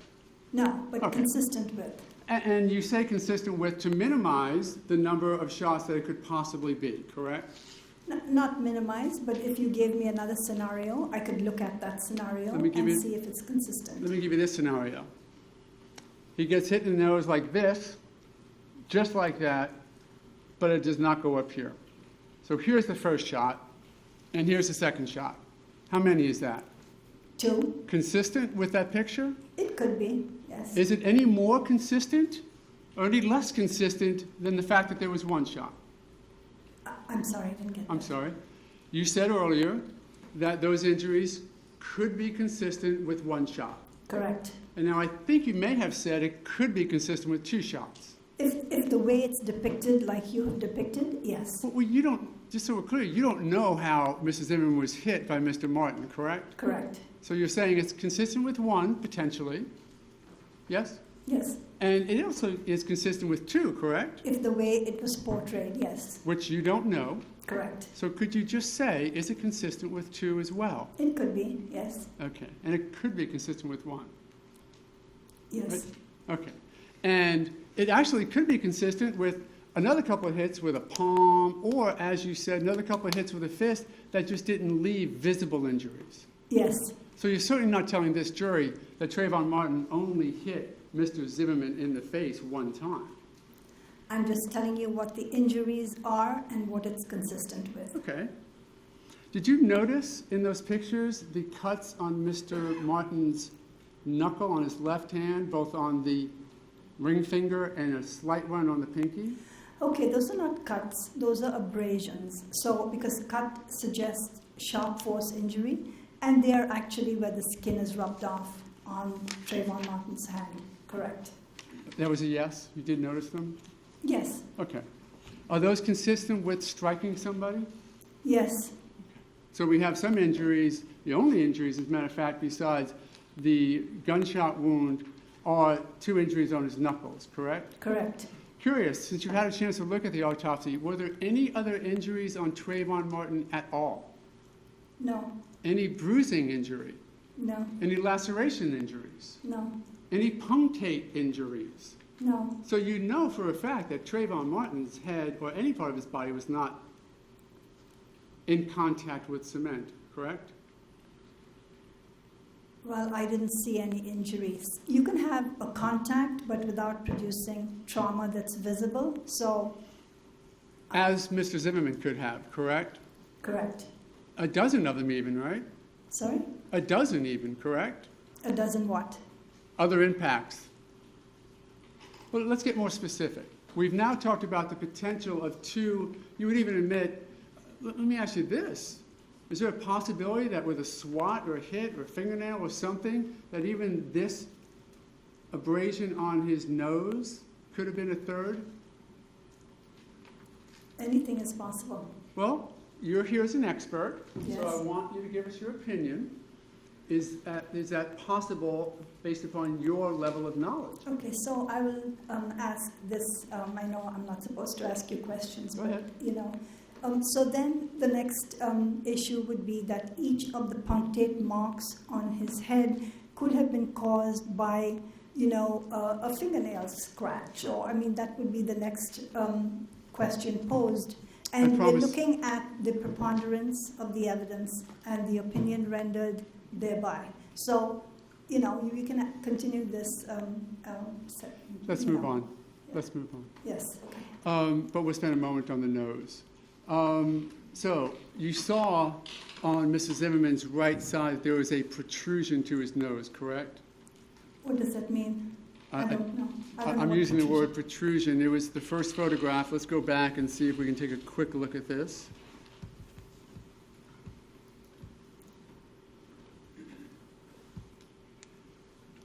You see, you have, we both have one.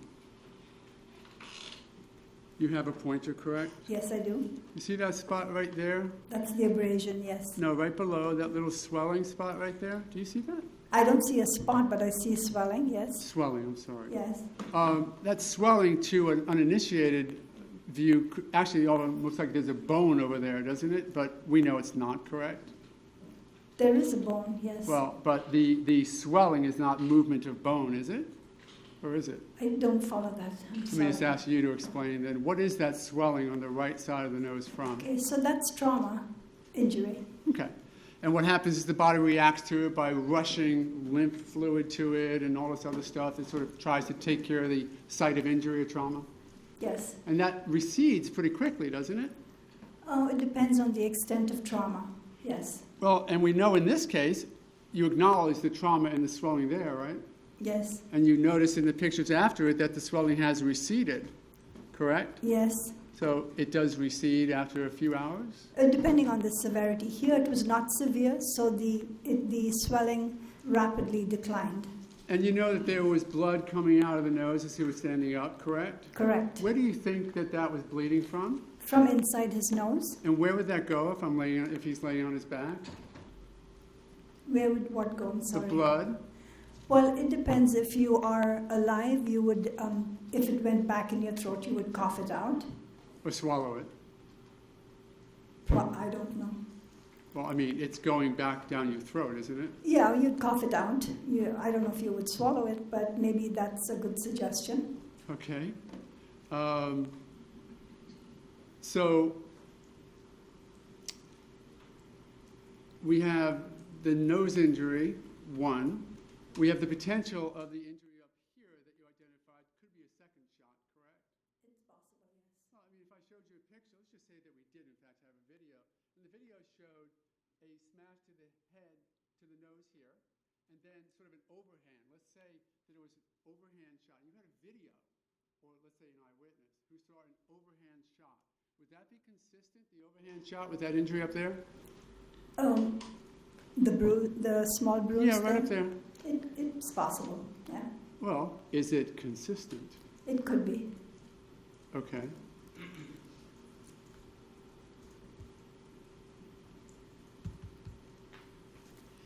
On the back here, you testified that you believe that all this was created or consistent to have been created with just one strike on the concrete or cement?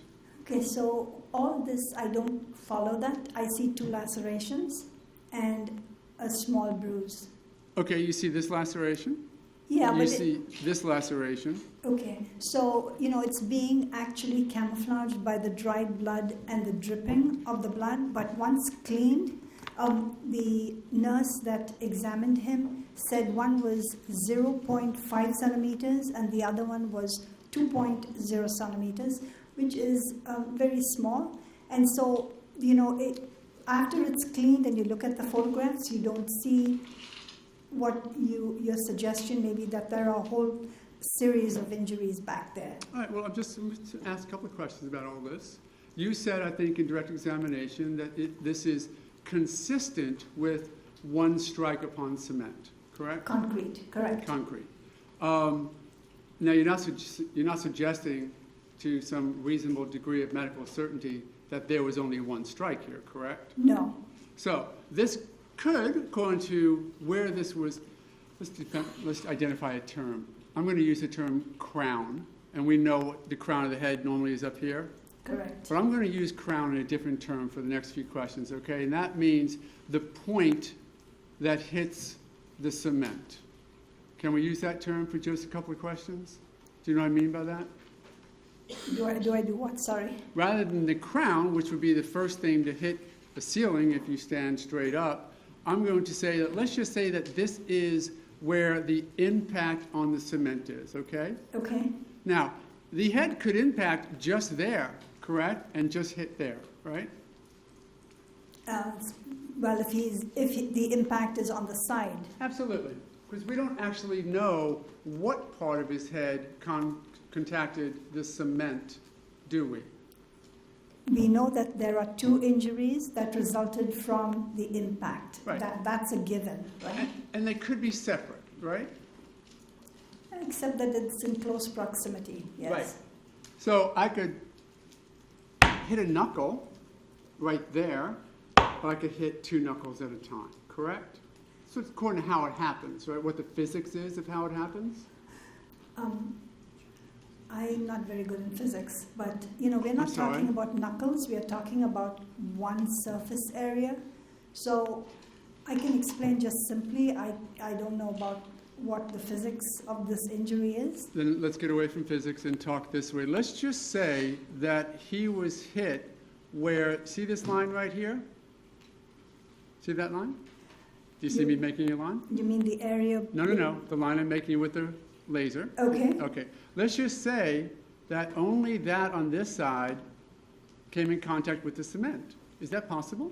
Oh, yes. Okay. It's possible. And if that were true, that only the point on this side came in contact with the cement, that only that injury would occur, or could occur that way, correct? That's possible. And now, if we look at the other side, the same line, that side, let's just say that only this side of the skull was in contact with the cement. Then that injury would happen, correct? That's possible too. 2 separate injuries, correct? It's possible, yes. You're not suggesting it's any more likely 1 or 2, are you? So we are doing the preponderance of the evidence, and the preponderance would suggest that one impact is more plausible than the way the head is shaped to have 2 separate impacts. But if you say that was something that was eyewitnessed, then yes.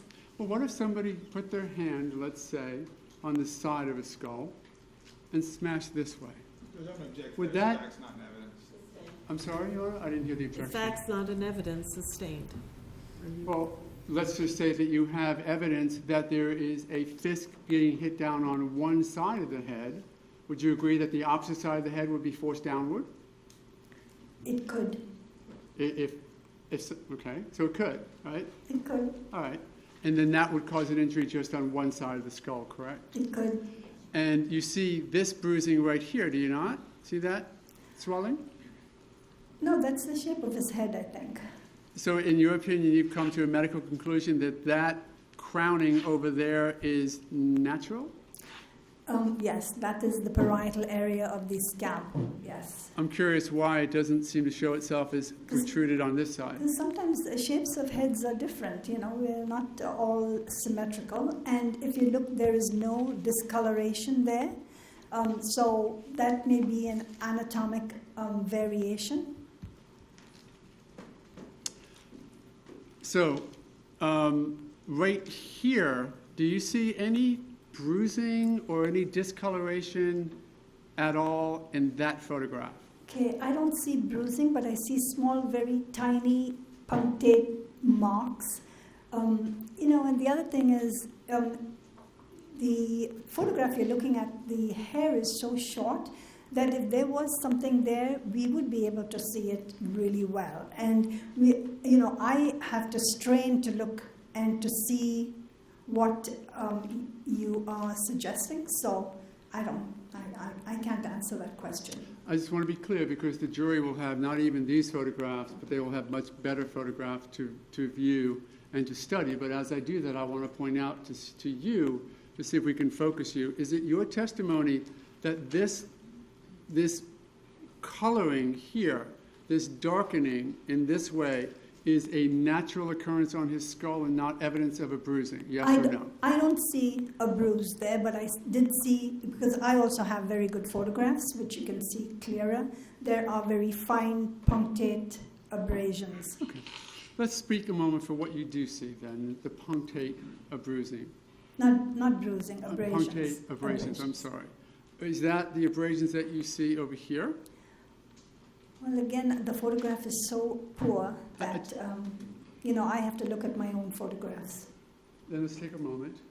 Okay. Can I have some lights here on it? And I'm going to leave this up because it would be easiest for the jury, but let's coordinate, if we might, Doctor, the photographs you did look at and these photographs. May I approach the witness? Are you reviewing the photographs that you had? Okay, so I will show you my pictures that I have. I printed them from the computer. So this is the one side.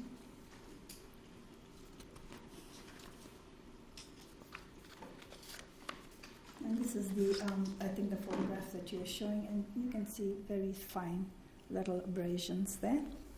Well, let's identify that you're now looking at a copy of what is State's Exhibit 73. And I think we're going to have to do this a bit more formal. So if I have a moment, Your Honor, I'm just going to have to get the actual 8x10s out of evidence.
What I'm going to try and do, Doctor, is to identify your photographs and connect them to the exhibits in.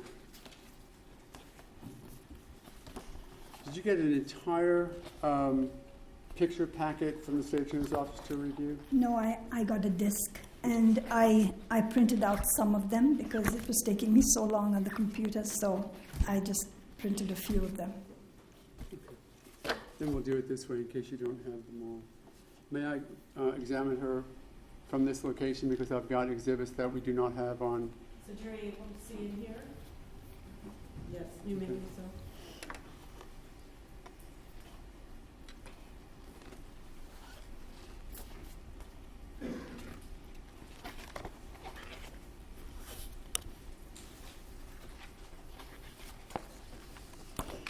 Let me show you what's in as State's Exhibit 69. Your Honor, these are in already, so I'm just going to identify them for the jury and have her testify from it.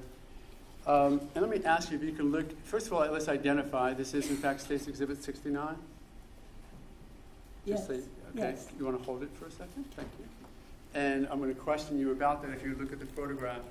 Is it your testimony that in Exhibit 69 there is no bruising above Mr. Zimmerman's left ear?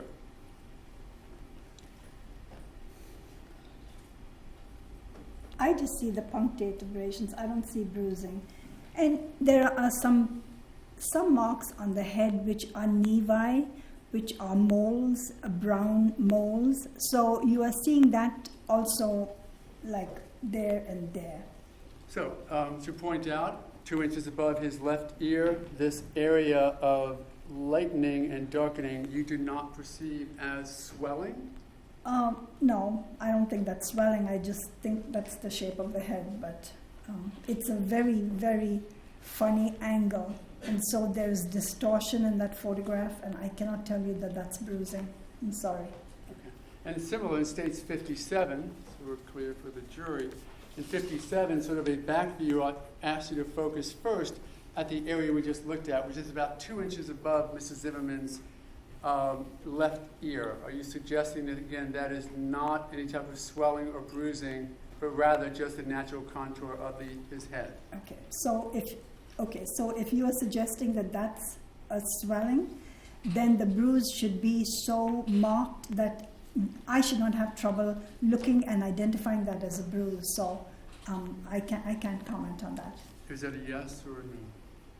Do you say that that is bruising or not? No, Just above? No, I can't see the bruise there. If that's what this part is what you're talking about, yeah, I can't say that.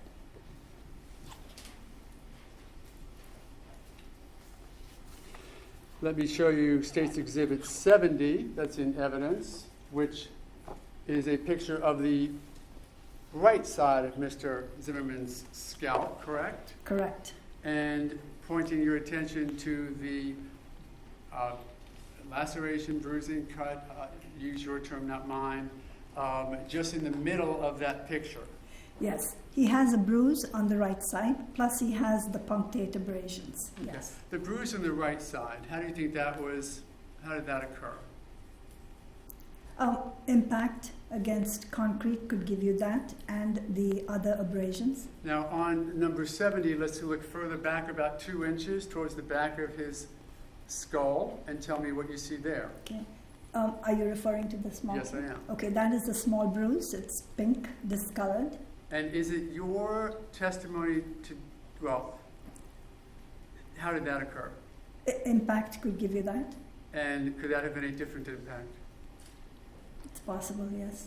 It is possible, it's correct? consistent, yes. Matter of fact, how much of a distance do you think there are between those 2 points of impact? Well, I think it's not just the distance, but also one has to look at the curvature of the head when you are, and when I'm giving you an opinion, I'm not only looking at the distance between the 2 contusions, but I'm also looking at the contour of the head. That's what I was curious about, so let's talk about that. The contour of the head is somewhat sphere-like, is it not? Oval, yes. Oval. So if you have 2 points on a sphere or an oval, correct? Correct. It's convex, is it not, the skull? Yes. So if you have 2 points 2 inches apart, why is there not a continuous bruise or a scarring all the way across? Why would you have 2 separate ones? Okay, so it's not scarring. Scarring is a different terminology. I apologize for the misuse of the term. Why is it not one long, if it came from one contact, why is there not one long injury? Okay, because the force applied to one area because of the contour may not be equivalent to the force in the other area, and so in one site the force may be sufficient to cause a contusion, but it's not. We're not like computers. It's not. You do something and you expect this result. We are dealing with a different configuration of the head, so. I don't think that follows. It's a nice thing to be able to say, but I can't say that. Certainly it could have been 2 separate injuries, correct? It's possible, yes. Okay. In looking at States 69, I want you to pay some attention to what seems to be a view of the Mrs. Zimmerman's skull, correct? Scalp, yes. Scalp. That's right. His skull will be underneath, right? Correct. And I want you to pay attention to the top of the picture and see if you can tell us what you believe that protrusion to be, my term, not yours. Okay, so on the other side, we are actually looking at a photograph of the left side of the head and the top of the head, and we actually are getting a view on the right side of that bruise that we talked about. So that's the same bruise. Do you see the swelling is my question? Yes. Okay. So there's swelling, and you're suggesting, I would like you to be clear about this for the jury's consideration, that in exhibit number 69, you do acknowledge swelling that seems to be to the right side of the midline of the scalp, correct? Correct. But you got the bruise, which, if you want to say, well, this is a swelling, but there is no bruising there. And if the swelling was so severe that you are looking at on the left side, then we would have a significant bruise, and we don't see that. Whereas there, it's a small bruise, but you can see the swelling. So you can't separate one from the other. So it's together. Look at number 70, which we've talked about already, and tell the jury which bruise you believe that swelling is connected to. I think it's that one. Because I just want to be clear, you're thinking to the one that is behind the ear. You pointed to the one that is 2 inches or so behind the line of the ear. I think because that's such a distorted photograph that because we are able to see very well the right side, So why are we looking at a photograph of the left side and trying to draw that conclusion? I think that's extremely unscientific. And I apologize for that, No, but I it's just not want to your be fault. clear about one thing.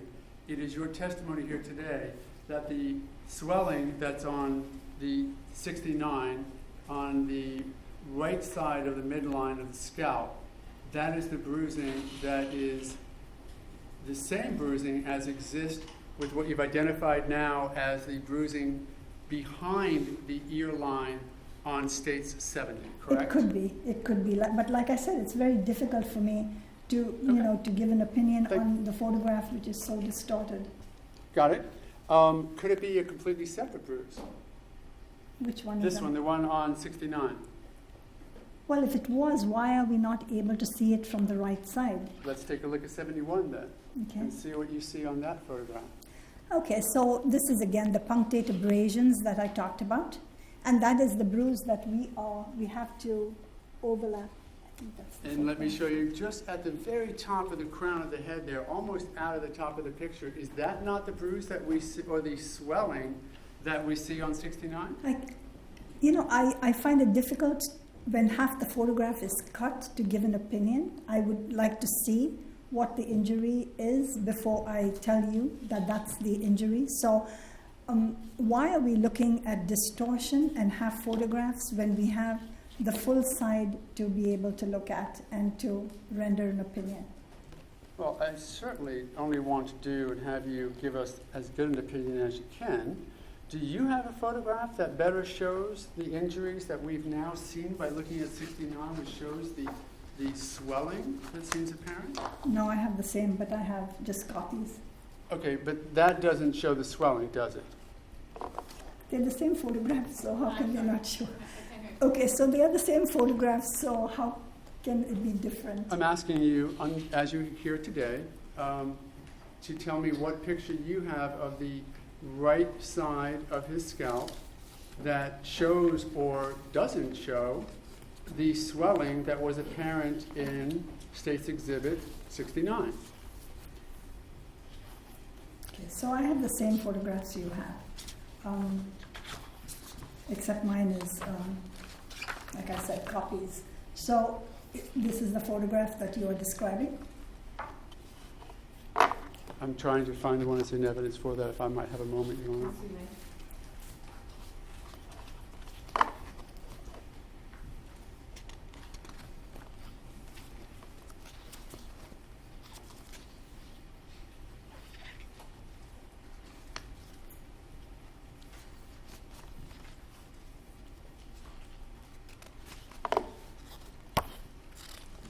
Let me ask you to compare, if you would, the picture that you were just showing with State's Exhibit, I'm sorry, let me identify it, 70.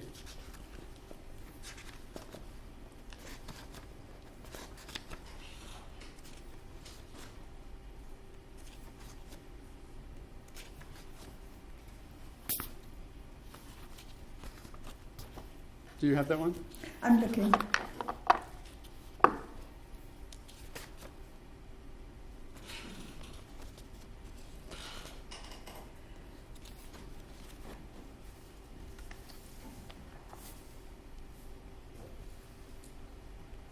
Oh, no, I don't.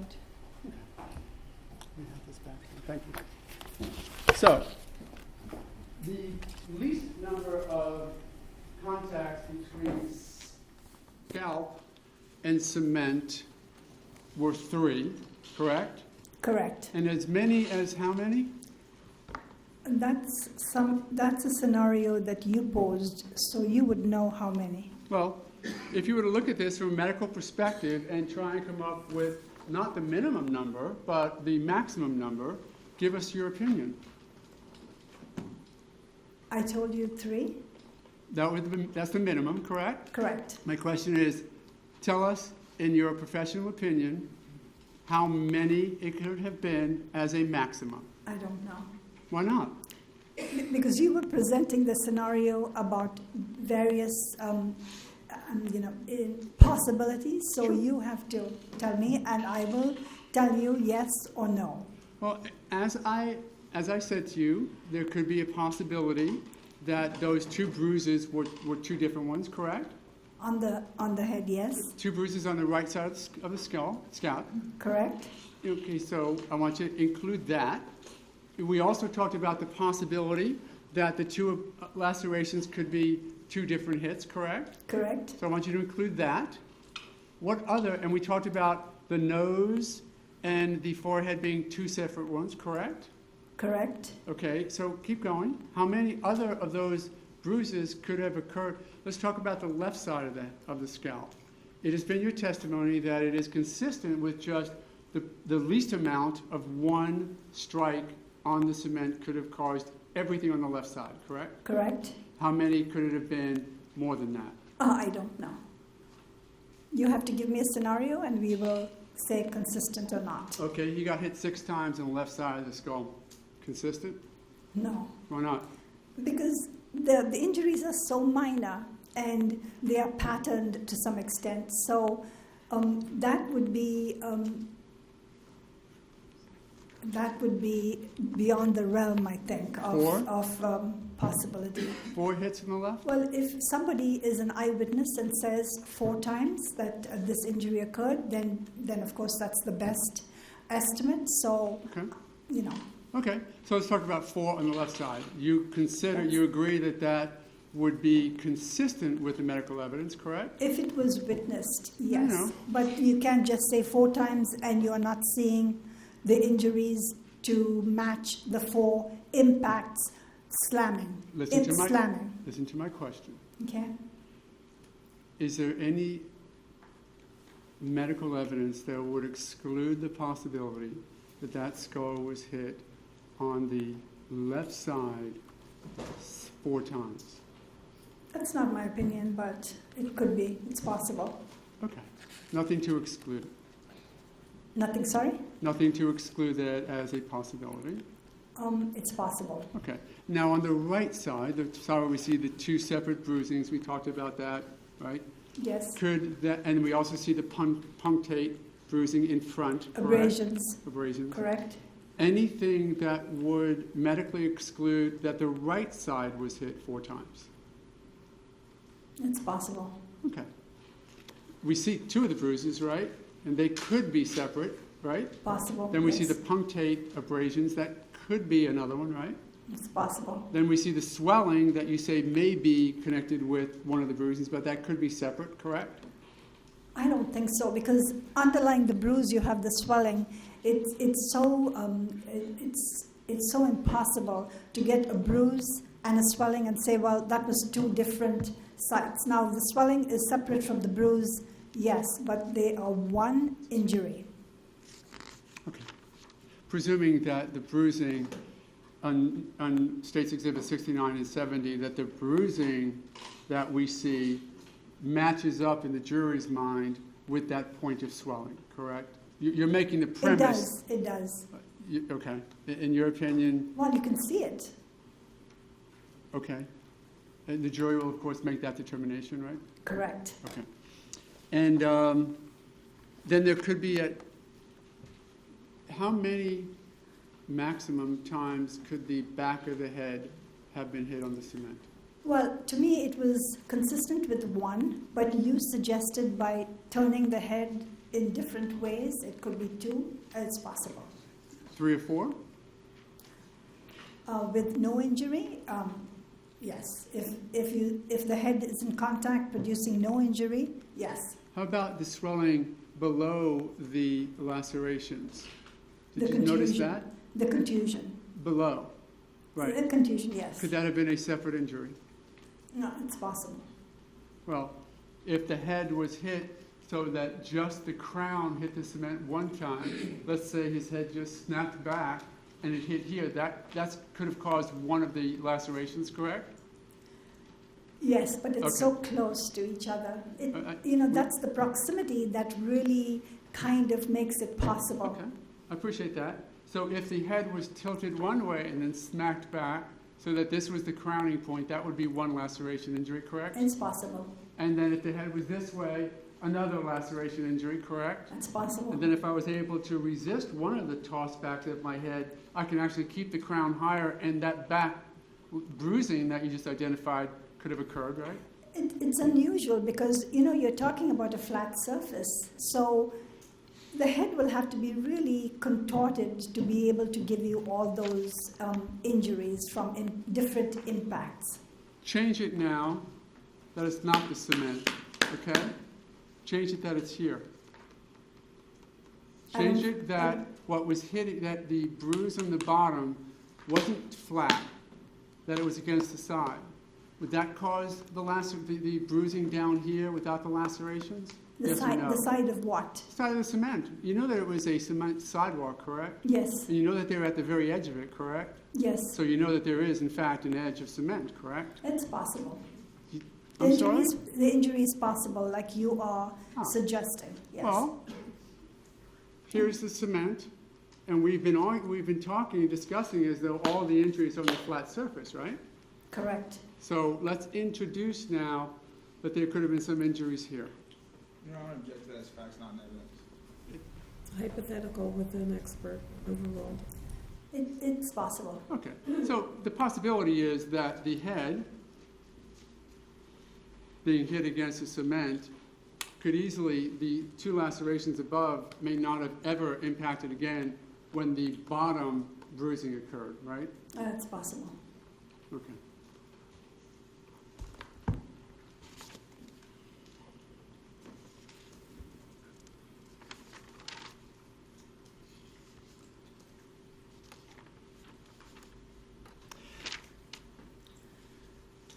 Mr. Guy focused you on life-threatening injuries, right? Correct. Did they suggest to you in your testimony that this has anything to do with life-threatening injuries? I'm sorry, I didn't get that. What is that? Did the state attorney's office, when they prepped you for your testimony here today, suggest to you that life-threatening injuries was an element of anything having to do with this case? No. Okay.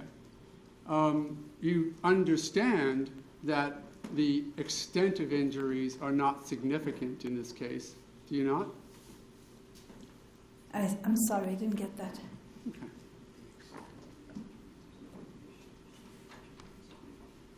You understand that the extent of any injuries that Mr. Zimmerman incurred in this attack have nothing to do with the case itself, correct? Object to that as calling for a legal conclusion. Rephrase your question, please. I will.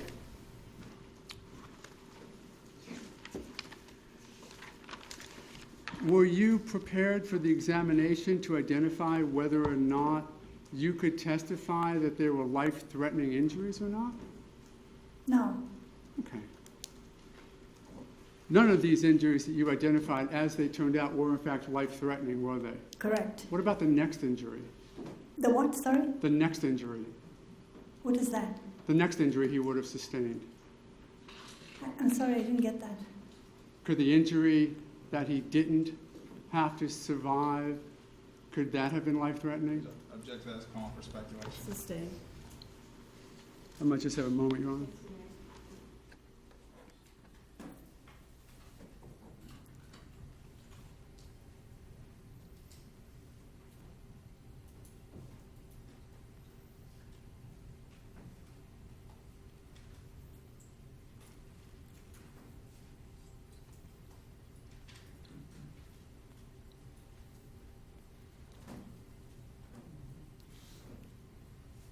Thank you, Mr. President. Thank you. Any redirect? Dr. Rao, who was it that appointed you chief medical examiner for District 4? The governor. And are you testifying here today because Ms. Corey wrote a letter on your behalf to the governor some years ago?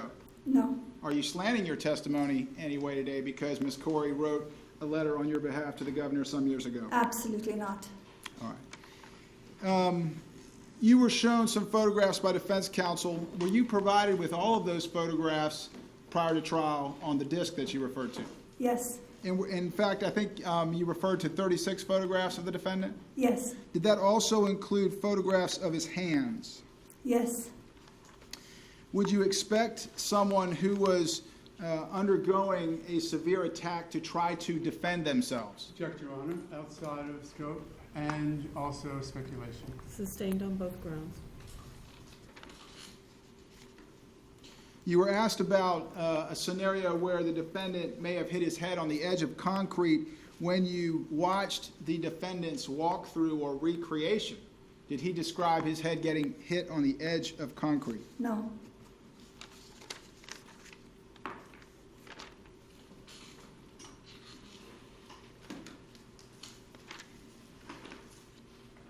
Judge, thank you. That's all I have. Thank you. May Dr. Rao be excused? She may. Thank you very much. You are excused. Call your next witness, please. Mayor, the next witness is available, but could Councilman approach very briefly? Yes.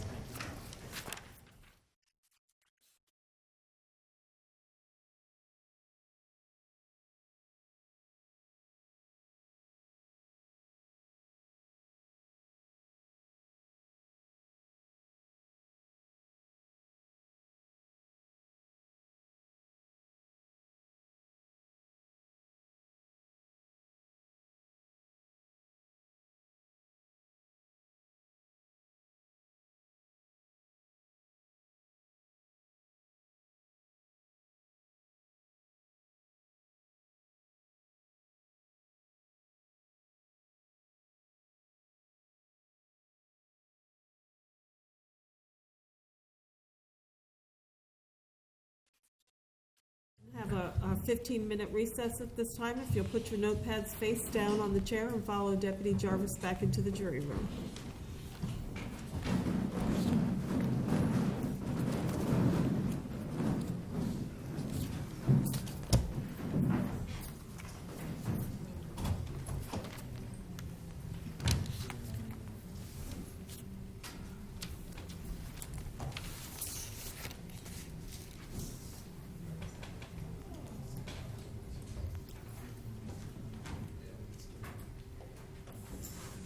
Please be seated. Court will be in recess for 15 minutes.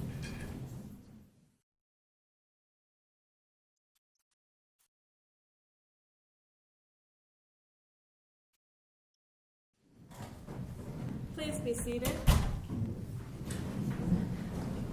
We're going to have the matters addressed before the jury's brought in.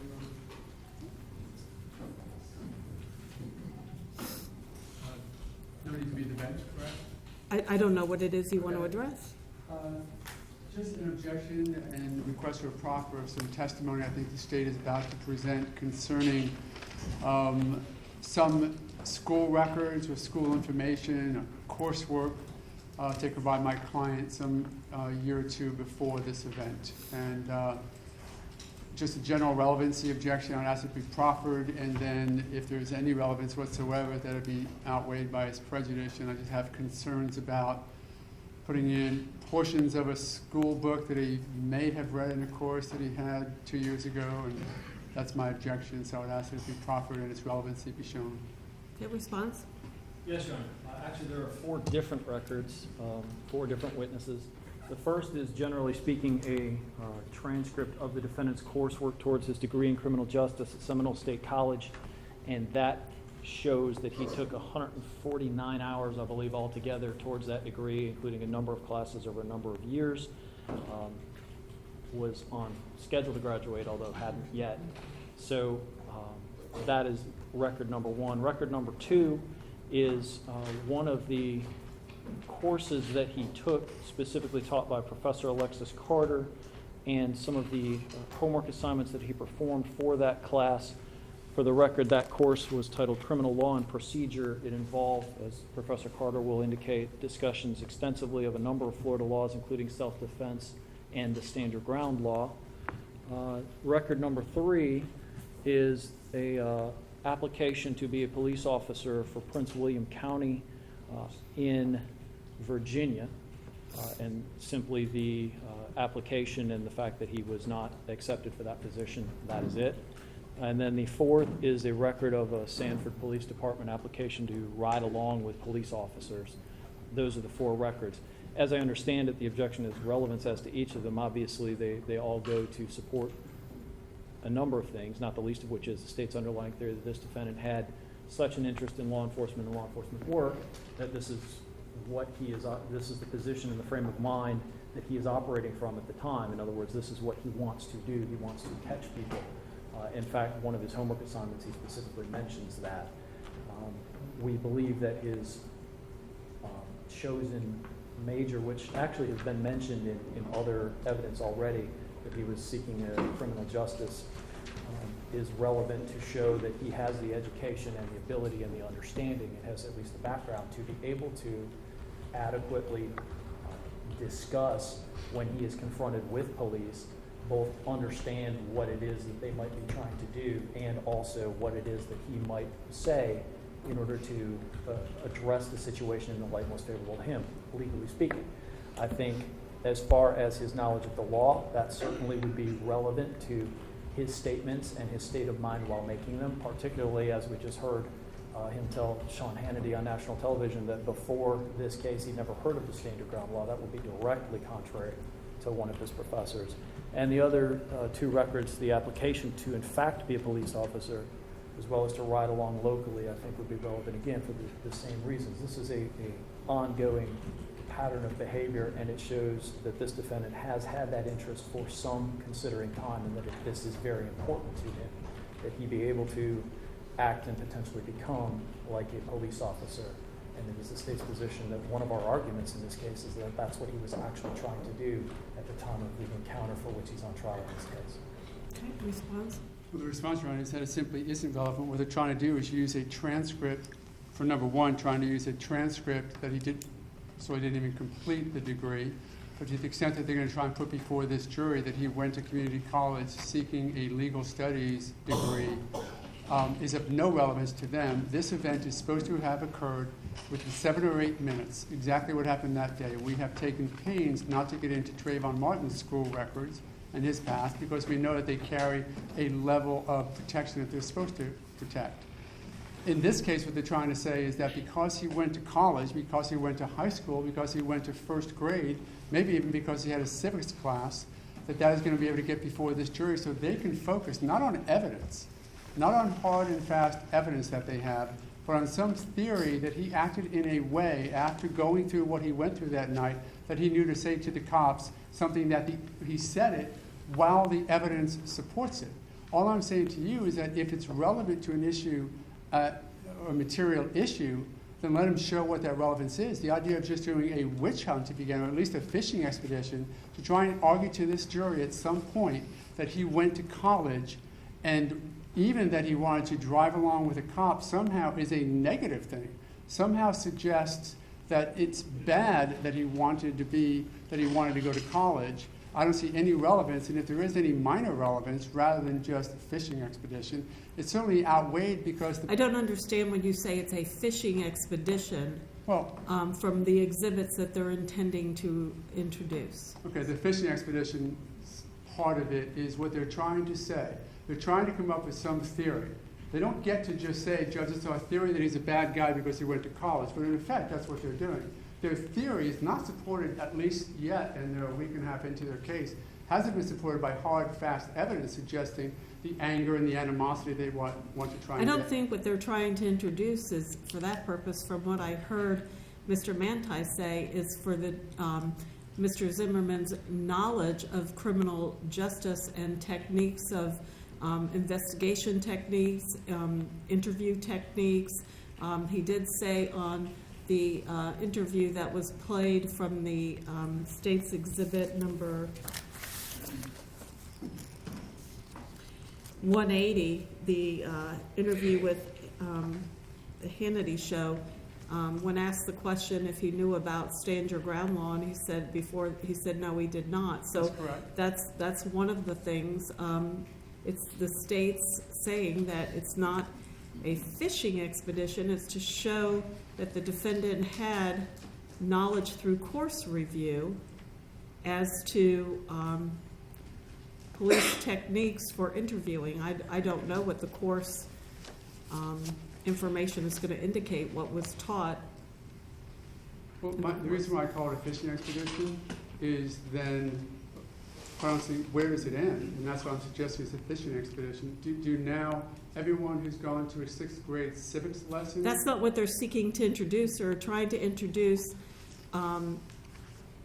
courses that Mr. Zimmerman took in criminal justice or towards a criminology degree. It's not like they're trying to introduce that he took humanity classes or he took a 6th grade geography class. They're being specific. I haven't seen the exhibit. Presumably you have. I'm not looking, sorry. I'm looking at it, I don't see anything that says stand your ground was the only thing he said he didn't have, but I'd have to look at it and see. Well, there's 4 exhibits up there if you want to take your time to look at them. As I said, Professor Carter will describe in detail the stand your ground portion of that coursework. It's not referenced by name in the book. That's why he's here live. But that's sort of just an aside. I want to make sure that point was clear if we're going to argue about it. Okay. We're going to go, I guess, go back and forth a little bit. Well, I would, again, I have not seen any of the proposed exhibits. I have no idea what you all are talking about in regards to each of them. If somebody would like to hand them to me, I'll review them. Let me see the police In order, Your Honor, 209, which... Sure.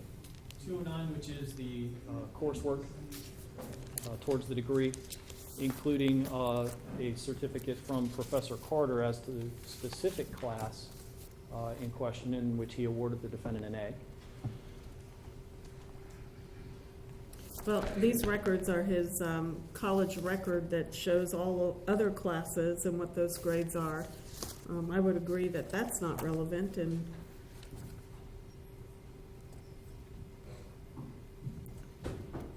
attached are grade change and academic record update form. That is the record from Professor Carter awarding the grade for the particular class. Okay, course title, criminal litigation. Yes, Your Honor. Spring 2010.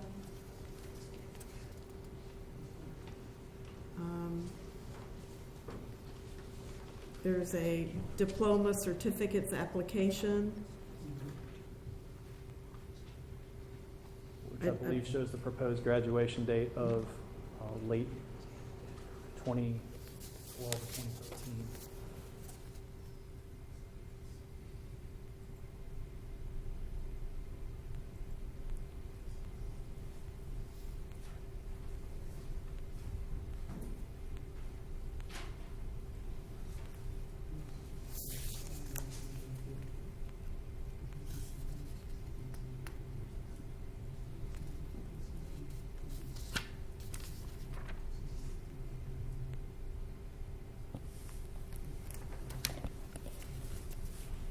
Is that the only class that, the criminal litigation, the others, there's a criminal investigation, I see? Correct. The criminal investigation is the subject matter of the professor about which we had a discussion this morning, Professor Pleasance, and I have an update on that situation when we get to that point as well.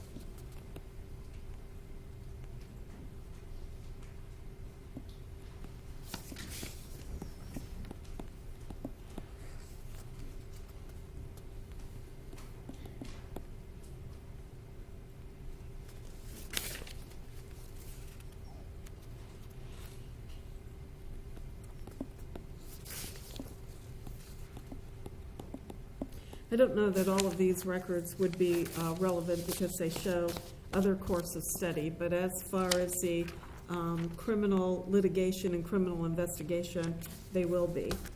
So you need to redact these records to comply with that. What's the next exhibit? Your Honor, the next exhibit is a composite of 210, and I don't know if this one is the course book material as well as the homework from the criminal litigation class. Mr. Romero at one point indicated that he wanted the entire course book entered, and so I have that available. I'm not sure whether that's still the desire. The other part is just the section relating to self-defense.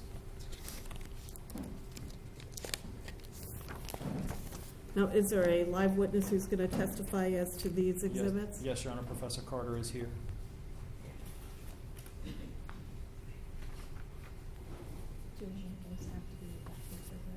These all have been.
Okay, I guess there's two parts of Exhibit 210. The first one are different homework assignments, Yeah, it's from the course.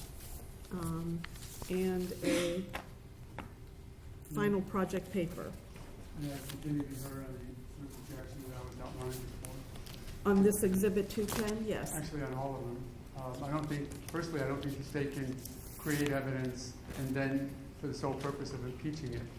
They introduced Sean Hannity. They left in that portion about standing ground, and now they're trying to bring in additional evidence to try to impeach Mrs. Zimmerman on what they put into evidence. So I think, and I don't have the case law right here, but I'd be glad to present it to you, that they can't create evidence. They can't ask a question the way they did. They didn't ask the question. Well, they presented the evidence. Okay.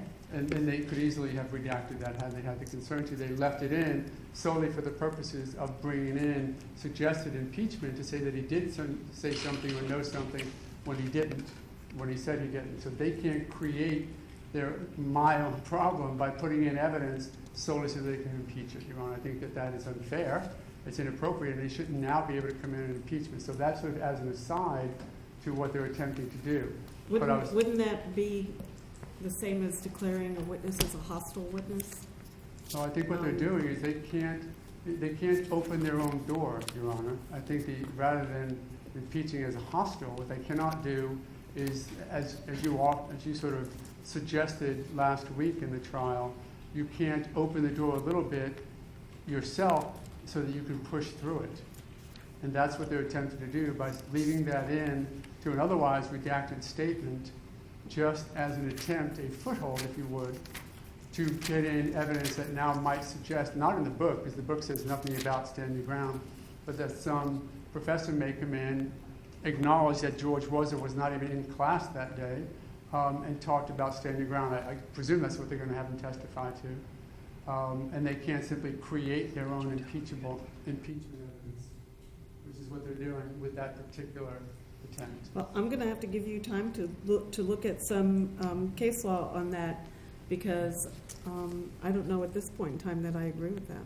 If I may, the state's position would be, although it is impermissible to call any witness for the sole purpose of impeaching them, that is certainly not the reason that that exhibit was admitted, and I would point out that it was admitted upon stipulation of both parties. Right, and the court even read the instruction to the jury that portions have been redacted. So that creates a whole nother issue. And as to the school records themselves, even, I understand the court's ruling as to some of it, but even as to the other ones, again, I don't think it's appropriate for the state to focus this jury on evidence of my client. That's their case that they're trying to present to the jury. That's their theory of the case. And they're allowed to present evidence on their theory of the case, just as the defense is allowed to cross-examine their witness on their theory of their witnesses on your theory of the case. My understanding is that at very least there needs to be some connection. Okay. That they can't just allege that he took a class in junior college a couple of years prior, and therefore then ask the jury to presume something without some direct evidence. And to date, there has been no direct evidence connecting any of that together. But your cross-examination of the different witnesses regarding the incidents that occurred on that night gave an indication that the jury could infer that your client did not have any information about what self-defense means or is, or an understanding of the criminal justice system. So I think that that's before the jury based upon that. So if it's the theory of the state's case that Mr. Zimmerman had that information, or at least understood the process, I think they're entitled to bring that forward. If you would like a few moments to get some case law on that, I'll recess for about a half hour, and you have people there helping you. You can go ahead and try to find the case law. As to the request for the proffer, then, can I at least request that the state proffer that they're going to be able to connect up? As an example, I mentioned a moment ago, if they're going to suggest that my client knew about standing ground, would they not need to at least present evidence from their witness that my client was present during some coursework that was given? If not, then it's pure supposition, and I don't think it would be then, the relevance is not bridged That's what I was talking about a moment ago, maybe not artfully, but if they can't connect the dots at all, they can't just allow this jury to sort of guess as to what it means. So if standing your ground is going to be an issue, and they now want to show he was there for standing your ground, shouldn't they at least show he was in class? And I asked for that properly. So I'm going to say one thing about that is we've now moved again, as so often has happened here, from the original objection to 4 different points removed from the original objection. If we're now asking for a proffer about whether or not the defendant was present, I think it misses the point. The point is he had access to this information in the book, he had access to the information from the class, and I haven't seen the book. and that makes it, you have the chapter in front of you, which is a portion of that exhibit. The self-defense chapter Yes, Your 7 Honor. is the portion? Yes, Your Honor. That came from the book? Yes, it did. And the relevance of all of this, again, taken together, is that the defendant did have this information or access to this information. Whether he wishes to claim that he wasn't there that day, or whether on cross-examination they wish to ask the professor whether or not he could guarantee he was there that day, that goes to the weight of the evidence, not whether or not it's admissible in the first place. It's relevant evidence.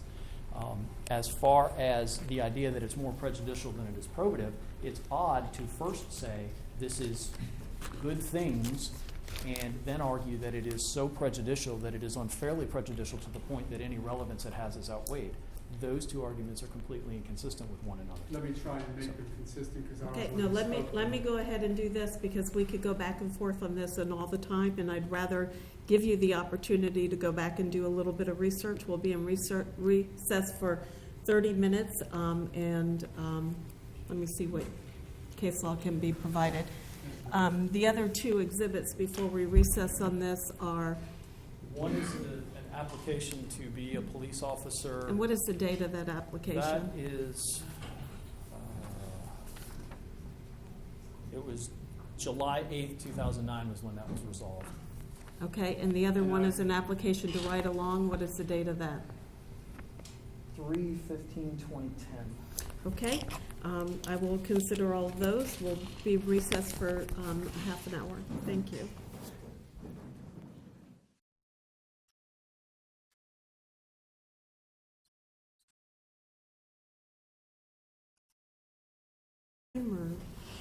Where are we in that regard? And I guess... I think both, but maybe we could address some of the specific objections to the pieces of evidence, have you rule on those, then what's left, I might ask for some time for some case law. Well, I was wondering if that is the case and we're going to spend the time doing this. Do you have any other witnesses that are not on this issue that are here available to testify? Okay. Yes, Why don't we do that? Why don't we go on to the next witness, and we can take this up after the court is over and take it up at 8:30 again in the morning. So we can do what we can after this unrelated witness testifies. Yes, ma'am. And then afford everybody that opportunity. I'm amenable to that, Your Honor. I will point out, just so the court's aware, 2 of the witnesses are actually flown in from out of state, so we will have to make that arrangement, but I'll get that done and Okay, be well, prepared to- you know, this is the first time the court is hearing the argument about this. Yes, Your The Honor. parties have had these exhibits known to each side for I don't know how long. I didn't know until just now we were going to have that argument, and if parties are not prepared to continue on with the argument, I'm going to give them a little time to do so. The state's prepared, Your Honor, but that's fine. We can wait. Okay, let's go ahead and bring the next witness. Do you need somebody to get that witness? Yeah, Judge, I think she's on the 2nd floor. We're having her brought up right now. Okay, thank you. With that in mind, is there anything else that we need to take up before we'll have the jury come in? No, Your Honor. Let me know. I would ask the court's permission so I can inform the other witnesses that we won't need them till tomorrow and that Yes. they'll be spending an extra night. Okay, thank you.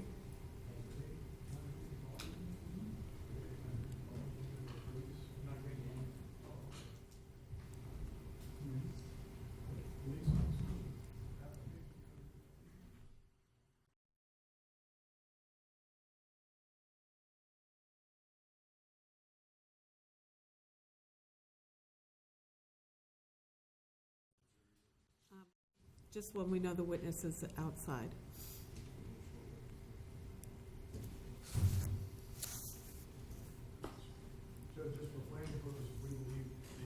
we have available other than those is very short, we believe so, but I guess it's getting close to 5 o'clock anyway, so I think we're all right. Just want to Okay. alert the court. Thank you.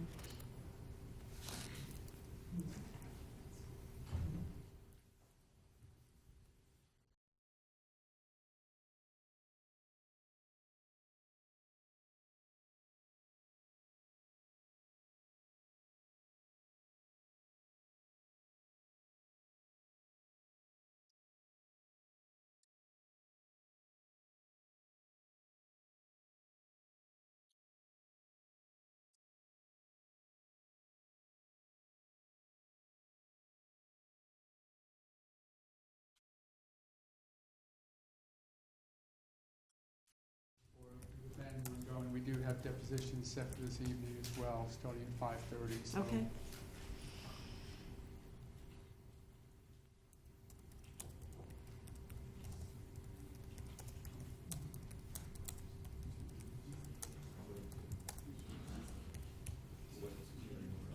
Witnesses here, let's go ahead and bring the jury in.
Please be seated. Mr. Guy, call your next witness. Judge Kristen Benson, please.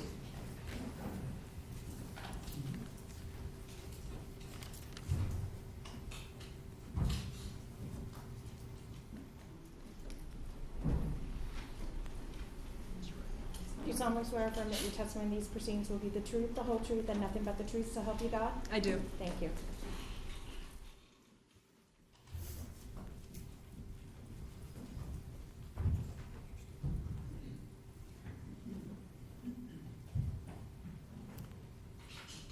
You may proceed. Thank you, Your Honor.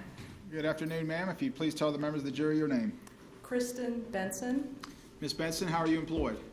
I work as a latent print analyst for the Seminole County Sheriff's Office. How long with the Seminole County Sheriff's Office?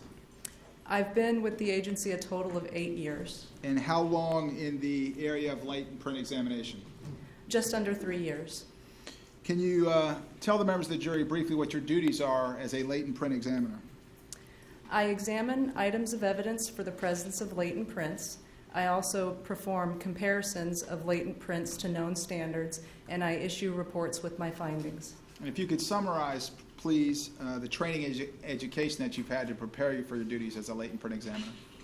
I have a Bachelor of Science degree in Business Management. I also successfully completed both the latent print technician and analyst training programs at the Seminole County Sheriff's Office. I also received approximately 300 hours of additional training from the Federal Bureau of Investigation, the Florida Division of the International Association for Identification, among other agencies as well. Have you ever been tendered as an expert in the courts of the state of Florida in the areas of latent print identification and/or latent print comparison? Yes. How many times? 7. Your Honor, at this time I would tender Ms. Benson as an expert in the field of latent print identification and fingerprint comparison. She will be allowed to testify in that area. Explain then, if you would, please, for the members of the jury, what is a latent print? What do you mean by that? A latent print is the unintentional recording of your fingerprints or palm prints. When you touch a surface or an item, residue such as perspiration or body oils that may be present on your hands can then transfer the ridge detail that's found in your fingerprints onto a surface, leaving behind a latent print. And what is meant by the expression a latent print of value? A latent print of value means that there's a sufficient amount of information in that latent and the ridge detail in order to either identify a person or eliminate a person as being the source of that latent print. Is a latent print of value then one that is suitable for comparison? Yes. How can a latent print not be of value or be of no value? It may lack clarity. It may lack information in the ridge detail. It also may be heavily distorted. If a person touches a surface, and I'll use my example, my thumb on that surface, is there any guarantee that I'll leave a latent print of value? No. Why not? First of all, there has to be enough residue on the hands present to transfer onto the surface. Another reason might be is the surface of the item that you're touching or the object needs to be conducive to receiving a latent print. Generally, heavily textured or rough surfaces are less likely to receive a latent print than, say, a smooth surface would be. Can latent prints be destroyed if they are deposited? Yes. How is that? Excessive handling of a surface or the object that has suspected latent prints on it can wipe away, damage, or destroy latent prints.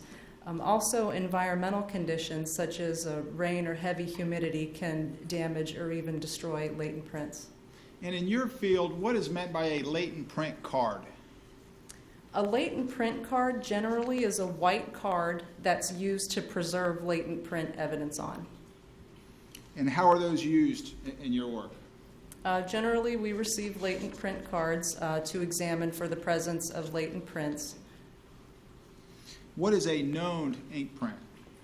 A known inked print is an intentional recording of your fingerprints or palm prints for the purpose of identification.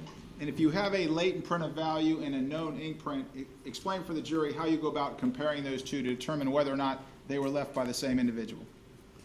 Once I've determined that there's a latent print of value, I'm then going to do a side-by-side comparison with the known inked print. I'm going to look for similarities and differences. I'm going to look for things that may be in agreement or not in agreement. And after a thorough examination and comparison is completed, I'm then going to determine that it either was identified with that known print or not identified with that print. And did you have an opportunity to examine a latent print card in the case of the state of Florida versus George Zimmerman? Yes, I did. Your Honor, may I approach the witness? Yes, you may. Ms. Benson, let me show you states 183, already in evidence. Ask you, do you recognize that?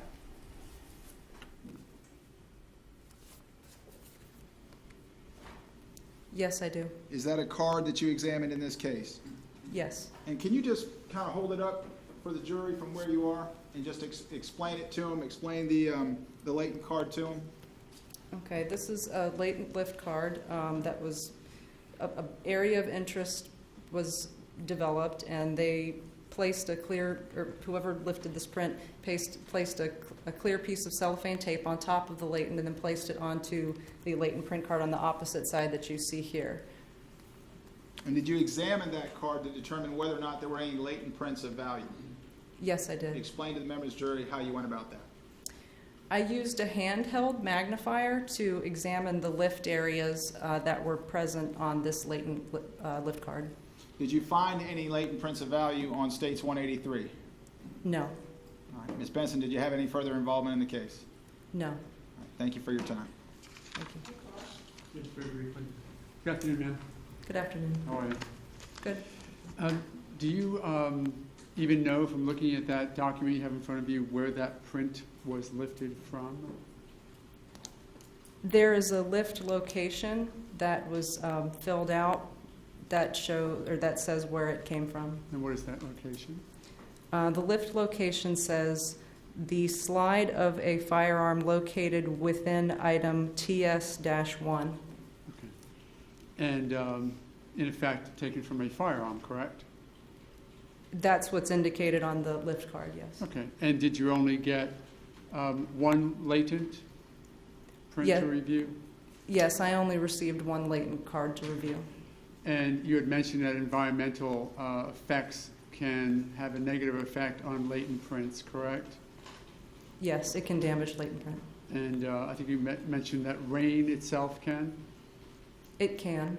because what is left as part of the latent print or the makeup of the latent print are oils from the skin, It can be, yes. okay, and other debris, but it allows for the weight determination because the fingerprint can leave a minute amount of oily substance that actually is the print itself, right? Yes. Okay, and water can wash that away. Yes. So that fingerprints may have existed on an item that you would lift a latent from, and there be no latents whatsoever, correct? That's correct. Even though the gun's been handled by 1, 2, or 3 people. That's correct.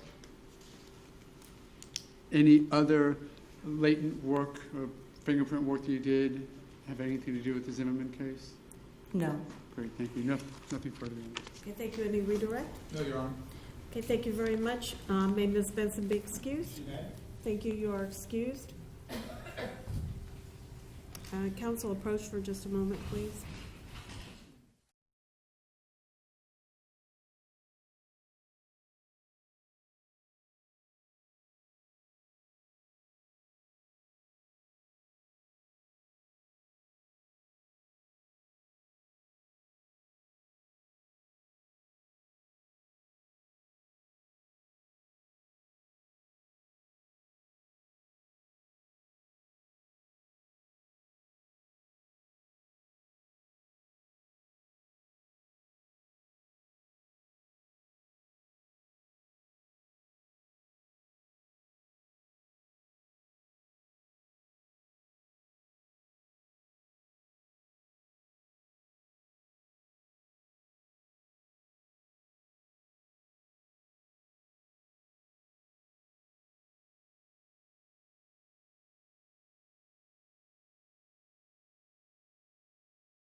Ladies and gentlemen, we have some matters that we have to take care of outside your presence, and instead of having you sit back in the jury room, I'm going to go ahead and excuse you for the evening.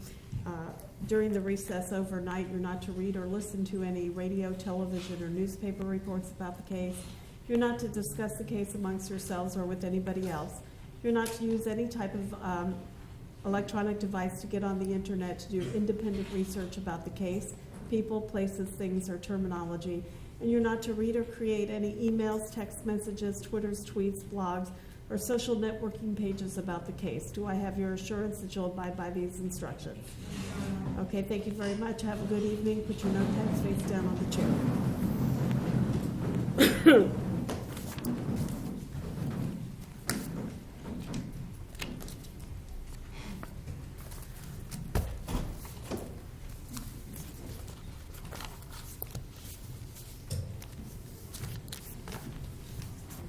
Oh.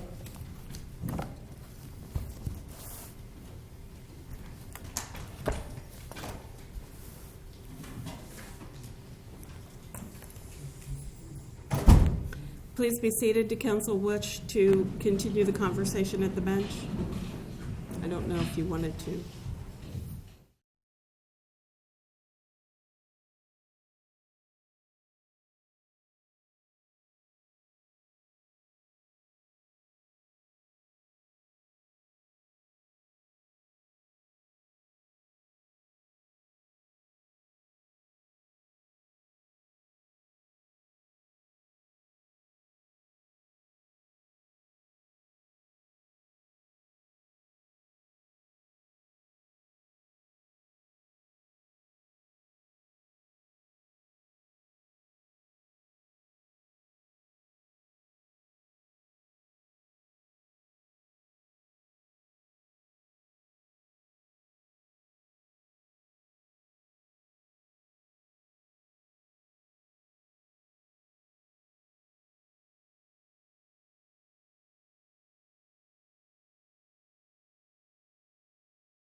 Court is going to be in recess for the purposes of the attorneys until 8:30 in the morning, for the jury till 9 a.m.